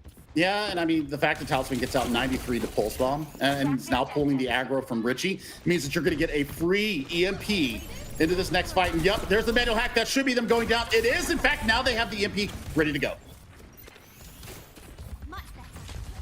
They're still on the come up, though. You see NRP having something big to play with here. You're looking at the hack to come through. It is immaculate now. Like Wolf with the first pick to come down. Now still actually pushing along, and this is a perfect play with the primal rage from Papa Joe. Impossible to get away from a player like this, and now they've pushed back towards spawn. They know what they need to do, and the immortality field going down, so it doesn't matter anymore. Papa Joe still holding on to the last couple seconds of this, but of course, moving down to the hamster. It's going to be super difficult to hold on to this, although they're trying their very absolute best. Guatemala going down 1 by 1, but still trying to make things work. Kirko down, of course, maybe going to be able to cancel something to it. 73 still waiting on that pulse bomb, and it's loading up very quickly. I mean, we're looking for Ender P and Talisman in combination to take care of each other. Papa Joe over onto the Reinhardt to be able to smash Vendettiron, and this is all the clear that they need. 15 kill streak here, and the pulse bomb goes out and finishes everything. That is a 2-0 map win here for Puerto Rico. They take Lijiang Tower 200-88, and I mean, Gardens was a little bit more competitive. I think they got a little bit more aggressive, maybe a little bit more ego into their game, feeling their oats, so to speak. Definitely had that extra helping of Wheaties. But we're going to bring Ash back in here and see what she thinks about how Lijiang Tower went down. Okay, guys, the Papa Joe stonks are trending up right now. Like, that was an insane opener with the 4K to come through and just immediately leads into a team kill, right? And then not too long afterwards, you get the second team kill. That just rounds out that first point, and just such a strong showing there from Puerto Rico. And it's tough because Guatemala, they had some of those glimmers of hope for sure. But Gompers, unfortunately, they just weren't able to make those conversions.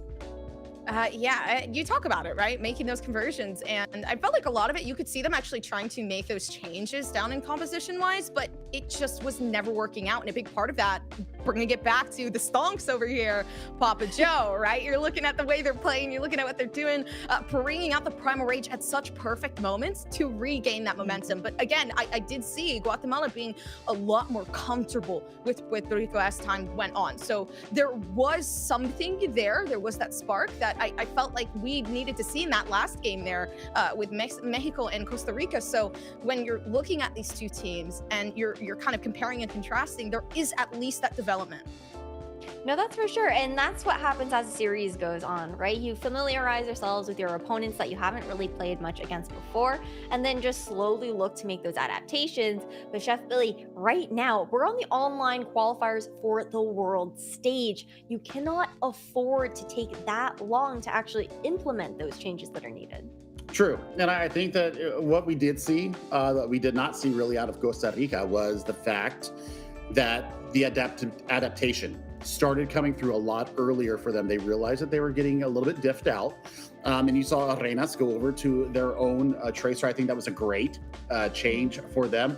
The Ryan v. Ryan, I mean, Papa Joe went with a Winston into a Reinhardt. And generally, Reinhardt will be able to win that because of the swing and because of the stability that you have in the charge, can take Winnie for a ride. But Papa Joe, I talked about it in the opener. When we opened up this map, I talked about the maturity that this player has gained. We're seeing it on the stage, the world stage right now. This is exactly what they want. I mean, this is a player that is a couple months away from graduating with their aviation license. And so, I mean, they're going to be a pilot. So this is like kind of like a last call for Overwatch for Papa Joe, and he wants to go out with a bang, and he is absolutely living up to the billing. I think right now for Gizgam, you absolutely have to be telling, protect the tank, protect the tank. The tank will lead you to the promised land, and Papa Joe is your salvation. Papa Joe is your salvation. Kind of reminds me of like I'm not gonna say the brand, but a pizza brand, a particular pizza brand out there. So listen, we talk about stonks, we know what he's selling, so let's be real. I mean, I'm Talking about bullish. songs. I'm bullish. I'm bullish on Papa Joe right now. What can I say? I'm impressed. I mean, living up to the hype. Living up to the hype. That's all I got to say. Oh, absolutely. I mean, especially we also have like not today, but of course more Overwatch World Cup to come later on this weekend and going into week number 2 if these teams do survive all the way there. And I was looking at the chatters a little bit. Someone was talking about the Papa Joe Doomfist, so I'm actually curious to see that maybe make an appearance into the future. Could be something fun to throw in there. But overall, just an incredible showing coming out from Puerto Rico. And for Guatemala, Chef Billy, what do you think they really need to focus on going into day number 2? I think Vendetta needs to get back for his for their supports. I think the supports are getting left out to dry a couple times with Vendetta trying to be a little bit more aggressive, which I don't necessarily think is a bad thing. If you're going to be aggressive, your supports have to be on the same page with you. You have to be calming. I'm going in. I need these resources, and I think that's something that we need to go with. I mean, there's the 3K from White Wolf. God, that's beautiful. That is FD godlike. Just beautiful work out of them. So. For me, I mean, Andrew P on the Sombra, really getting it done. I mean, for 2 maps on a Sombra, with the little pea shooter that she's got. I mean, still, this is great numbers. Almost 7,000 damage with the 30 shot or 45 shot little pea shooter.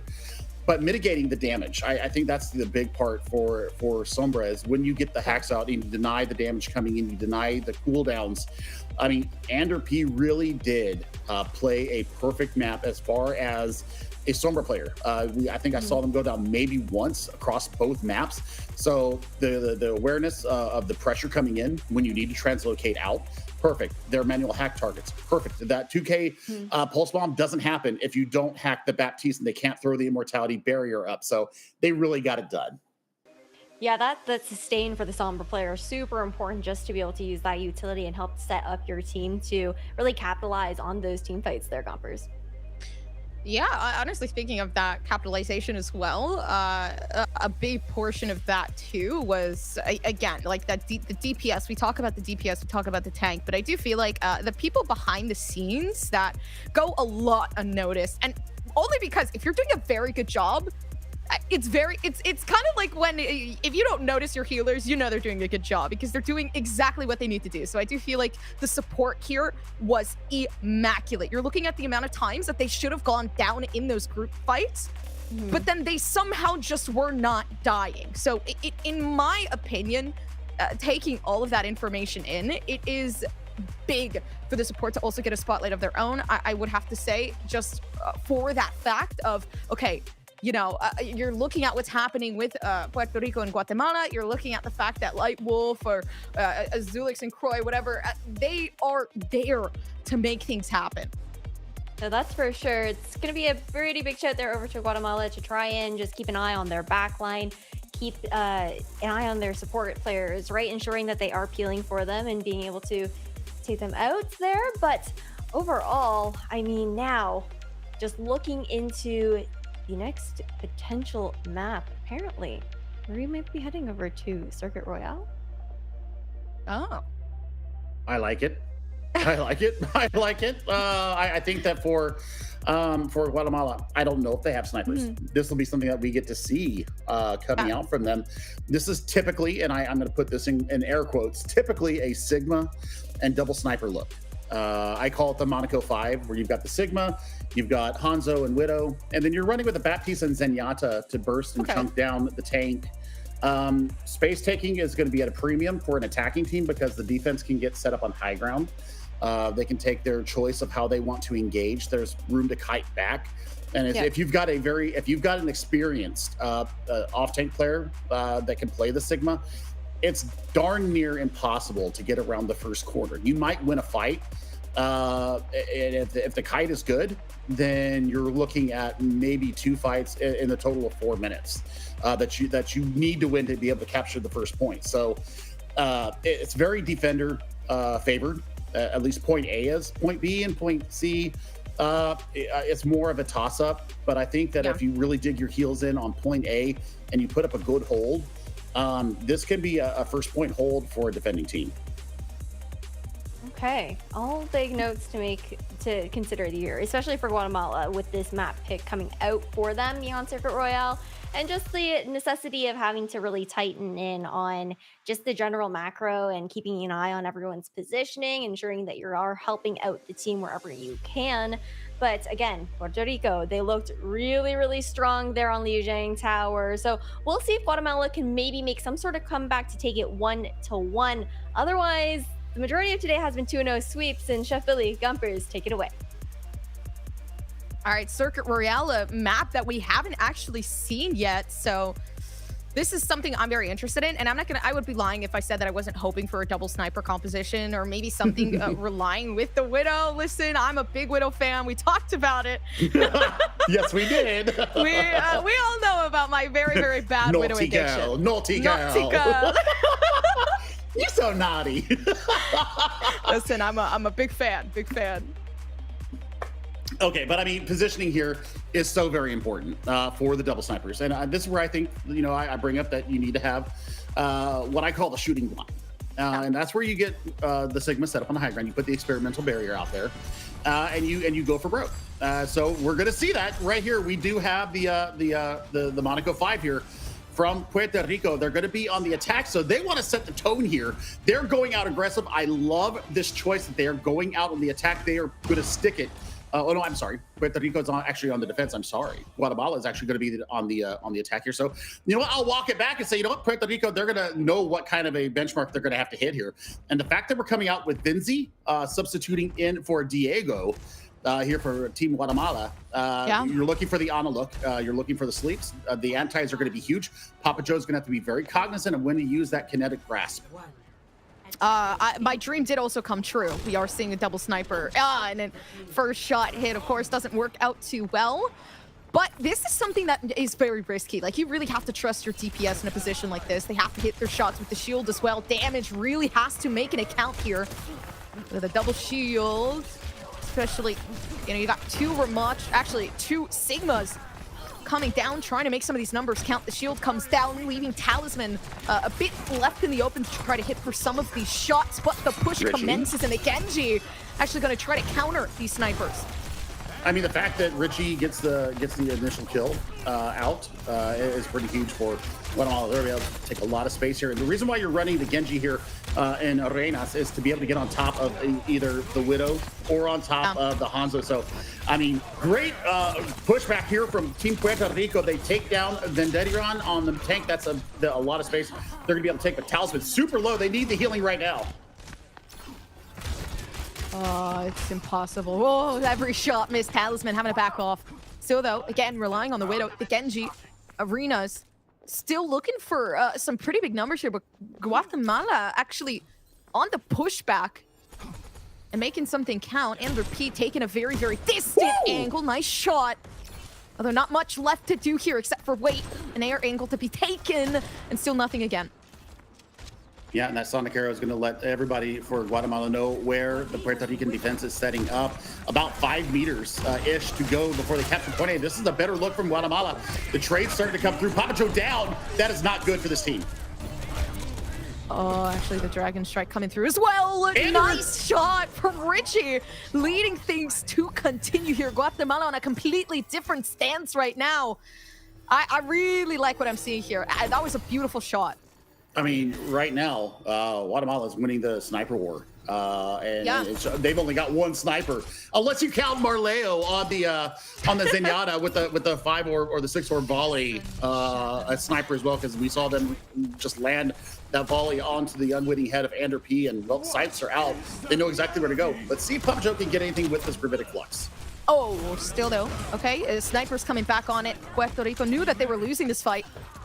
Actually on the come up, but the thing that really does bother me is here we have the Dragon Blade, so something that is a bit concerning is how we're going to be able to use that here. Actually pushing back as well, still waiting for the team. Arenas is going to wait to use that. That's going to be such a big win condition if you can use that correctly. I mean, they're waiting for Nano to get built up from Vinci. I mean, they're looking for a Nano Blade engage, and then they'll be able to have a free Gravitic Flux after that. So I think if you go in with a Naked Blade, you have time to build up, especially with how slowly Vinci is setting this up. You could probably get another Blade before they get the first Nano online. Oh, here's the... Oh, okay, this is impossible. I thought Arenas was going to actually try to target Andrew P there for a second, but still Papa Joe gets pushed up and now back down. Some of the damage actually getting healed up quite quickly here as Lightwolf and Zulex making some numbers count, but the Dragon Blade coming out and they manage to push it back further. It's a 2K to come down, but it's okay because you see that damage and you see the potential they were leading up to this moment. Morello, again, our second-hand sniper coming through from Guatemala. Still, though, listen, we said the stonks were up on Papa Joe, so we're not letting it down just now. Impossible. I mean, how does he live through that fight? Because he was so low, and I know the kinetic grasp builds up some of the overshielding and gets you back into a fight. But I mean, there was no healers available. Relies on the mini, and still 1v3 wins the fight. And now they're back in position. They're going to have the Gravitic Flux online for this next fight. No Transcendence here for Marleo. They're going to have actually a free one. The only thing that might save Guatemala right now is the fact that they have the Nano and they can keep somebody alive. I'm actually using the Gravitic Flux. Perfect timing as well. Papa Joe taking a nice backhand angle. Doesn't get the stun off, but it's okay. Still, everybody behind with the healers. You're looking at them taking that high ground spot in the shield now down as well. Damage is immense right now, and they are kept alive. Papa Joe is unstoppable right now, just based off of the work that we're seeing Lightwolf and Zulix do. Keeping that alive, keeping the dream up right now. Now able to actually reconvene with the teammates here. Zulex just lapped Marleo in Transcendence charge. And is still continuing to pull even further ahead. So that is the work that Zulex, former Gauntlet competitor back in 2020 with Sakura. So, I mean, they're just getting the work done. They're getting the work done, and I'm so proud of this team right now. Good Lord, they're putting it on. They're putting the screws to Guatemala. Listen, I'm proud of them as well. Okay, Dragon Strike now. Coming through to it. Richie making something happen. Trying to take a completely different angle now around the top view, and the confidence now booming right now. But again, a lot of difficulties here. You see the pushback. You see the way that everybody's working together here with Vendetitron. And again, that pushback is going to be immense. I think a big portion of what exactly we're seeing here is Vendetitron has been really pushing on that tank side. Still waiting for the Gravitic Flux to hit now the Dragon Strike there for Talisman. I mean, the fact that Puerto Rico is very patient here gives them the chance to recollect themselves here in this fight. Lightwolf takes down the striker of that. That's great. That's a perfect Dragon Strike through the cover, and now they're going to be able to win this fight pretty much clean. Hopefully nobody goes down. I mean, they're really working in on top of this. They've got him cornered. Yep, that is everybody going down. Less than 30 seconds, less than 5 meters. So, I mean, one fight here to decide if they get inside of the hotel. And, well, Papa Joe can actually do a Sigma 9 here and just completely deny them any kind of touch.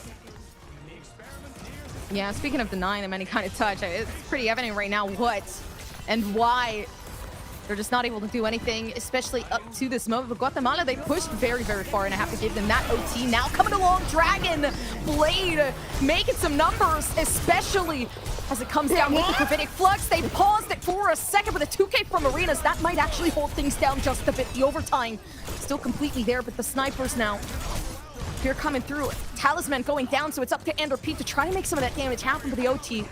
They've managed to push themselves back off of the cart, but again, it is the Tracer here coming through from Richie. That still doesn't make it happen. The damage immense, and the OT over. Puerto Rico managed to keep things down, and it's a possibility, but again, it's far enough to the point where there could be some problems.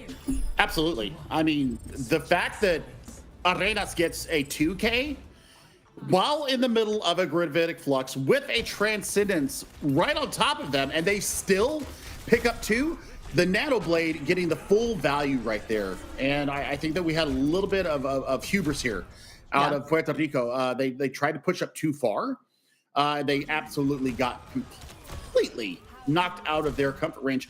they got their wits back together with them on point B. Coming around the chicane turn here, they really had their sight lines down. As you can see, Andrew P picking up heads left and right. I mean, really had a perfect map here as far as the Widowmaker using very creative sight lines to take the domes of their opposition. And Guatemala, I mean, I'm still impressed with what we saw on Lijiang Tower. I tell you what, they really did turn it around here in Monaco. So yeah, this was a good look from Guatemala. I mean, there's no die, there's no give up in this team, and I love to see the fight back.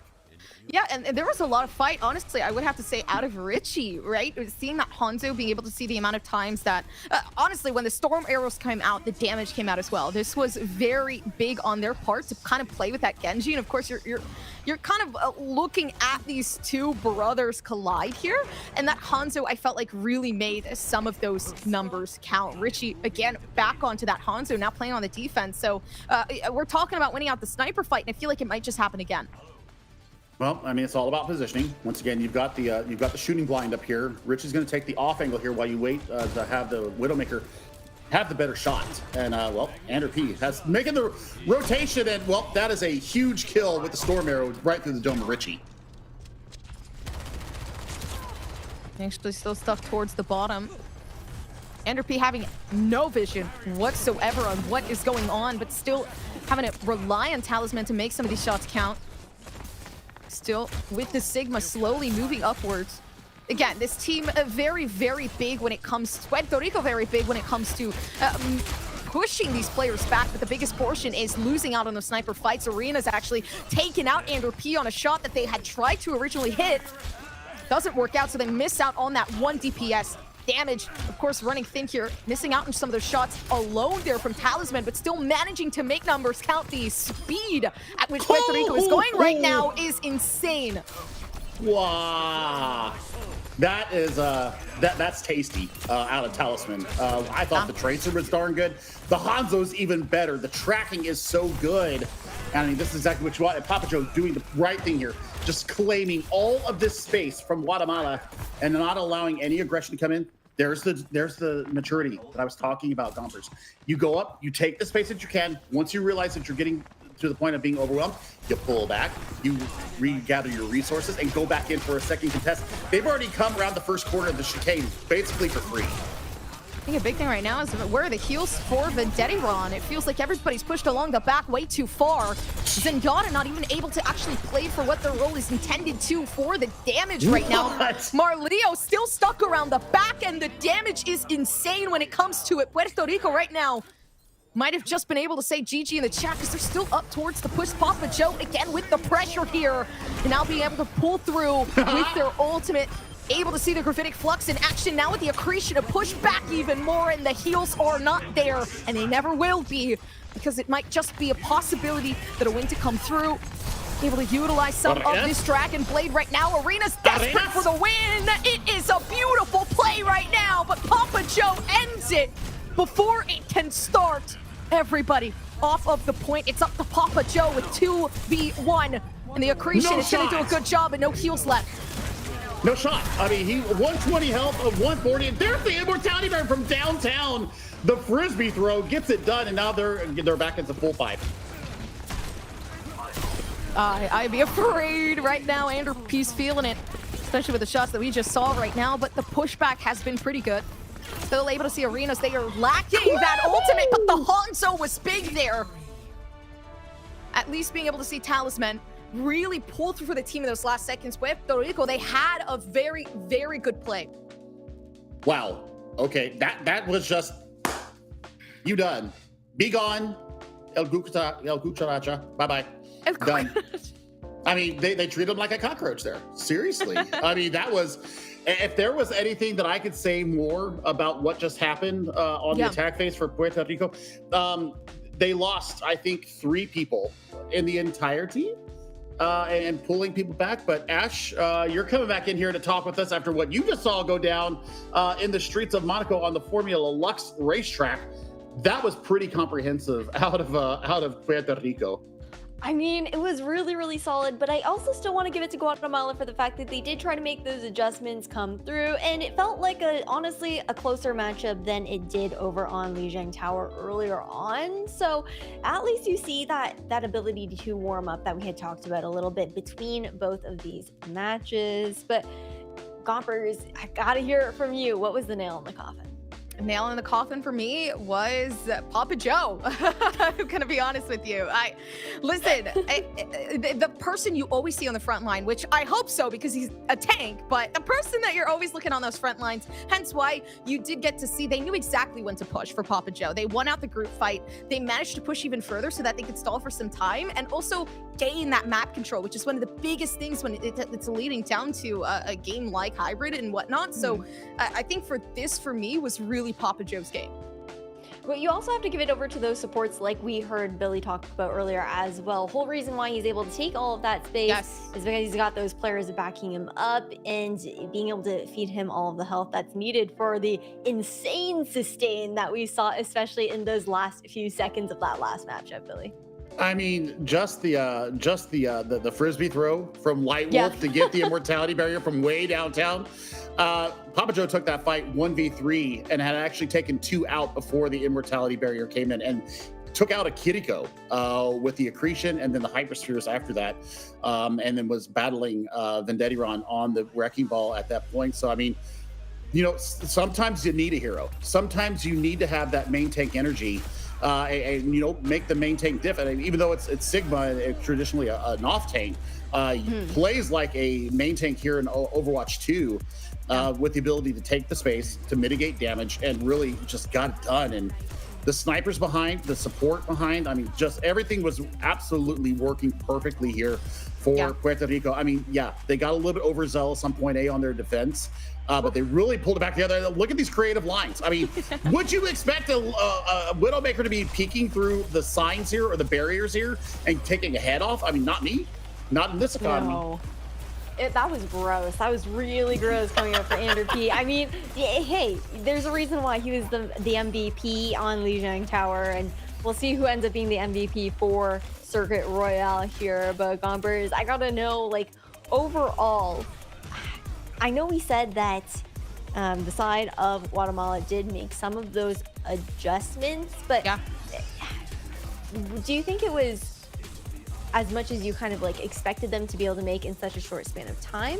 Do you think they have a little bit more wiggle room to try and go even a step further?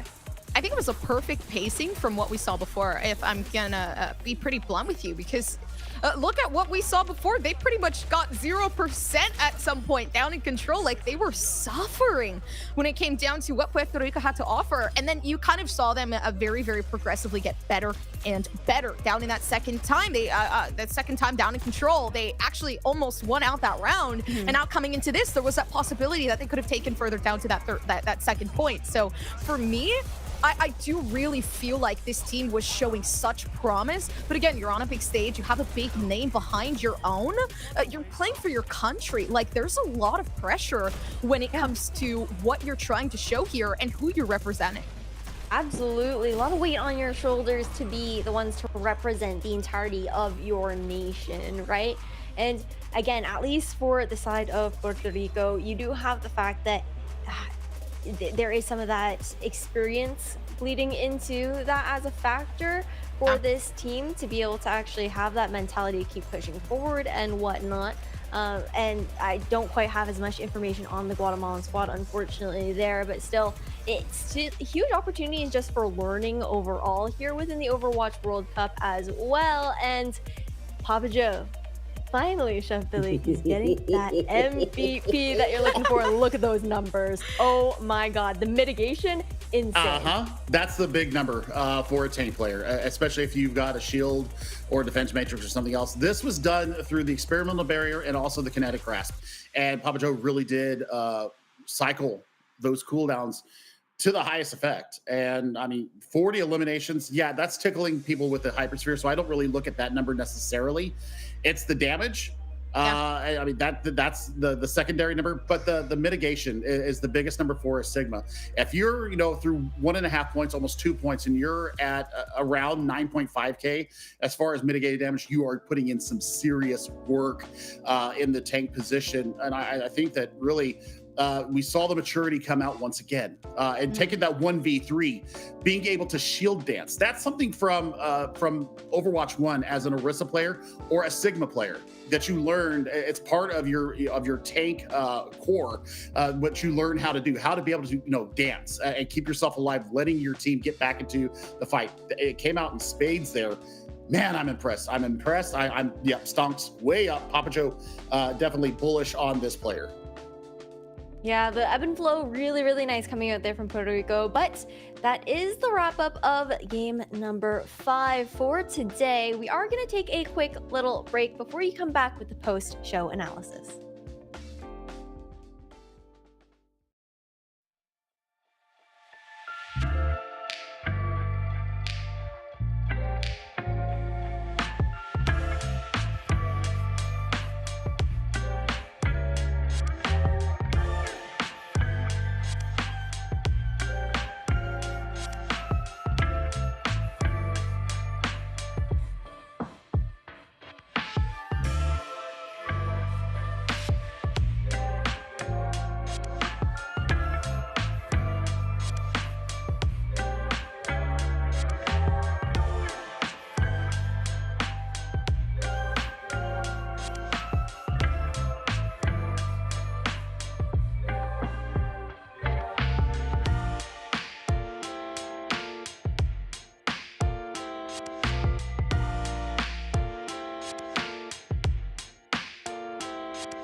It's been a long day of Overwatch World Cup 2023 online qualifiers, and that last match was insane to watch. It's been clean 2-0 sweeps throughout the day here, guys, for day number 1, and we're gonna actually break down a couple of these games, look at the overall statistics of how these matches actually panned out.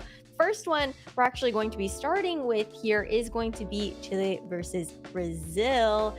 And Chef Billy, I know that you were watching that one from the sidelines. Oh yeah, I mean it was really, really good here from Brazil, and I mean 5-1. So I mean they win the 2 maps on control and then get the full 3 points on Gibraltar. I mean Dalga was so dominant in the tank position for Brazil. So I think for Team Brazil, if you enable your tank and you're looking at Luwid, you're looking at Svenko being able to go in behind that. I mean, Svenko had a disgusting Sombra. I was really impressed with their DPS lineup, but I think the biggest strength here for the Brazilian team is going to be XFL on the Ana. The sleeps were absolutely disgusting. The anti-nades were huge, and sleeping a Sombra with a little bit of a flick. I mean, I think so far, I think that's like the play of day 1 for me across all the games was that flick sleep that XFL did. I believe it was on to Debut from Chile.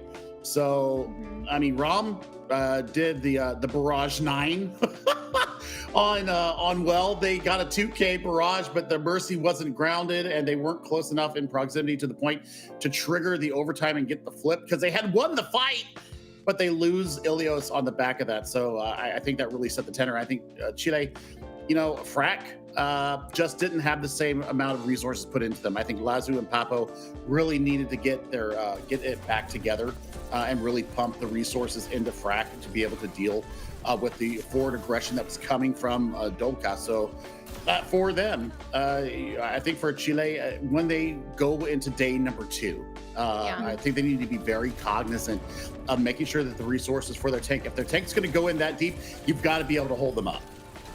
No, that is for sure. And that was the really interesting part as well, was even looking at those statistics, Chile was coming out on top overall as far as just pure numbers. But Gompers, that tells you about how much the positioning really matters, being able to even like just generally peel for your team and put that pressure in, which is something Brazil were really good at, was just that overall aggression.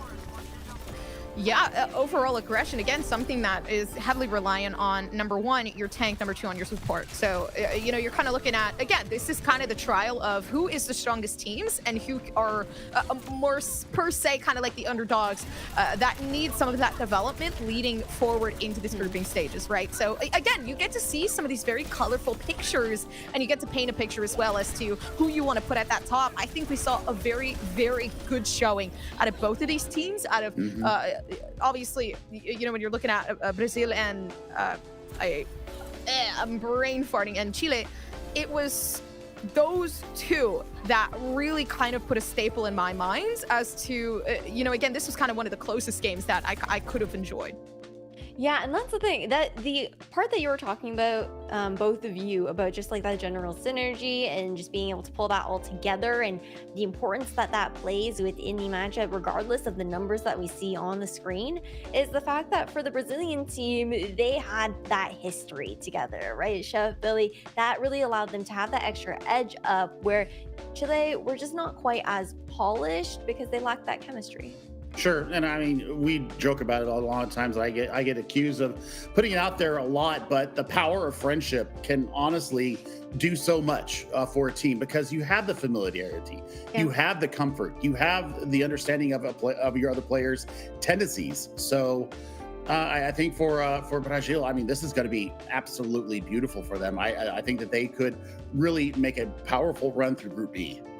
Yeah, and especially considering the fact that there's only those 2 slots available, but we gotta head over towards the Group A matches to do our little analysis on them. We're gonna head over to that 3rd game that we did see today. That was Canada versus the USA. Chef Billy, I know you and I, it was a heart-wrenching loss. Gompers definitely feeling the dub there for USA squad.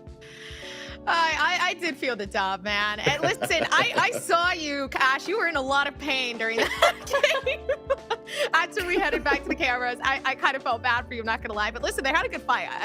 There was that equality that I will per se, but I did feel like I was really looking forward to see Hydra on that Tracer. Like I kind of enjoyed the gameplay that I saw at the DPS there, especially since we got to see some of that echo action, which for me, it's these really diverse players and heroes that I like to see a bit more, especially in the compositions that we got to see, obviously, with the Rookie and the Ashe, and the Ana kind of working out for this team as well, because there had to be some of that backup for Ultraviolet. I mean, they were getting targeted like crazy. So, you know, when you're kind of looking back towards that game and what exactly this team had to do, I felt like USA, they were a lot more intact in terms of who I guess I could consider the best team in Americas in general. I could say USA for sure, but man, it's really hard to say. Yeah, and they came in guns blazing too, right? Because we had some doubters as far as like the general community due to some of the recent performances from Toronto Defiant, and it really came to show what they were made of on that team.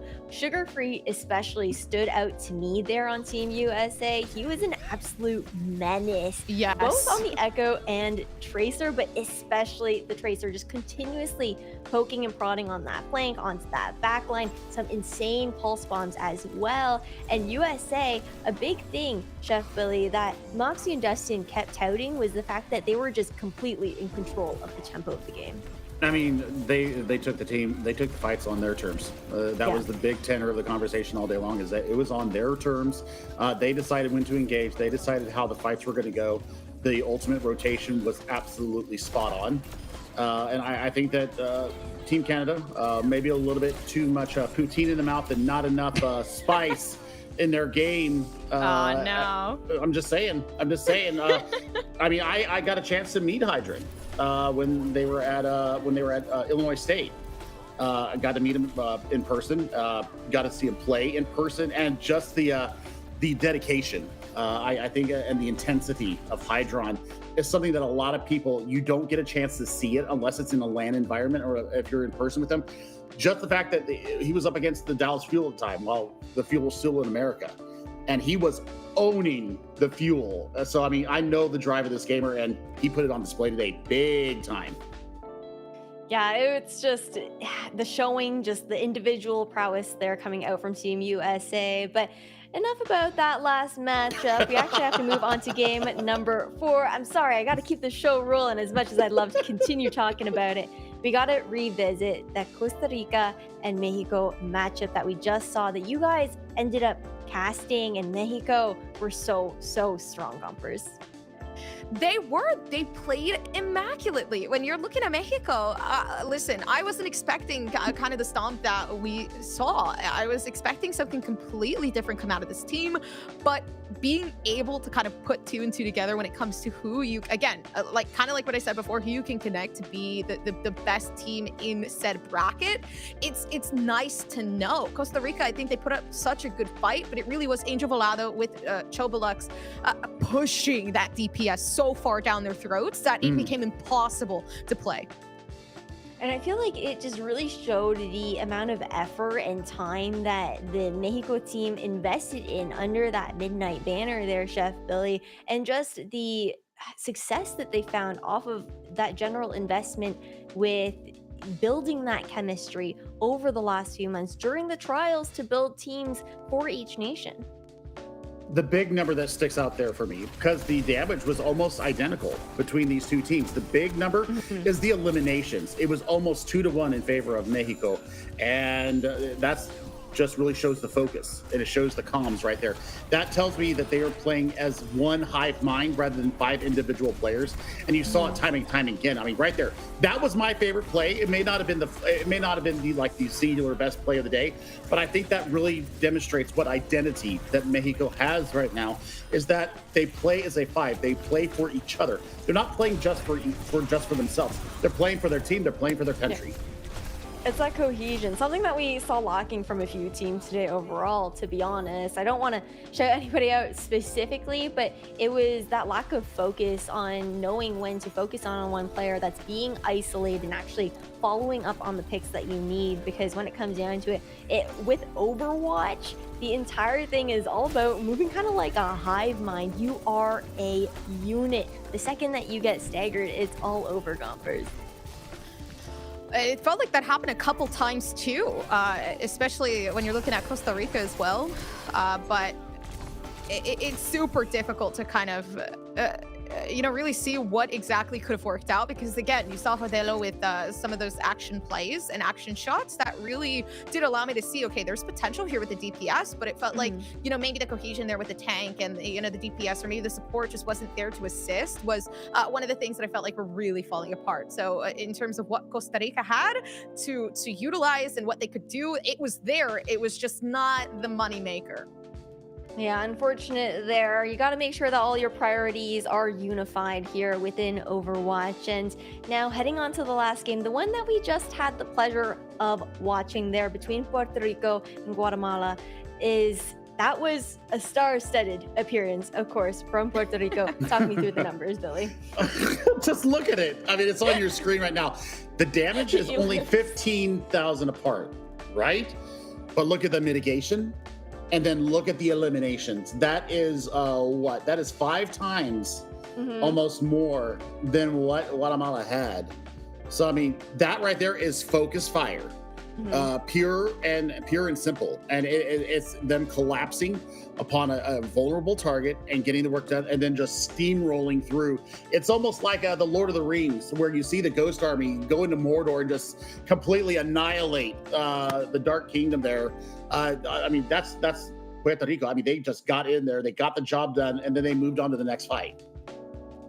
And Gompers, I gotta ask, okay, Puerto Rico having such a strong showing, Papa Joe at the forefront of that, of course. What would you say, Gomp, is what other teams are gonna have to look out for to enable them to shut him down and take down the support that's lifting him up?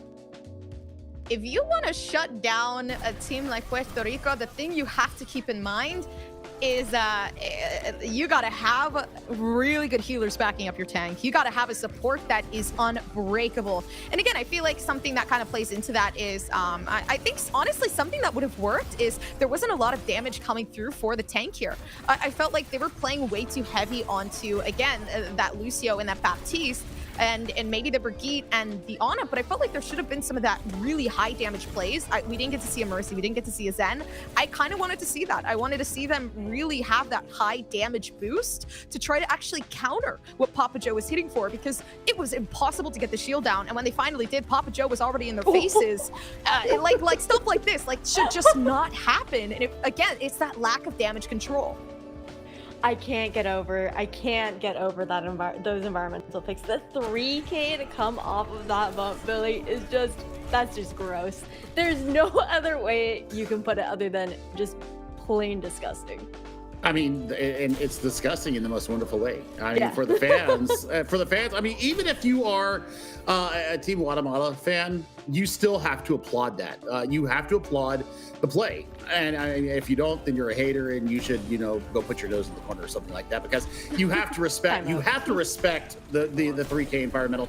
I mean, FT God has done it so many times in his career, and now we see Lightwolf bring up one of their own. I mean, that is absolutely worthy of it. And I mean, Zulex, we didn't mention their name a lot, and that once again, something that Dustin and Moxie said earlier today is that if you don't really mention the support line, they're doing their job, and boy, did they do their job today. Papa Joe was just sitting, wrapped in the comfort of his support. So I'm just like, there, Papa Joe. Oh, I'm sorry, you got a scratch. Here you go.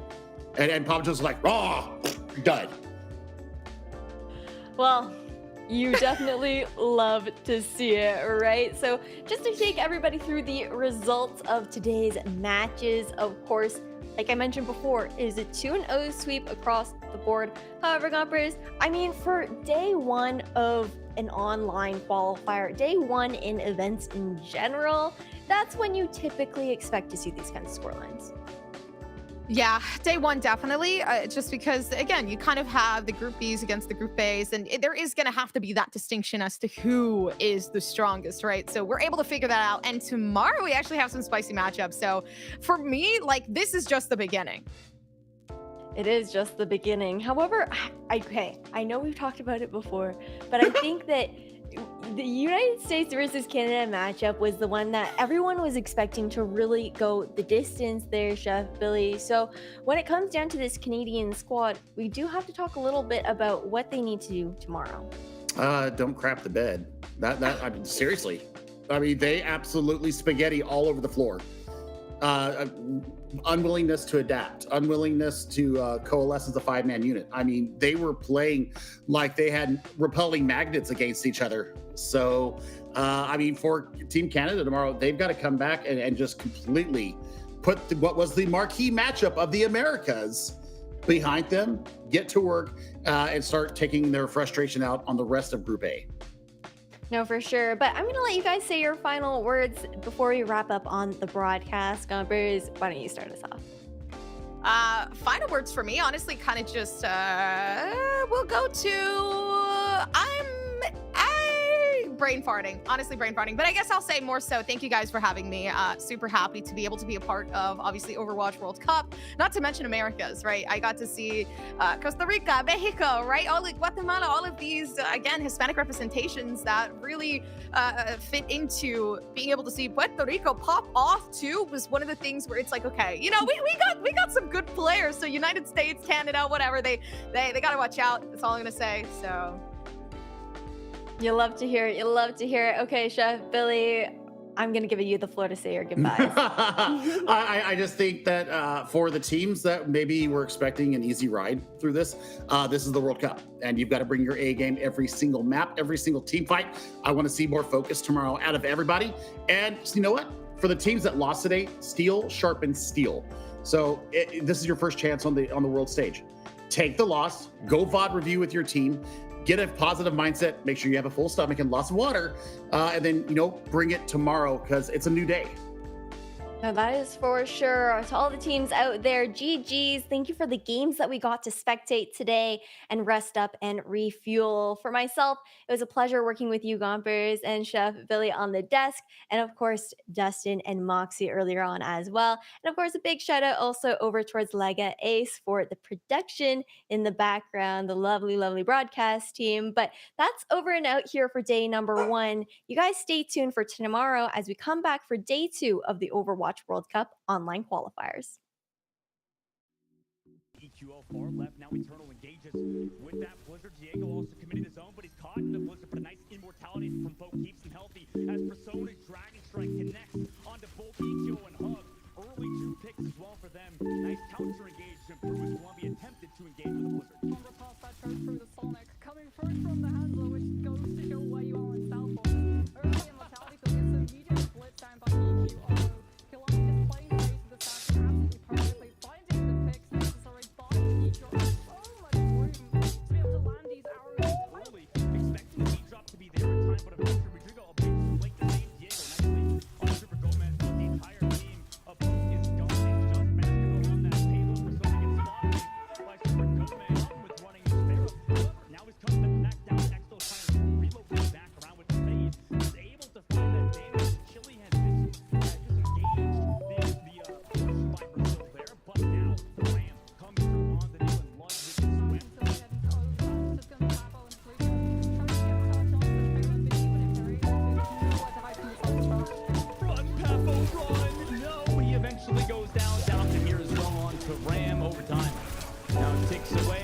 Doomfist does get the punch off to eventually touch, but with the nano boost of Brigitte and the Diva Bomb here and nobody else alive, that ends Chile's push.